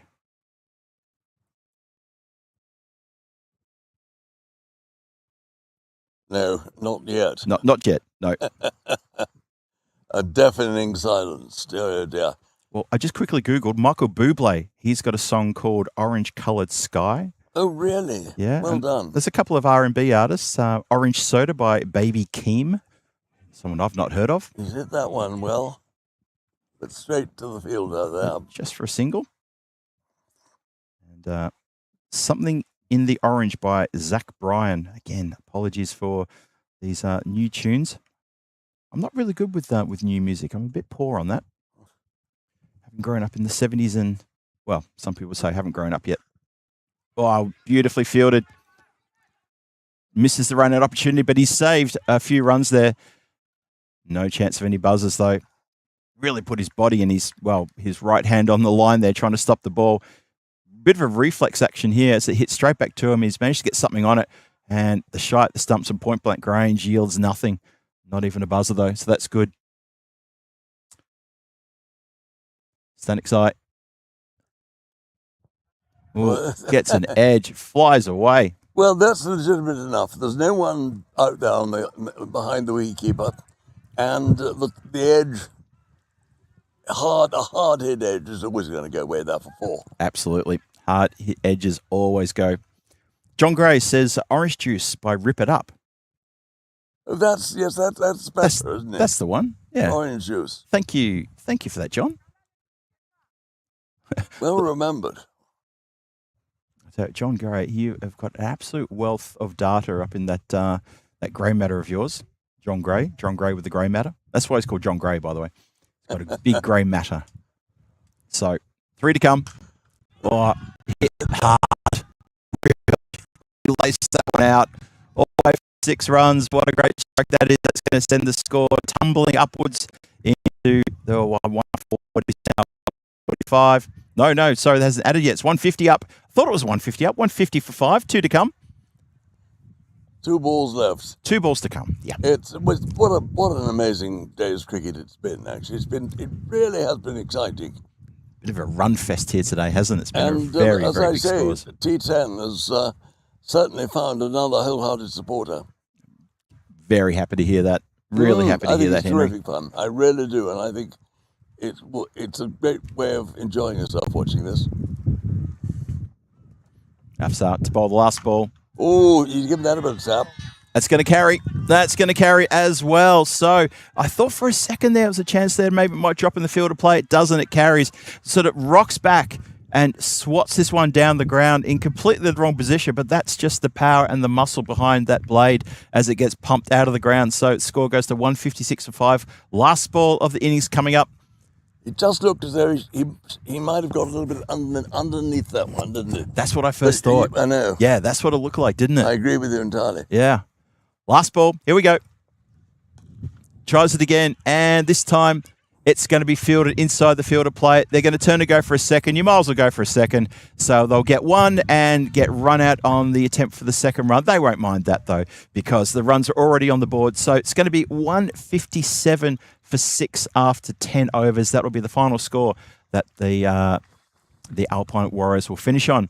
For the Zurich Mavericks, they're going to come together, have a bit of a chat about things, and they'll probably have a little conversation before they walk off the field and talk about, just briefly, how good that was, who did well, and then go off and have a talk about what's going to happen with the batting and get their mindsets correct. The batters walking off, we can see the dugout all coming out to meet them as well. They're very happy with the batting performance, and they should be as well. 157 for 6 is a very good effort. A pile of runs just towards the end there. That last over worth 19. And Henry, I kind of feel that maybe that my final over could almost be the balance between the two teams. That is a very vital last over of 19 runs. It's funny, isn't it? It could well be at the end. 158 is quite an ask, isn't it? It is hard. It's late in the day. They've played before.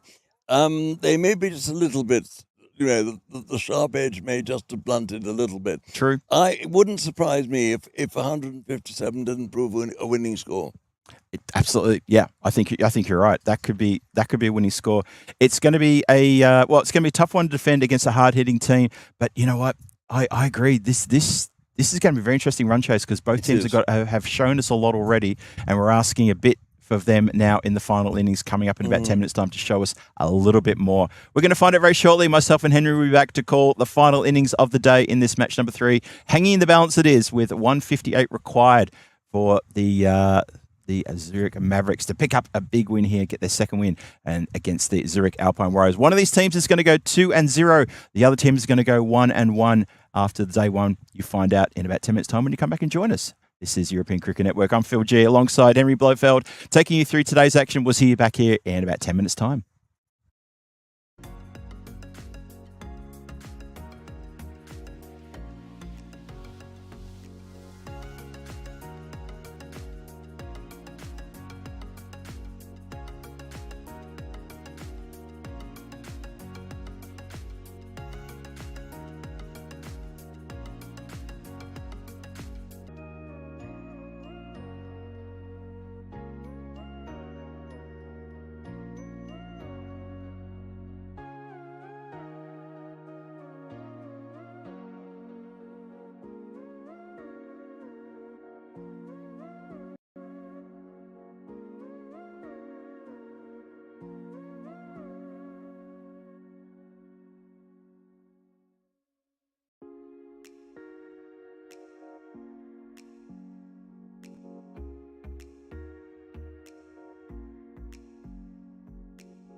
brought to you by our official timing partner, Rado, and our official charity partner, Share the Meal by the United Nations World Food Programme. Welcome back to the Embrack Cricket Ground here for the run chase in this match number 3. What an exciting run chase we've got for you. A very tasty prospect on the cards here. A score of 157 posted there on the board, and a bit of a battle here to score a 158 to claim the win. However, for that team out there at the moment, the Zurich Mavericks, Garwell, they're very capable of scoring big and scoring fast as they did in the first match this morning. So let's see what happens.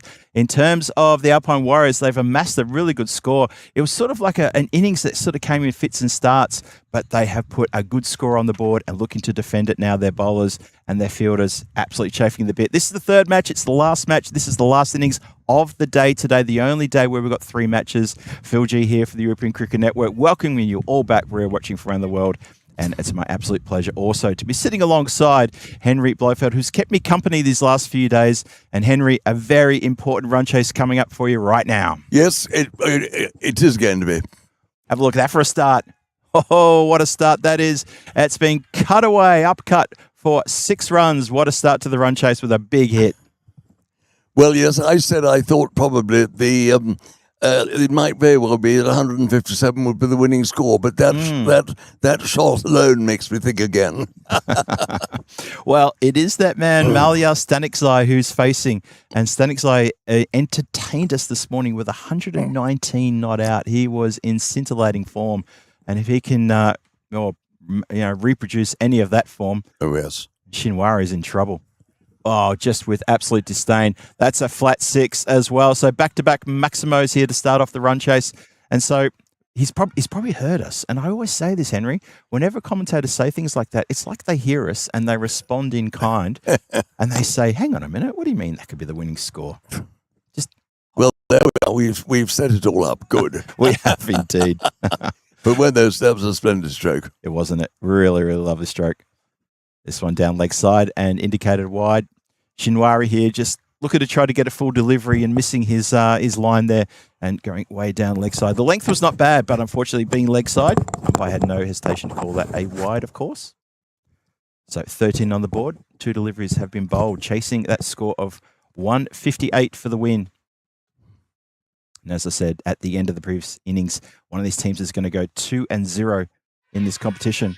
Now that everyone's shouting for leg before, everybody there is making some noise. And the first person to then turn down the appeal is the umpire, and the bowler heads straight back to the top of his mark. I'm sure that that's exactly the whole point. If there's any appeal against Stanikzai, everybody has to jump in and appeal. It needs to be a team effort. One way to get rid of him. Shinwari in again. Oh, he's missed his line again. That's going to hurt. Yeah, another wide there, Henry. That's, again, you can see what he's trying to do here, but unfortunately he's just putting a bit too much pace on. He's just losing that line. 14 on the board now.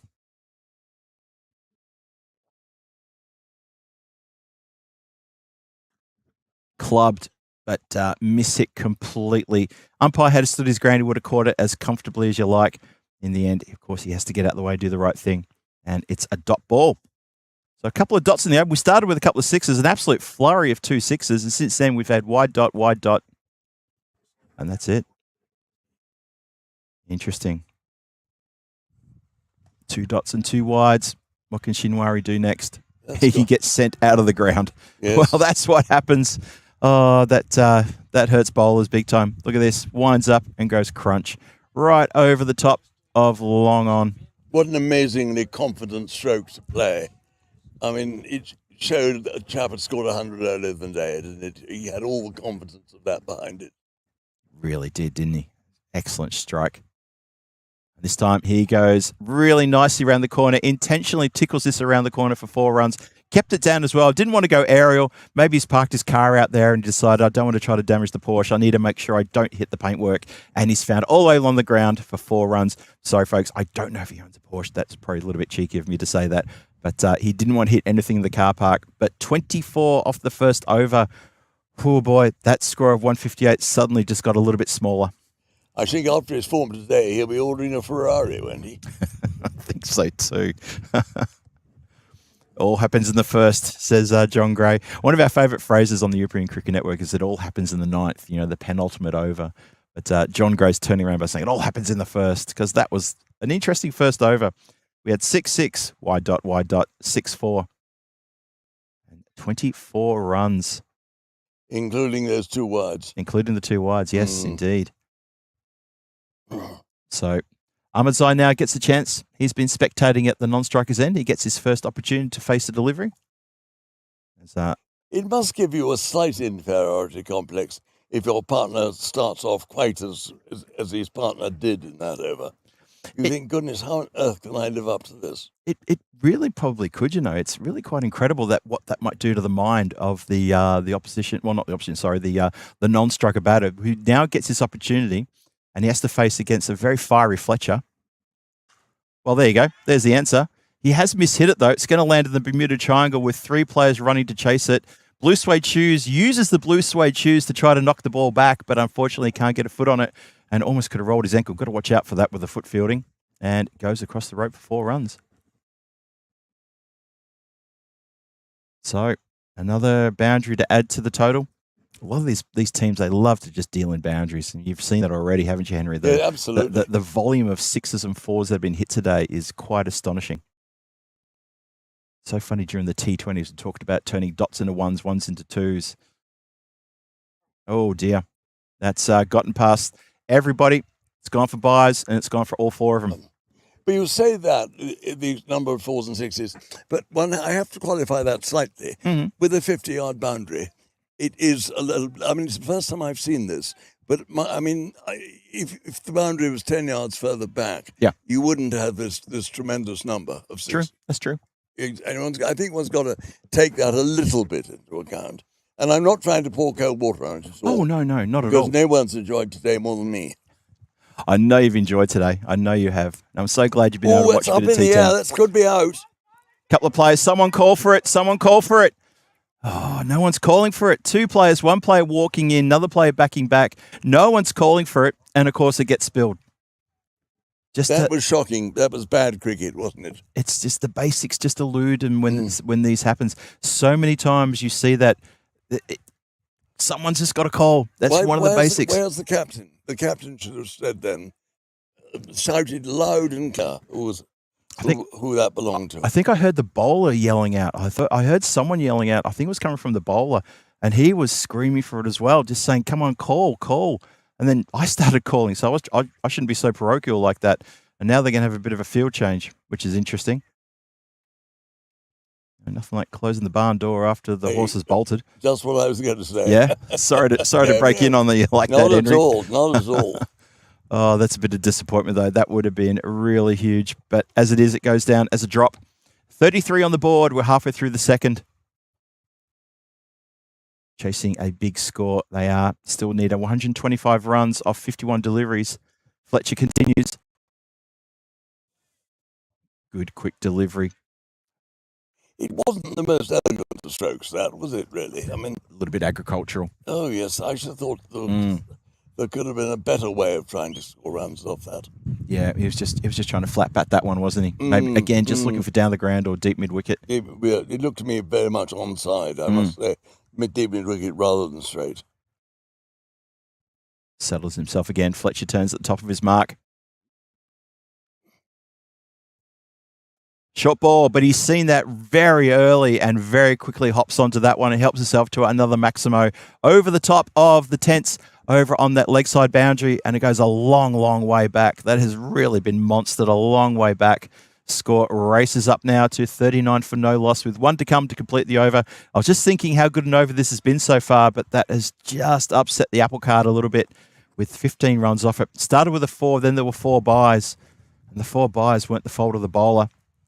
But then that one, just not a good ball. The team finished strong. Up in the air.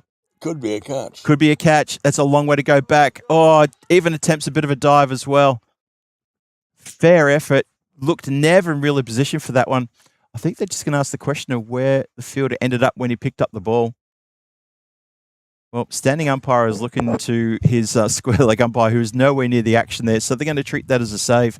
and it's going to be just the 1 run. So 40 for no loss after 2, but a real sharp chance there, just missed. Yeah, I was a bit concerned about where the fielder might have ended up when he picked up the ball, but there it is. Both these two have now been missed, haven't they? Both these two have been missed. Yeah, you're right. And catches win matches. It's the old truism. It's a very true statement, and people will say, well, isn't that just another little sort of superlative or something she's saying? Absolutely not. It's so true. You hold the catch, guess what? You're a step closer to winning the game. Well, it's as simple as that. Best way of containing a batsman is to get him back in the hutch, isn't it? It literally is. And we could be forgiven for being literal here, but it is so true. Absolutely true. 2 overs gone, 40 on the board. They're going along at 20 runs per over. You don't need a calculator to work that out. Chasing a score of 158 for the victory. The Alpine Warriors looking to put the brakes on here. That was 16 off that previous over, so a better result than the 24 off the first over. Oh, it's a bit of a helicopter shot, that one. Just swings the blade helicopter style and finds the boundary rope and then some with a big 6 down the ground. So normal service is resumed with Stanikzai getting back into the boundaries here. He's marched up to 35 from 10, and there are 5 sixes in that. So he's hit 5 sixes and 1 4, and he's 35. You don't need a calculator to work out. He's only run 1 single, and that was the last ball of the over. Extraordinary, isn't it? Really is. It's like a sort of animated tidal wave. John Gray asking if there's a Milka cow corner here at the ground. Nice one, John. Obviously angling in on the Swiss chocolate there. Actually, I bought a bit of Swiss chocolate the other day. It was dark chocolate, 70% cocoa, like a noir. Not bad, actually. Not bad at all. There we go. That's a very long way up in the air. 6 runs again. Yep, all the way. It's extraordinary. Talking about milk chocolate, when Nell Card came for tax reasons to live in Switzerland, the Beaver Book Press got at him and interviewed him and said, Mr. Card, why are you going to Switzerland? He said, because I positively adore chocolate. Is that what he said? Yes. Nothing to do with the tax man, of course. No, perish the thought. Oh, and he goes again. Oh, Henry's gone again. Oh, we're all waiting for the sound of the ball thudding into earth. So much for my judgment of saying 157 could be defended. I've always been the worst judge of the outcome of a cricket match. My goodness, that was a big hit, really big hit. It was, that one. wasn't it? I mean, both of them. And he picked them up with such bewildering certainty. Did indeed. Extraordinary player. Can you believe he's marched up to 47 off 12 deliveries faced? There you go. 7 sixes, 1 4, 47 off 12. The Zurich Mavericks up to 58 for no loss halfway through the third. This over, it was already worth 18 runs with 3 sixes in a row. And Tassel is having a chat with his skipper. A couple of other players are going to come across and probably have a chat as well. I mean, he needs to have just a quick word in the ear, maybe just to sort of calm himself down and say, look, a bit to do here. Senthil Lakshaman is the captain. He's just there picking up the ball. Just had a couple of encouraging words to him just to say, look, you've got to watch where you're putting the ball. We know what this man's like. We've seen him play before here in Switzerland. We know who he is. He's been in our position for quite a while. We have to do something about this, but that's not how we're going to do it. Captain hurries back to his fielding position in mid-wicket. All the players have now come back from retrieving the ball. The umpires checked it out, says it's pretty much a sphere. We'll keep going. Short ball, a bit of extra hot sauce, and it gets past the swinging blade. Well, I guess the bowler will think there's a win. There's a win for me. And probably say, he got a nick on that. It'd been the top edge 6. It had that look about it. Oh, yeah. No, you're absolutely right. If you'd gotten the slightest edge on that one, it would have been the quickest 6 runs you'd ever see. Yes, it would have gone into Italy just about, wouldn't it? Pretty much. Tassel in again. Whoa. Oh, he's gone the other way into Germany now. Wow, what a big hit that was. Oh, boy, the neighbouring countries are starting to get a bit worried about these flying grizzlies coming at them. Nothing is being able to contain this man as he's powered himself up into the 50s. 53 from 14. balls. That is Static Zai's back-to-back milestones there. He got 100 in the first game he played. Now he's got himself a 50. And that's 8 sixes, 1 4, 14 balls, 53 not out. Malia Static Zai. This is his own personal drone attack. It really is, isn't it? He's just launching these everywhere. Well, I talked about the Alpine Warriors defending this total. There's no defense whatsoever. This is pure, unadulterated attack, and it's working. And we haven't even got out of the power play. It's 64 on the board. Last ball of the power play coming up. Now the umpires are concerned about the shape of the ball. You see he's holding the grizzly in his hands there. He's now, yep, they're asking for a new pill. They've decided that the ball is no longer a sphere. Oh no, they've thrown it back. Okay, so the standing umpire has been he's been overridden by the square leg who said, "I like the shape. We'll keep going with that one." Last ball of the power play. Takes pace off. That may yield the wicket, and it does. Well, there you go. Intentionally takes pace off, and that's the end of an outstanding innings, though, from Static Zai. He has to go for 53 from 15. And while the bowler breathes a sigh of relief, having gone for 24 runs, he does take pace off, and Static Zai cannot generate enough himself to pummel it out of the ground for a big 6, and he loses his wicket. 3 overs gone, 64 for 1, but he's got his team up to such a good score in the first 3 overs. He got underneath that one, didn't he? And whether he held it back just a fraction, Definitely held it back. If he did held it back, well bowled indeed. Because it was that did him. Yes. What I saw the arm come over a little bit slower at about the halfway point, and the delivery just kept going through at that same slower pace. And I think that's exactly what did him. Yeah, you're right. Well spotted. Well spotted indeed. That was. What a good combination we make. We've done all right, haven't we? We've done okay. Well, we got some things right.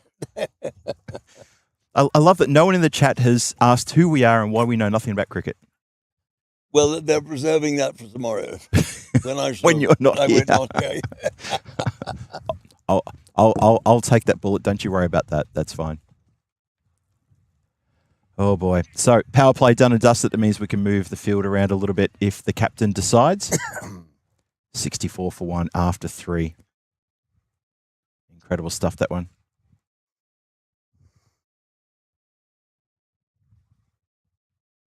So Chris Smith, who loves regaling us with a bit of trivia, he's hit us up with some trivia here. He's telling us that in 1875, a Swiss confectioner, Daniel Peter, developed the first solid milk chocolate using condensed milk, which had been invented by Henri Nestle, who was Peter's neighbor in Vevey.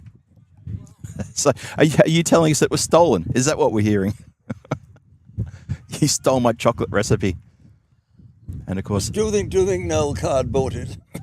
I think Noel Cowell's got something to answer for there. I do believe there should be an inquiry. I'm not sure that's right. But poor old Henri Nestle, who's obviously lent his name to a huge conglomerate company, which he started.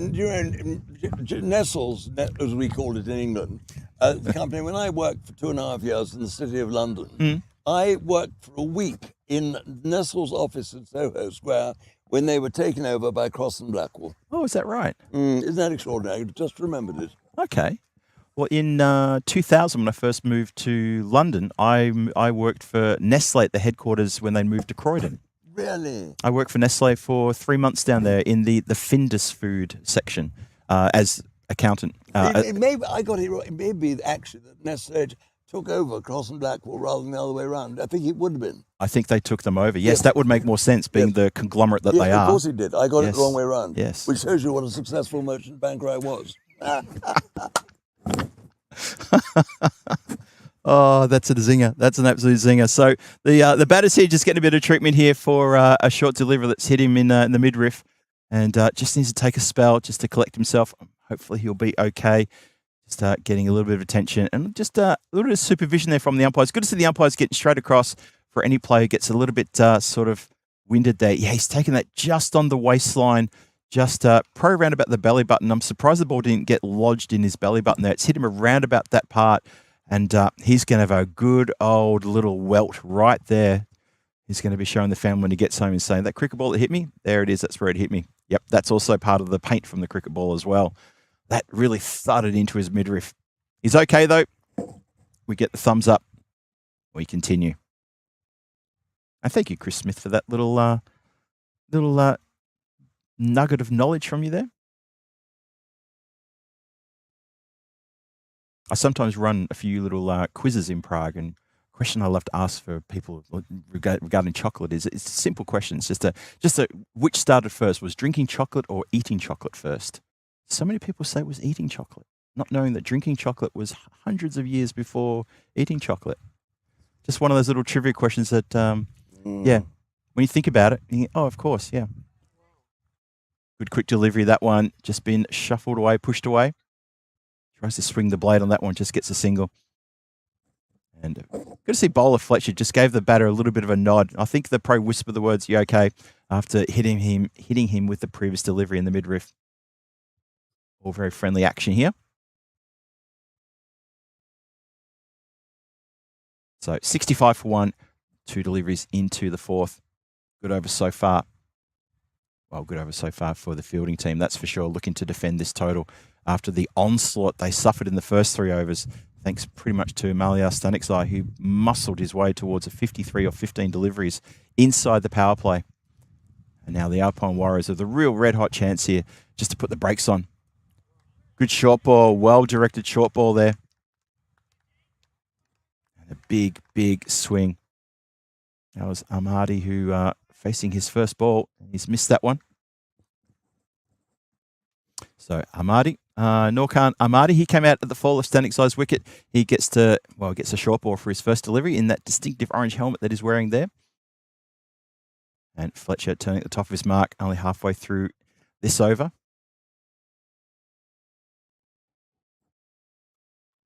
Tries to put this one down the ground. He does, but slightly miss-hit and just along the deck for a single.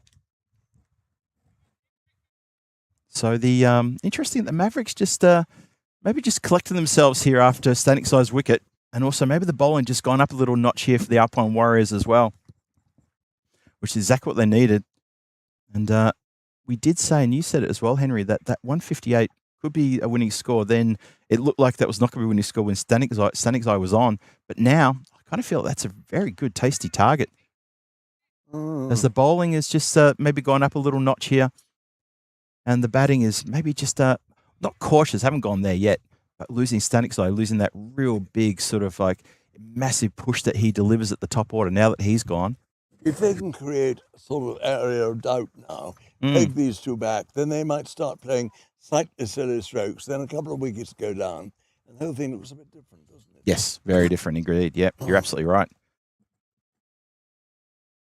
Fletcher in again. Last ball of the over.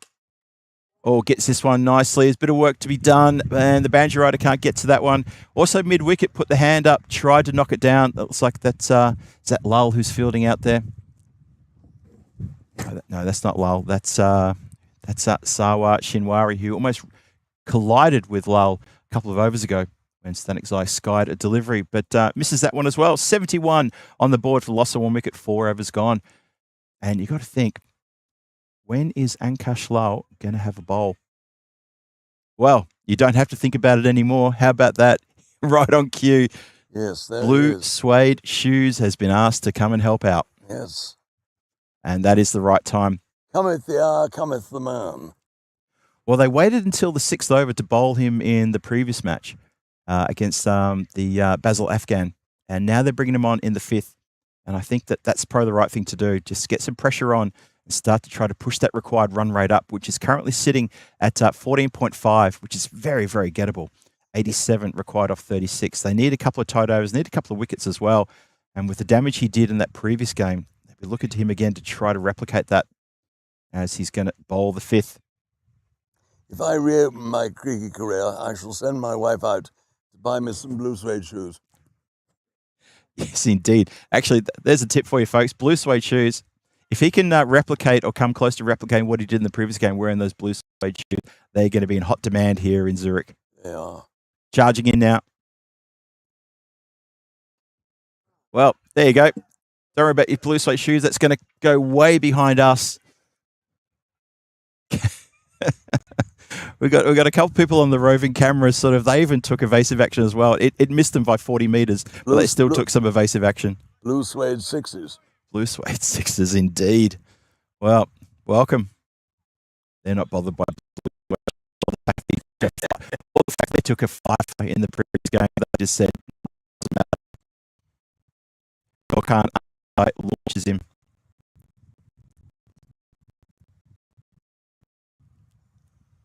Oh, now that's gone leg side. Spilled there. Confusion. Trouble. Oh, the ball's not taken cleanly at the non-striker's end. It's going to be indicated as a wide. Goes down leg side, but it wasn't taken cleanly. Oh. Oh, boy, that could have been an awful lot of trouble there. It should have been a wicket, shouldn't it? Yeah, Amadi was never going to get back in time. The throw was not bad. Just the bowler just had a bit of a fumble, touch of the fumbles. He was, I thought, a bit slow getting into the right position before the ball came. Yeah, well, he sort of took it up high a little bit and just couldn't bring it down quite fast enough. Well, there's an edge. That's a very thick edge. That's going to fly away towards the vacant third area and across the boundary rope for 4 runs. And the chat Pelican is saying picture and sound are playing up. We'll have a look at that for you. Thank you for mentioning it. Maybe that's just the carnage happening out here in front as well. James Peel. Hello to James Peel. I didn't see you drop in the chat there, James. Good to see you. He says, after a brief rest, here comes a 30-run over. Well, it's 11 runs so far, and it's only 2 deliveries. I got to say, Ankush Lal, considering what he did in the previous game, I wouldn't expect a 30-run over, but let's see what happens. It's all about the intent of the batters. And how about that for intent?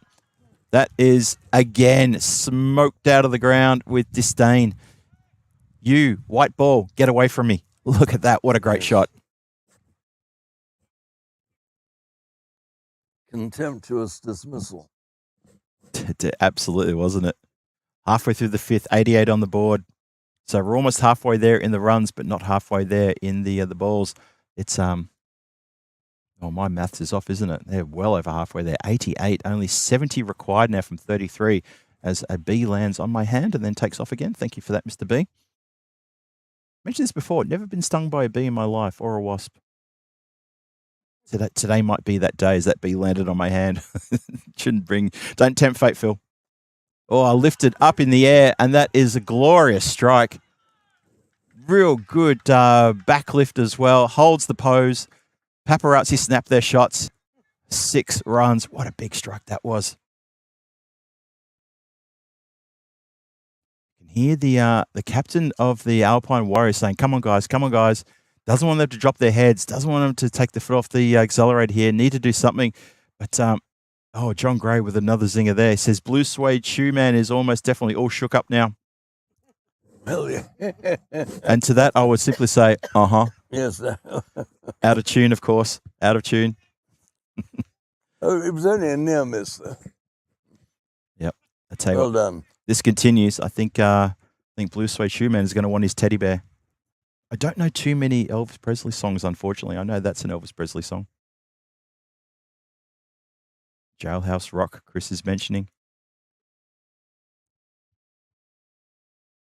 Actually, the only reason I know the song Teddy Bear is because a friend of mine who was doing some amateur music when he was in high school, that was the song he sang at a recital. And he came out, poor 16-year-old lad, skinny as a rake, wearing a big leather jacket that was 5 times too big for him, and he sang Teddy Bear in an Elvis Presley voice. He absolutely set the room on fire. It was fantastic. Absolutely brilliant. Oh, wonderful. Never let him forget it either.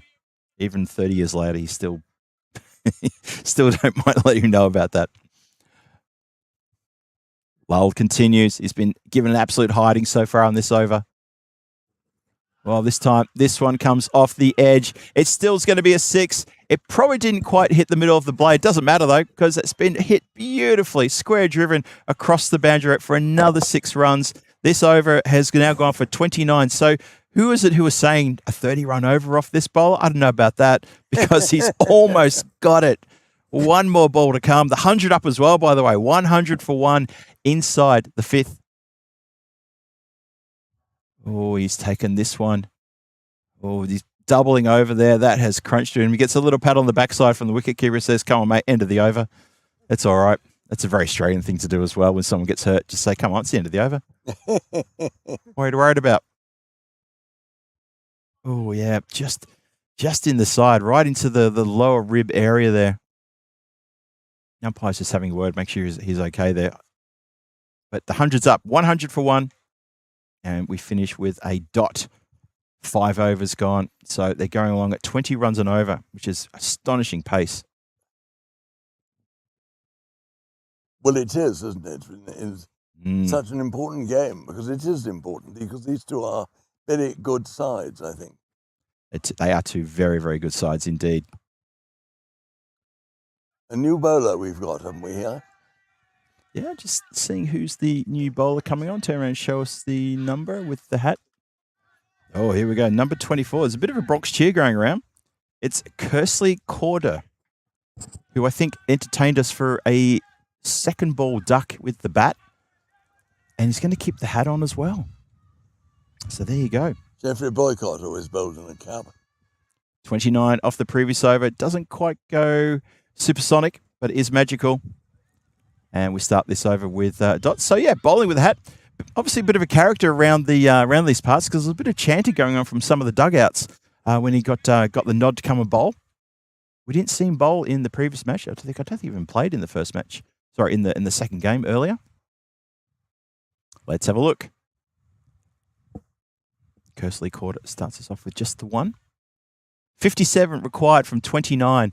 It looks pretty academic from here on in, but you still got to get the runs no matter what. Players on the leg side dropping back. We've got 2 people patrolling leg side boundary now. Oh, he got away with that. It was full and a little bit ugly as well. Good throw, but I think he was definitely home. And indicated as wides, of course. So Naman Ahmadzai, he's on 34 from 12. Nurkan Ahmadi, he's 6 from 4. It's 103 for 1. And 55 from 29 is the required asking here. Which is money for a bus ticket, isn't it? You would think so, yes. You would think so. Considering they're only 1 wicket down as well. And these two have of course. really been electrifying with the batting, haven't they? Down the ground, just going to be a single. Miss hit, though. You can see the batter just looking under that orange lid of his, just having looked down at the bat. Now resting on it at the non-striker's end. That's Nurkan Ahmadi. Happy to turn the strike over, though, because Numan Ahmadzai has definitely been the playmaker in this partnership. 34 from 12 deliveries he's got, including 4 big towering sixes. And he's hit this one out to the leg side. There is protection there. 2 fielders now placed on the leg side boundary. 1 at deep mid-wicket, 1 square. There's a few very excited spectators. Very happy to see this man, Corder, coming onto bowl too.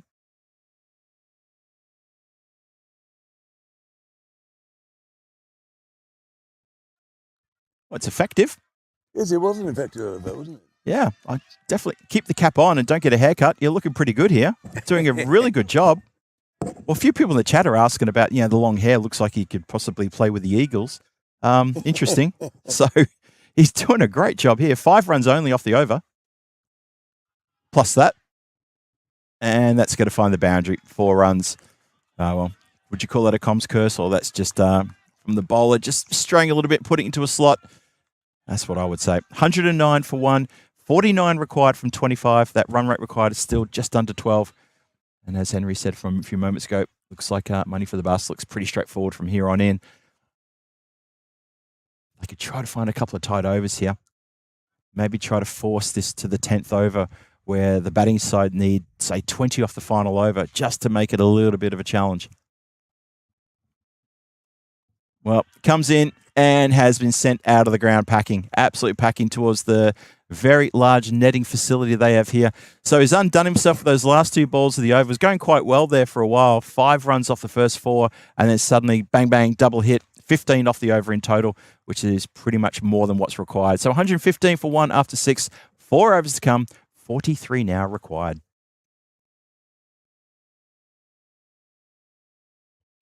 Not sure what they can do here. Looks like there's some drinks coming out as well. So the warm conditions taking its toll. Have a bit of added strength, those drinks, I think.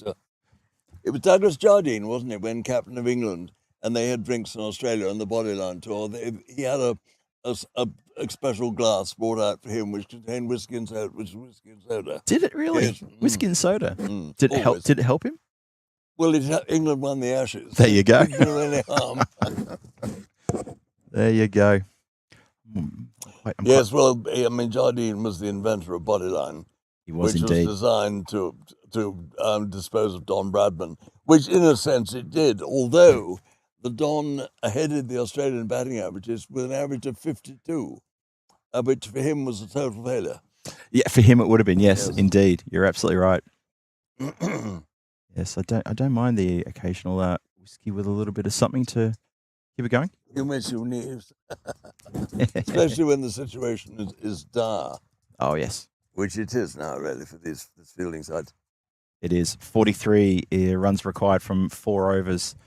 And you consider that they're going along just under 20 runs and over. I know. That's 19.2. The run rates have been quite astonishing today.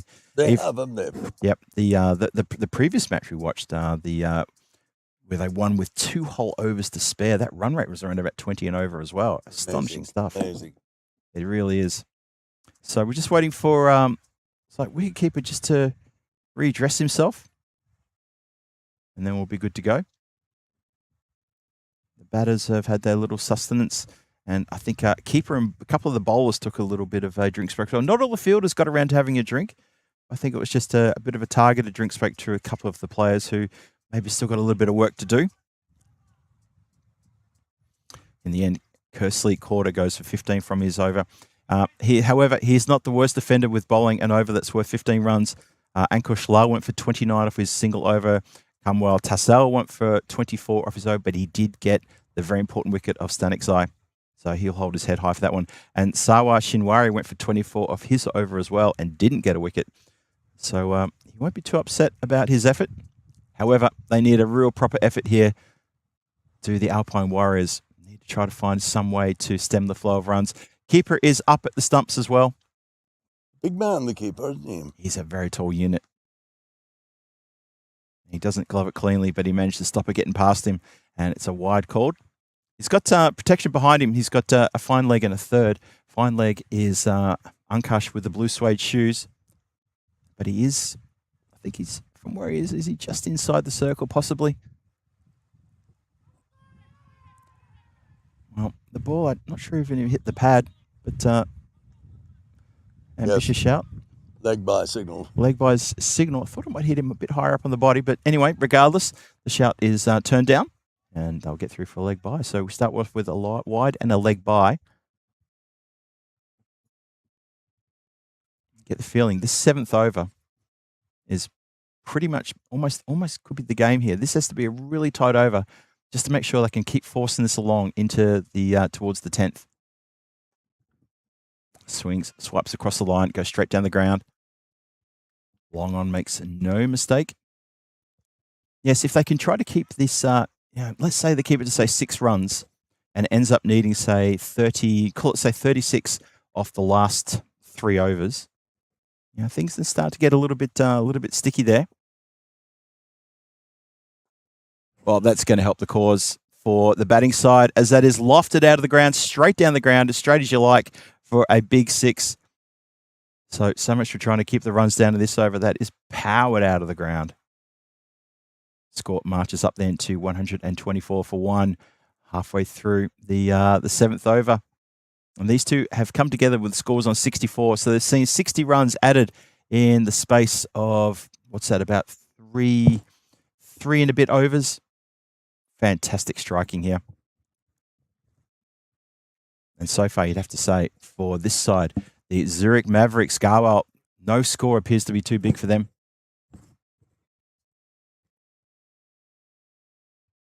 I think we're just waiting for the player to come back. He's just struggling to get over the fence.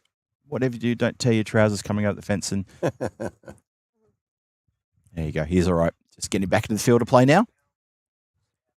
And he has knocked the camera, unfortunately. We'll have to fix that in just a moment. Swung away to leg side, and that has found the boundary. There you go. So a 6 and a 4, Yes. as they are looking for more here. Looking to finish the game off pretty quickly now. So it's going to be 30 needed off 20 deliveries after that score is added. They've just waved to the pavilion, the batsman, and I wonder if one of them wants another bat or something.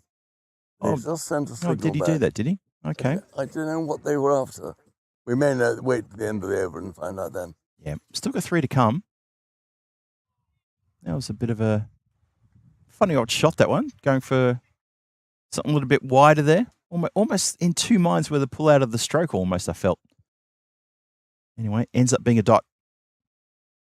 The stumper removed the bails and looked rather aggravated that no umpire's finger appeared. But still, there you go. 1 bounce, 4 runs. That's been struck nicely through the not quite mid wicket, down the ground through the long on area for another boundary.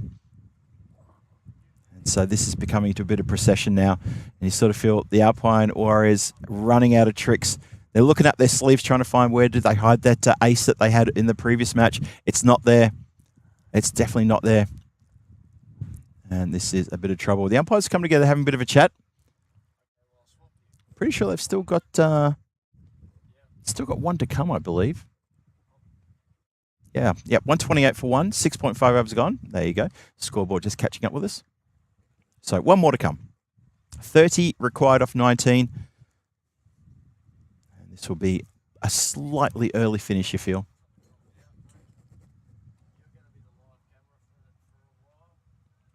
Some people in the chat asking when this game was recorded.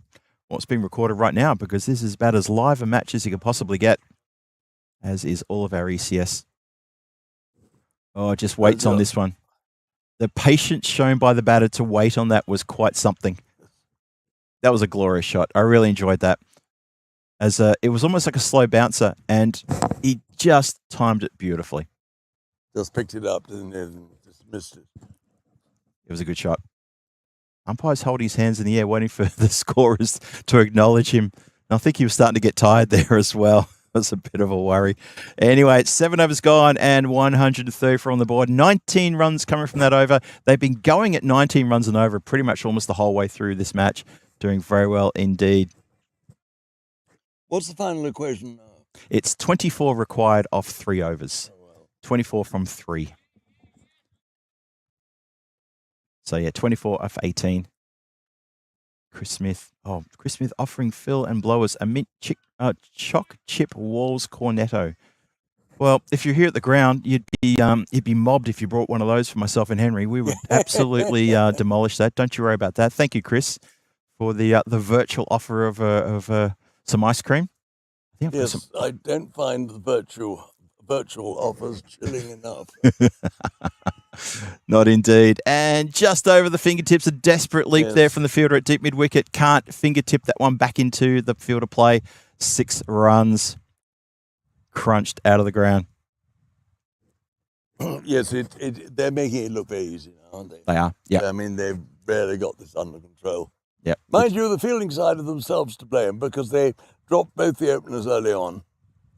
And if those 2 catches had stuck, who knows what might have happened then. Exactly, yep. Sliding doors moment, really, wasn't it? Well placed. That is a glorious shot. Lovely. It was a full-length delivery, but because it wasn't targeted on middle stump, had enough time to angle it because it was outside the off, just opened the blade and guided it straight through the gap to where there is no one on the boundary rope at backward point for 4 runs. Nice shot. Really good shot. Just the power and then the temperament just to ease back on that one and just guide it away. What a great strike that was. 140 now on the board. 18, ticks down to 14 or 14. We've got perfect parity here. 1 run per ball. Well, I was going to say do it in singles if you like. Not going to do it in singles. And does it with a big Maximo. And I think that's a couple of the substitute players for the batting side over there. And one of them's dropped the ball, so he's not going to get a game tomorrow. Don't worry about that. He's done. He'll have to come tomorrow to the ground wearing a bib, ready to be 12th. 150 up as well, by the way. 150 for 1 on the board as this is running towards its inevitable conclusion where we're going to definitely see, pretty much without a doubt now, the Zurich Mavericks Garwell are looking to notch up their second win, and the Zurich Alpine Warriors are going to go down here. And there's still going to be a few deliveries left on the plate as well when we get to there. Tussle continues. Been expensive. tries the slow ball. It's been seen early and dispatched away for 6 runs. Well, we've got to feel sorry for that man, Tassel. He brings up his half century. He's got 1 for 52 from 2 overs. Henry, not the half century you want to see in the scorebook. No, it certainly isn't, is it? But then, as I say, cricket can be a cruel game when you get to this sort of situation. There's a tidal wave, you can do nothing about it. So and true. so you just have to suffer one indignity after another. You do. It's a shame. It's a shame for Tassel because in the game before he wasn't bowling too bad, but this one he's just been torn to shreds, absolutely torn to shreds by these 2 batters. So what they need now, 2 or 3, just 2 runs? Just a couple of runs, Yeah. 2 runs, and they've got 2 full overs to find them as well. And let's have a look. So Ahmadi's on 46 and Ahmadzai's on 45. Ahmadzai is facing, so he's got an opportunity here to maybe with a big hit bring up a half century as well. Only got 2 runs to play with here, but he can still belt a 6 if he can to bring up a half century. Ahmadi at the non-striker's end leans on his bat, and he does not get that. That's going to fall into the hands of the keeper. So he tried for it, and he's mishit it. And there's been no celebration from the fielding team, who just acknowledged that that was maybe just a glitch in the matrix. But that's pretty much what it was. Well, poor old Ahmadzai. It's a great innings from him too, by the way. Let's not count that out. 45 from 19. He did a noble job, didn't he? I mean, he made sure that there wasn't the slightest hiccup. He did. And they've shots. Well done. He guided the team after the dismissal of Stanikzai. Like, he stood up after Stanikzai was dismissed at the end of the 3rd, and he's controlled the entire run chase the whole time there with his good mate Norkhan Ahmadi at the non-striker's end. But he has to depart now, being caught by Shinwari for 45 runs, 19 balls, 5 big 6s and 3 4s in that innings as well. Sorry, it was Hassan Ahmad, keeper, who took the catch, of course it was, and it was Shinwari who's the bowler. Sorry, I think the new batsman hadn't even bothered to take guard. Came out at the double and is there now. Well, there you go. He's going to go straight back. And he does. It's 2 in 2. That's why you take your guard, Henry. That's why you should take guard every time. Doesn't matter if it's 100 runs required or 2 runs. You come out, you take your guard. You play the game on its merits. You don't play it in your head. You take guard. You do do everything correct. You go through the proper channels. Go through all the proper channels. Thank you. I agree with you. Indeed. Oh, I can't believe that's happened. 2 in 2. Shinwari's happy. He's getting a pat on the back. Alpine Warriors are rubbing their hands. I can't believe with just 2 runs needed to win, we're going to get another amusing, intriguing twist in the tale. But these things do happen in cricket. Well, something I thought I'd never say in the last few moments is this. Hat-trick ball coming up. Yes. Here we go. Shinwari on a hat-trick. Maybe want to bring the field in, maybe. What do you think, Skip? The not-out batsman's had a word with his new colleague. Said, get your head down, mate. And he hasn't taken guard. Here we go. Yeah, Hat-trick ball. Shinwari opens the face of the bat and clobbers it through the vacant point area for 4 runs. Game is done and dusted. Stick a fork in it. She's all cooked. And thank you very much. It's going to be a lovely strike. Hits it, middles it. 160 for 3 in response to chasing a 158 target. And so with 9 balls to spare, the Zurich Mavericks get over the line. Just a little bit of a wobble there. Actually, wobble's probably a bit too harsh. I would just call it just a little slight sort of like a murmuring in the waters with those 2 wickets falling just at the end. But still, it was never, I don't think the result was ever going to be in any doubt whatsoever as they get over the line with 9 whole deliveries to spare. So congratulations. They go 2-0 in this contest. Every team is playing 5 matches. So that puts them right on top of the table as you'd expect. Yes. And it sets them up nicely for the rest of this competition. It'll need a good side to beat them because they've got some very strong strikers of the ball, haven't they? They really do, don't they? And they look a well-ordered side too. Yep. Let's give a quick shout out to Stanikzai for 53 from 15 deliveries and Ahmadzai that 45 from 19 and a not out from Ahmadi, 46 not out of 15 deliveries. The top 3 destroying the bowling here in this match. And what a game that was. And what a day it's been as well. What an exciting day of cricket this has been, Henry. Absolutely fantastic. Well, I think it's been wonderful. As I say, and as I've said many times, my first experience of T10. Mm-hmm. And I've loved every moment of it. It was made even more exciting by your splendid commentary, and it was what fun it was working with you. But I think generally I shall be quite anxious to see more of this cricket. And I think it's a great, great form of entertainment. The great thing is, don't try and compare it with Test cricket or two innings cricket because it's a totally different game. Totally different And game, isn't it? Yep. don't let's be squeamish about that. Yep. But don't let's be silly and say one's better than the other. They are, in their different ways, both supreme forms of entertainment and should be accepted as such. But as to sort of to complement each other rather than as rivals. Oh, I think that's a perfect way of putting it. They absolutely complement each other. They're holding hands. Two different types of, well, two or three or whatever you want to call it, different modes of the game that we love. Absolutely love cricket to death, don't we? We do.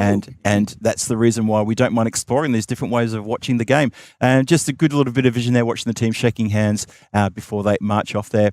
And it's the it's the Zurich Mavericks Garwell just having a bit of a soul-searching moment there, just to talk about the end of the game. Umpires shaking hands on the way through as well. And yeah, let's bring you into the commentary area just one last time for today and just say thank you very much for keeping us company today on behalf of myself and Henry. We want to say thank you to everyone out there watching and hope you've had a wonderful Saturday watching these three games with myself and, of course, the wonderful Henry Blofeld keeping me in check and making sure that we are delivering the great goods for you in this ECS. And Henry, you've just mentioned before how much you've enjoyed the T10 cricket. And it's wonderful to hear you say that as well. And we're so glad about that. And look, thank you for the opportunity that you've afforded us by coming down and spending a bit of time firstly with Vinny and Tina earlier on last week, and obviously with myself over the last couple of days. Thank you so much for joining us here on the European Cricket Network. It's been a pleasure. I thought it was you keeping me in check rather than the other way around. My dear thing, I enjoyed it hugely. But with you, first of all, with Vinny and also with Tina, it was the greatest possible fun. And I keep my fingers crossed that before I'm too old, which I think I probably am anyway, that we might be able to do it again. Who knows? I would like to think we can do this again for sure, and you'd be more than welcome to join us again. So, and as we said the other day, if you ever find yourself in Prague, and we'll talk about this offline as well, we would love to get you over to Prague and meet the rest of the Czech cricket fraternity who would love to make your acquaintance face to face. Well, I'd love to make that acquaintance, also to renew my brief acquaintance with a wonderful city. Fantastic. Good news. Excellent. I want to give a quick shout out to the crew, Marzi and Alistair. Thank you so much for all your work here today. And thank you for everyone at the ground looking after us. To Cricket Switzerland, you guys have been fantastic as well. Thank you for looking after us and looking after Henry and, of course, to Valeria as well. And everybody here, thank you so much. I'm going to say goodbye now. We're back tomorrow with 4 games coming your way in the European Cricket Network. Tomorrow, it's day 2. Join me, Phil G, here on the European Cricket Network when we get really stuck into the meat of this ECS. Remember, it's a shorter ECS, only 30 was it 30? What I'm coming with 34? I'm not too sure. It's six teams, and they're playing each other just the once, so it's only 15 games to play, but we hope to see you tomorrow. I shan't be here, but I don't want any slacking, I think. He won't be here, but I'll be here. You're not going to be slacking, Henry. You've been a great man. I'll see you tomorrow. Don't go too far. Have a lovely weekend, everybody.